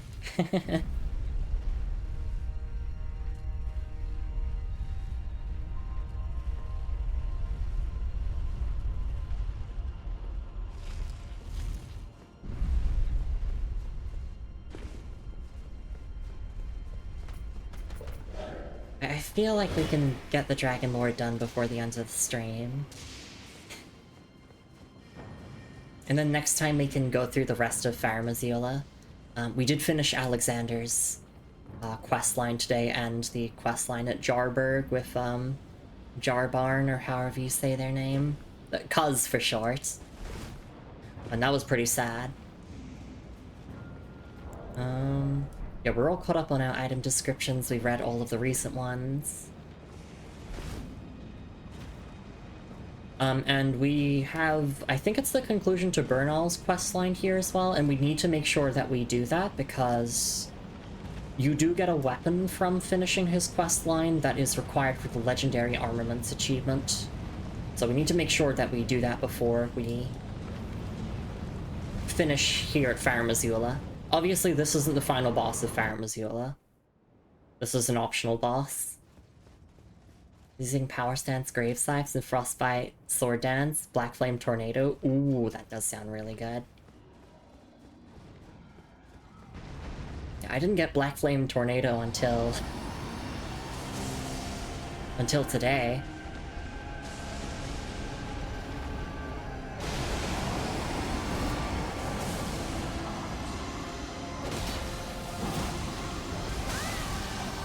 Because we did Mountaintops of the Giants, including beating the Fire Giant, and then we went to the Consecrated Snowfield / Halig Tree.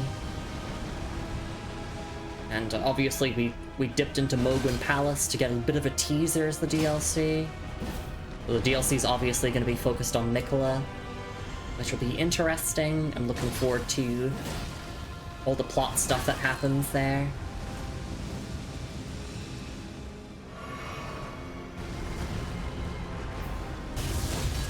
Okay.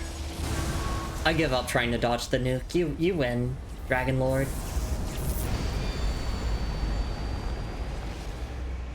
I really wish I could use Torrent for this fight. Just to get back in quicker.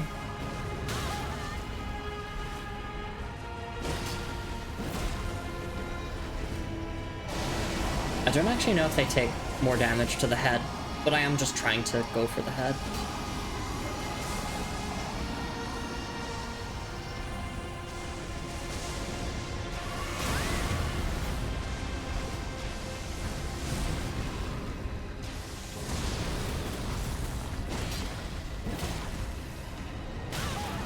Right, that head sweep attack keeps throwing me off.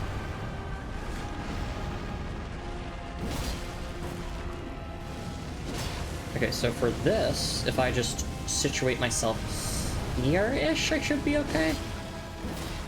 Yeah. You just jump over the head. Funny.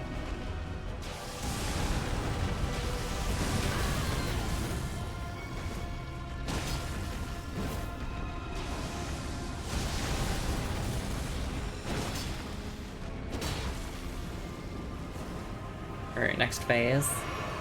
Could have gone better, but eh. It is what it is. Yes, Moon, I do miss you. Being the dedicated tail cutter in Monster Hunter.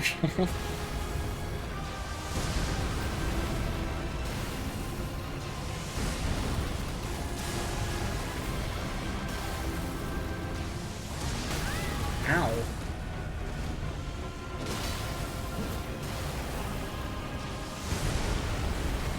Oh my gosh, please stop teleporting. Well, Monkey's paw curled there. It's like, okay, yeah, I'll stop teleporting, but I'm gonna do a flame attack.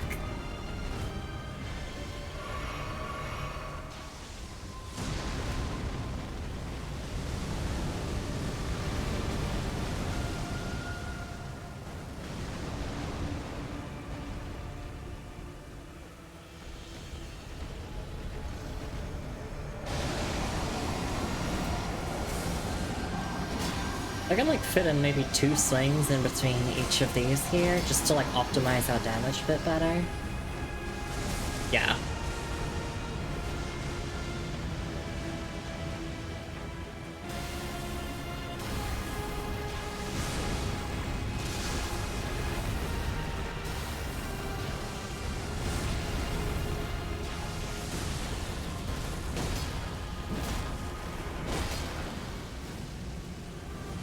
Jump over the tail. No! Oh.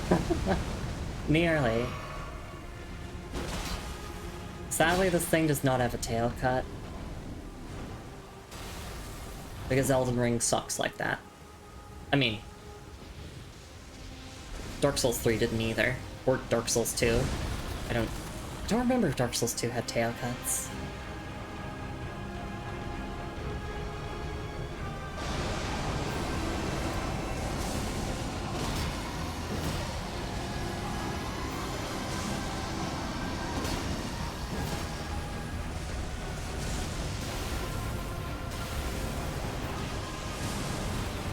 Okay, we're in some real shit territory now.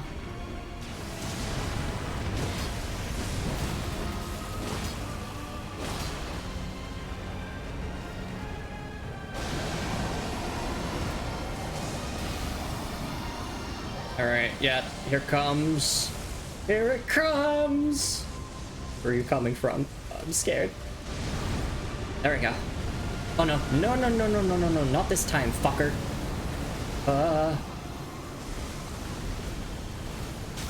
No! My ducks! I lived. Doesn't matter.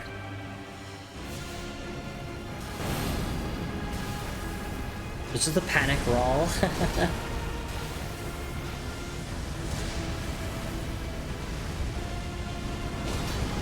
Oh no. Thank you, Flame, protect me.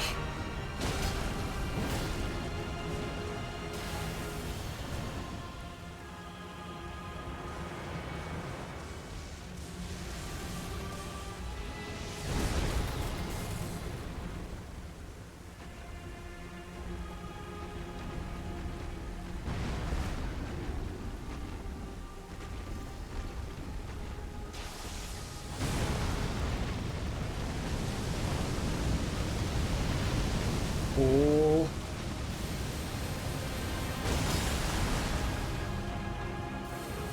This is risky, but it was worth it. I don't care. Flame protect me putting in the work there. Holy shit.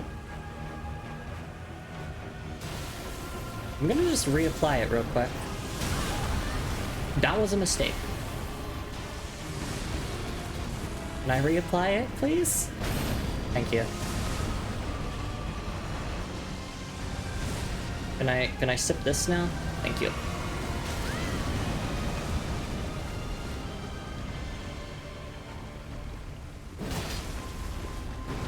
But this has a half, like my Wonders Physic has a half heal and health regen over time on it.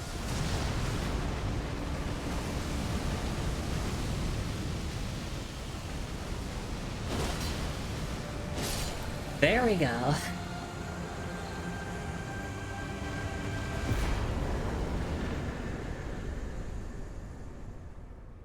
Legend Felled. Remembrance of the Dragon Lord. Nice. Thank you, utility incantations. I owe you my life.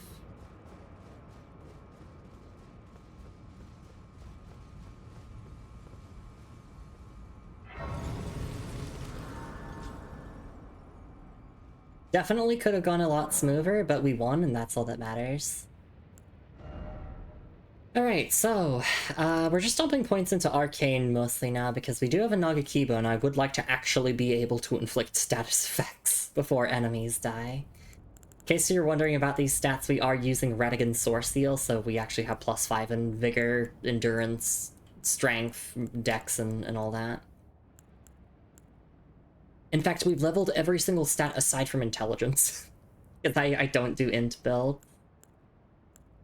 Yeah, we're just mostly investing in Arcane right now. So we can actually do some bleed stuff. So I wonder, is the spot to use Miquella's Needle around here somewhere? I did it! Try ranged battle. There we go. Alright, let's take a look at our loot. We got Remembrance of the Dragon Lord. Blech. Sorry, cannot do words right now. Let me start from the beginning there. Remembrance of the Dragon Lord. Remembrance of Dragon Lord Placidusax, hewn into the Erd Tree. The power of its namesake can be unlocked by the Finger Reader. Alternatively, it can be used to gain a great bounty of runes. The Dragon Lord whose seat lies at the heart of the storm beyond time is said to have been Elden Lord in the age before the Erd Tree. Once his god was fled, the Lord continued to await its return. Okay. I don't need to use the needle, no. I'm just wondering, like, where the spot was to use it for future playthroughs. Because if I inherited the Frenzied Flame for the sake of getting all Steam achievements within a single playthrough, I would have to do the Frenzied Flame ending first, and I don't want to do that. Interesting, so, like, a god... Is this another outer god that we haven't heard of? Because, yeah, there's a mention here, the Dragon Lord, you know, having a god, like a being beyond the Dragon Lord almost.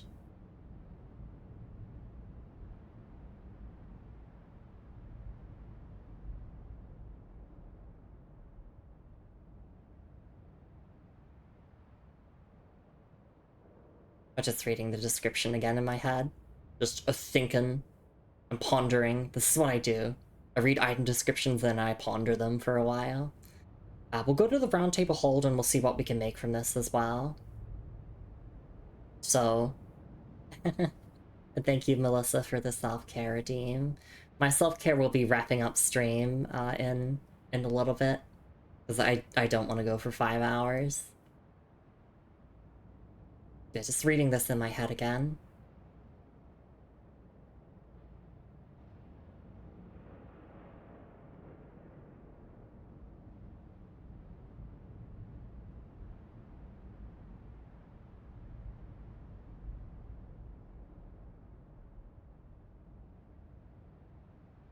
Alright.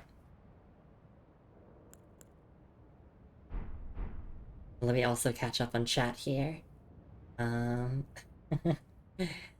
Yeah, I popped off. Moon says, I saw this creature's tail and thought, hey, that's where I'd be if we fought this together. So true. Apparently Dark Souls 2 has tail cuts, but it's mostly for disabling certain boss attacks, not getting weapons. Oh, I see. Because, like, I mean, I've obviously played Dark Souls 2. I've done all bosses in Dark Souls 2. And I love Dark Souls 2. Yeah, it's Dark Souls 2. We love Dark Souls 2 here. But my memory of the game is not the best. Like, those minor details I don't remember as well. But, like, I remember the characters and the story and a lot of the more iconic bosses and all that. Moon says, now upload that fight as a standalone video title. It's something like, this is why Strength Faith is broken in Elden Ring for easy 400k views. So true. Frenzy Flame is scary, it's true. Moon says this casually, like, yeah, there's just billions of outer gods out there. Don't worry about it. Exactly. Estelle says, I'll probably be heading out. Awesome fight. Thank you. Great job. Aldia is so interesting. Yeah, Aldia is absolutely, like, one of the most interesting Soulsborne characters. And truly does deserve the title of Scholar the First Sin. Not a god for each star in the night sky. Honestly, but there's so many outer gods. Like, we have the Greater Will, there's the One Great, there's the outer god that sent down the mother bird, like, you know, that, like, became the mother of the death birds. I think it's called the Twin Bird, actually. There's so many outer gods. I just want them all to fuck off. That's why Ronnie seems to be the best solution here. I'm a Ronnie truther. Okay, I do want to actually see, like, if the spot to use Miquella's Needle is around here somewhere, or if it's, like, outside of the arena. If only I could, use Torrent.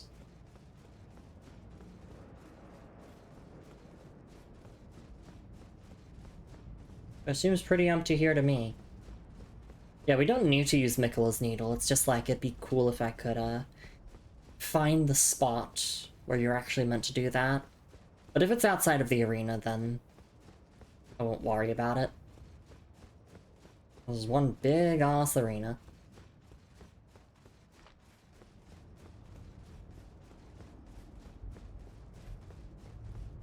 Oh, and also the details, like all the beastmen, like, being buried here. And I mean all of them here as well. Alright, let's go to... Where do we want to go to? That's a good question. The Round Table Hall to talk to Enya and check what we can make from the Remembrance, and then we'll wrap up stream. And then next time we're going to continue along through Farum Azula and maybe get to the end of it. I'm going to put away my weapon. Oh, and also I can re-equip Alexander's shard here for more Odovis's Vortex power. Bernal Quest 2, yeah, that's also super important to get. Not only because we're doing all NPC questlines, but also for the sake of all achievements. It's totally getting done before January.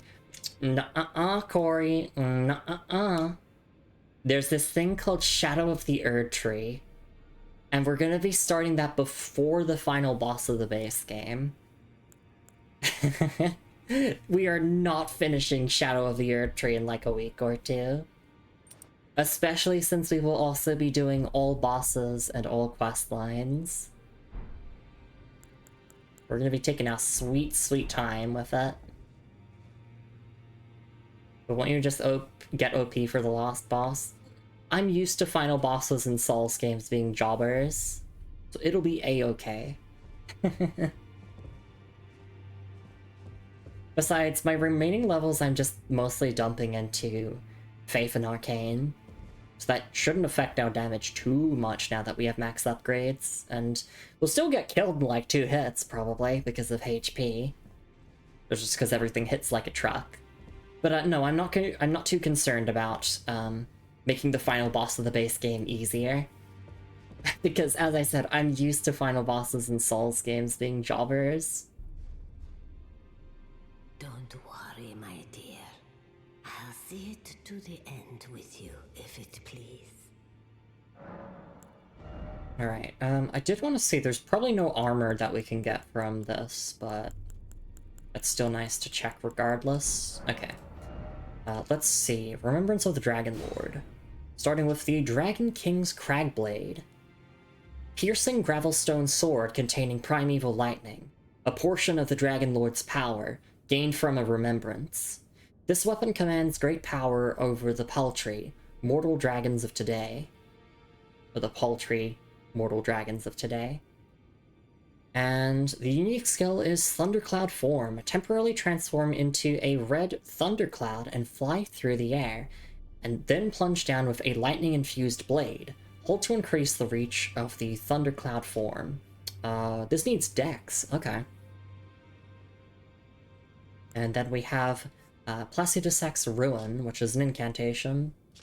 Yeah, 36 faith. Power gleaned from the remembrance of Dragon Lord Placidusax, or how you say it, Placidusax, transforms caster into the Dragon Lord to spew golden breath from above.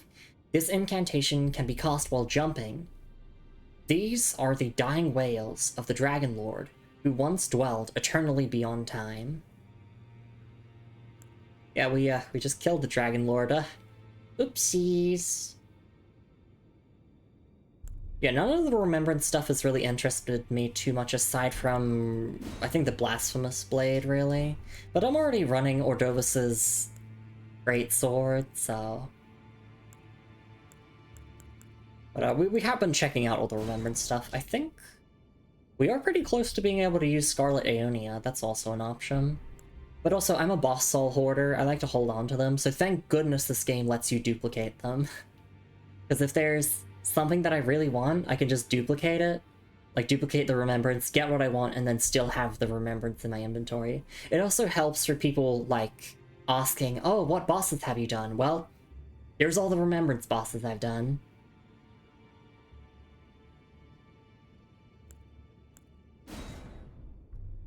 In other words, all of them. Well, all of the ones that we have available at the moment. Aside from the DLC. We do have access to the DLC, we can start the DLC, but we're just primarily focusing on the base game first and then moving to the DLC. And then coming back to the base game. Oh, this doesn't actually require runes to get, huh. Yeah, interesting that the incantation doesn't require any runes, but the Cragblade does. Just never really noticed that or paid attention, because I'm just looking at the descriptions. I don't care about how much they cost. Alright.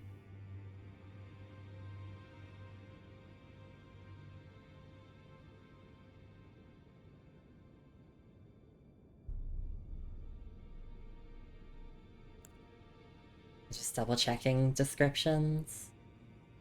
But it's interesting that that can be used while jumping. That could be pretty funny.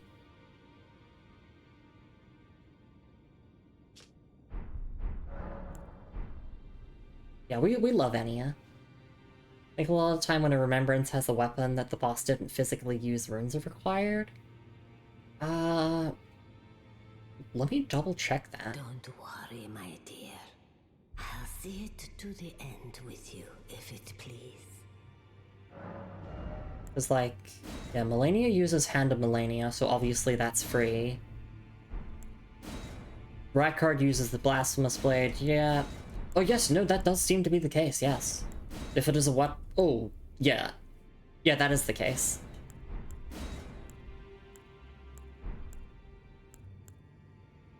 Because, yeah, the Giant doesn't use the Red Braid. Although the Grafted Dragon here is technically not correct with Godric, because he does use a Grafted Dragon in his second phase, but... It's a unique Grafted Dragon. It's not the Grafted Dragon weapon itself. This is kind of an outlier.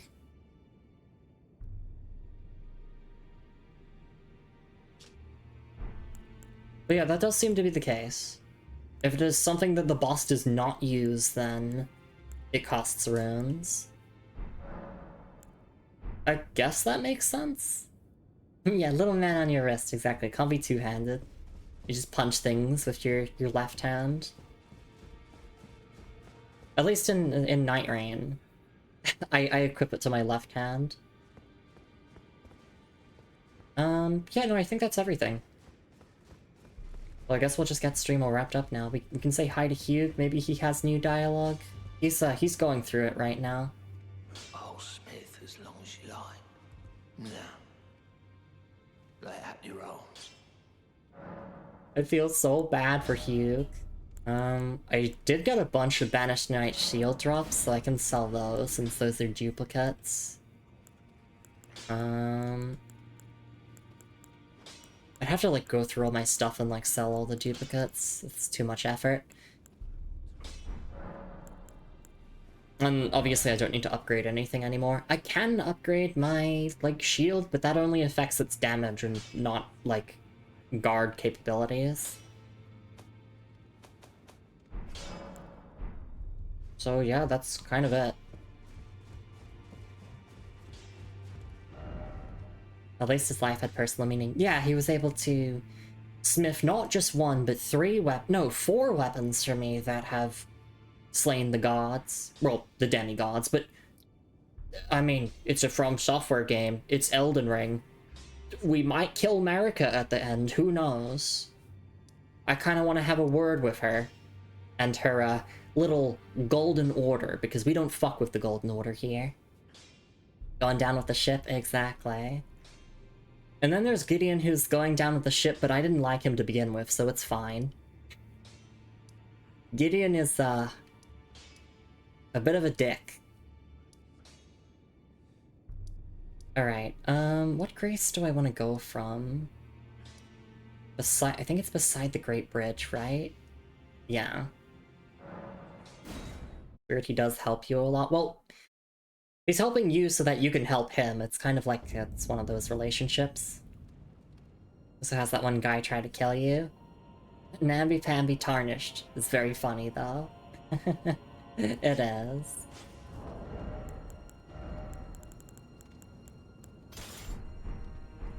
Oh yeah, also, just to show my, like, proper build, here it is. Not, like, fully optimal or whatever, but we're not here to be optimized. I just wanted to play a paladin because I heard that Faith was actually good in this game, and can confirm, Faith is actually good in this game. Yeah, so it's mostly just strength and faith. Yeah, that's what Gideon says. Find the Albinoric woman. She hides in a cave to the west of the Lastia ruins, which jut from the mist-shrouded Lake of Leonia. She knows the location of the medallion's counterpart, I'm sure. Thank you so much for the resubscription as well, Moon. 17 months. I guess I'll read it again. Find the Albinoric woman. She hides in a cave to the west of the Lastia ruins, which jut from the mist-shrouded Lake of Leonia. She knows the location of the medallion's counterpart, I'm sure. He, like, speedruns the part where he tells you Latenna's location. He speedruns. He basically raps it.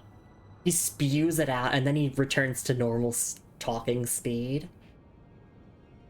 I did pest threads only for fun time while I was working towards New Game Plus 7. Very fun spell.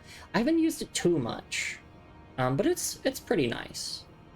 Honestly, my favorite spells that I've been using are Gurunk's like boulder, like the boulder toss, and lightning spear. But also we did get the ancient dragon's lightning spear this stream, and that's also been really fun. Flame of Frenzy is also fun. Black Flame is very, very fun as well. We had a Black Flame war against the Godskin duo. We were just exchanging Black Flames back and forth. So it was enjoyable.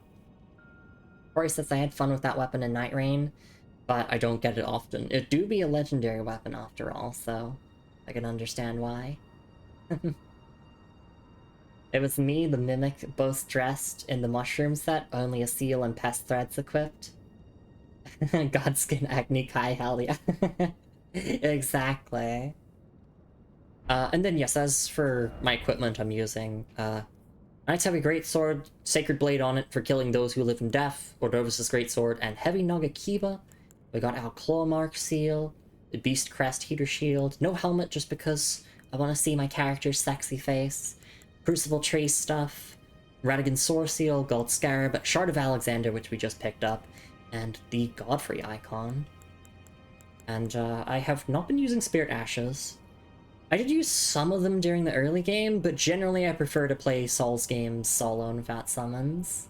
Rest of equip load. Thank you. I think if I throw a helmet on, it does push it to heavy load. Yeah.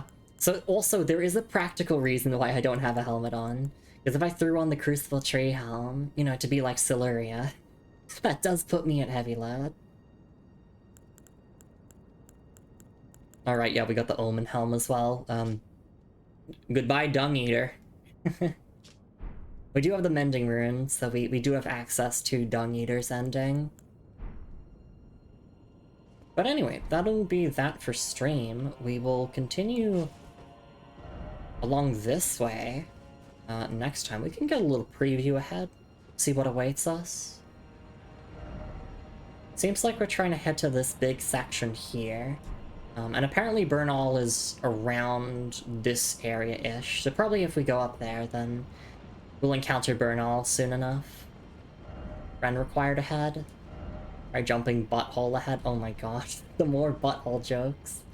You can go down there though, but there's no point, I don't think. I think that would just kill you. Anyway, I'm gonna stop yapping. Let's get stream all wrapped up, and we'll be back tomorrow same time with more Elden Ring. Nearly 200 hours of playtime. Yeah, we've been going through this really slowly. But I enjoy a good old slow burn. It's been nice. Let me look at my Steam achievements. We did get 2 Steam achievements today. We got both defeating the Dragon Lord and defeating the Godskin duo. Only 30.2% of players have defeated the Dragon Lord, and only 43.6% of players have defeated the Godskin duo, which puts us at 34 out of 42 Steam achievements. So, in other words, 80% completion.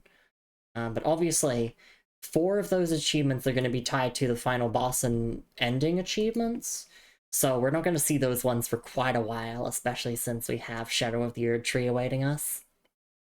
Anyway, that's enough from me. Let's get things all wrapped up here. Thank you so much everyone for coming by the stream. Hope you all had a lovely time with some more Lumi Elden Ring. I'm really happy with all the progress we made today, and I'm super happy that we beat the Dragon Lord. I wanted to stream for a little bit longer, especially because we got the raid, but also because I kept getting so close to beating the Dragon Lord, and I'm glad that I managed to manifest a victory. I'm very, very happy that we got through everything. Thank you for streaming, Lumi. Thank you for being here, everyone. Let me quickly promote my socials and Discord server. You know where to find me off stream. I post my stream schedule every single week on both Discord and Blue Sky, and I do also upload these Elden Ring VODs onto YouTube, so hey, if you're on YouTube, thank you so much for tuning in until the end. Also, I should mention this, on my Blue Sky, I currently have a Steam game giveaway that's ongoing at the moment. Basically, you like and repost the post, and you reply with what game you would like from a list of games, and I will be drawing a winner for that on Christmas Day in Australia here. And the games list is basically games that we have done playthroughs of on the channel. So yes, it does include Elden Ring, if you want to snag yourself a free copy of Elden Ring. But also, I did say this on the Discord server, we are going to be doing a Discord exclusive giveaway as well. That one's going to be tied to my birthday and my birthday stream as a result. So please look forward to when I post that one, because that one's going to be a special type of giveaway. And I hope you all look forward to that. Yeah, let me quickly thank everyone who came by to stream, and we'll talk about what we're doing for the rest of the week, and then we'll find someone to raid off into. Alright, let's see how well I can do with this. Thank you so much for being here, Moon. Thank you so much for being here, Ominous Trout. Thanks for being here, Telv. Thank you so much for being here, Melissa. Thanks for being here, Soroka and Ocean. Thank you so much for being here, Lumi Ravenwitch. Thank you so much for being here, Too Much Sasha, and thank you so much for the raid. Thank you so much for being here, Sunshine Estelle, Ori the Goober, Angel Vice, Plault. Thank you so much for the resubscription, Moon. Thanks for being here, V. Did I say thanks for being here, Ocean? Well, thank you for being here, Ocean, again. Thanks for being here as well, Alex Speedling. Thank you so much for being here. Gotta keep scrolling, so many names to thank. Ori, thanks for being here as well. Thanks for being here as well, RPG Jolie. Oh my goodness. I know there's a whole bunch of other people. Double thank you, Lumi. Aw, thank you. I'm gonna double check for some names here. But obviously, whether you were here or the whole stream, you're just lurking or watching the VOD. I hope you had a lovely time. Alright, also Sharks came in to drop a lurk. Yeah, thank you so much everyone for being here. Whether you're here for a minute, an hour, the whole stream, or just lurking.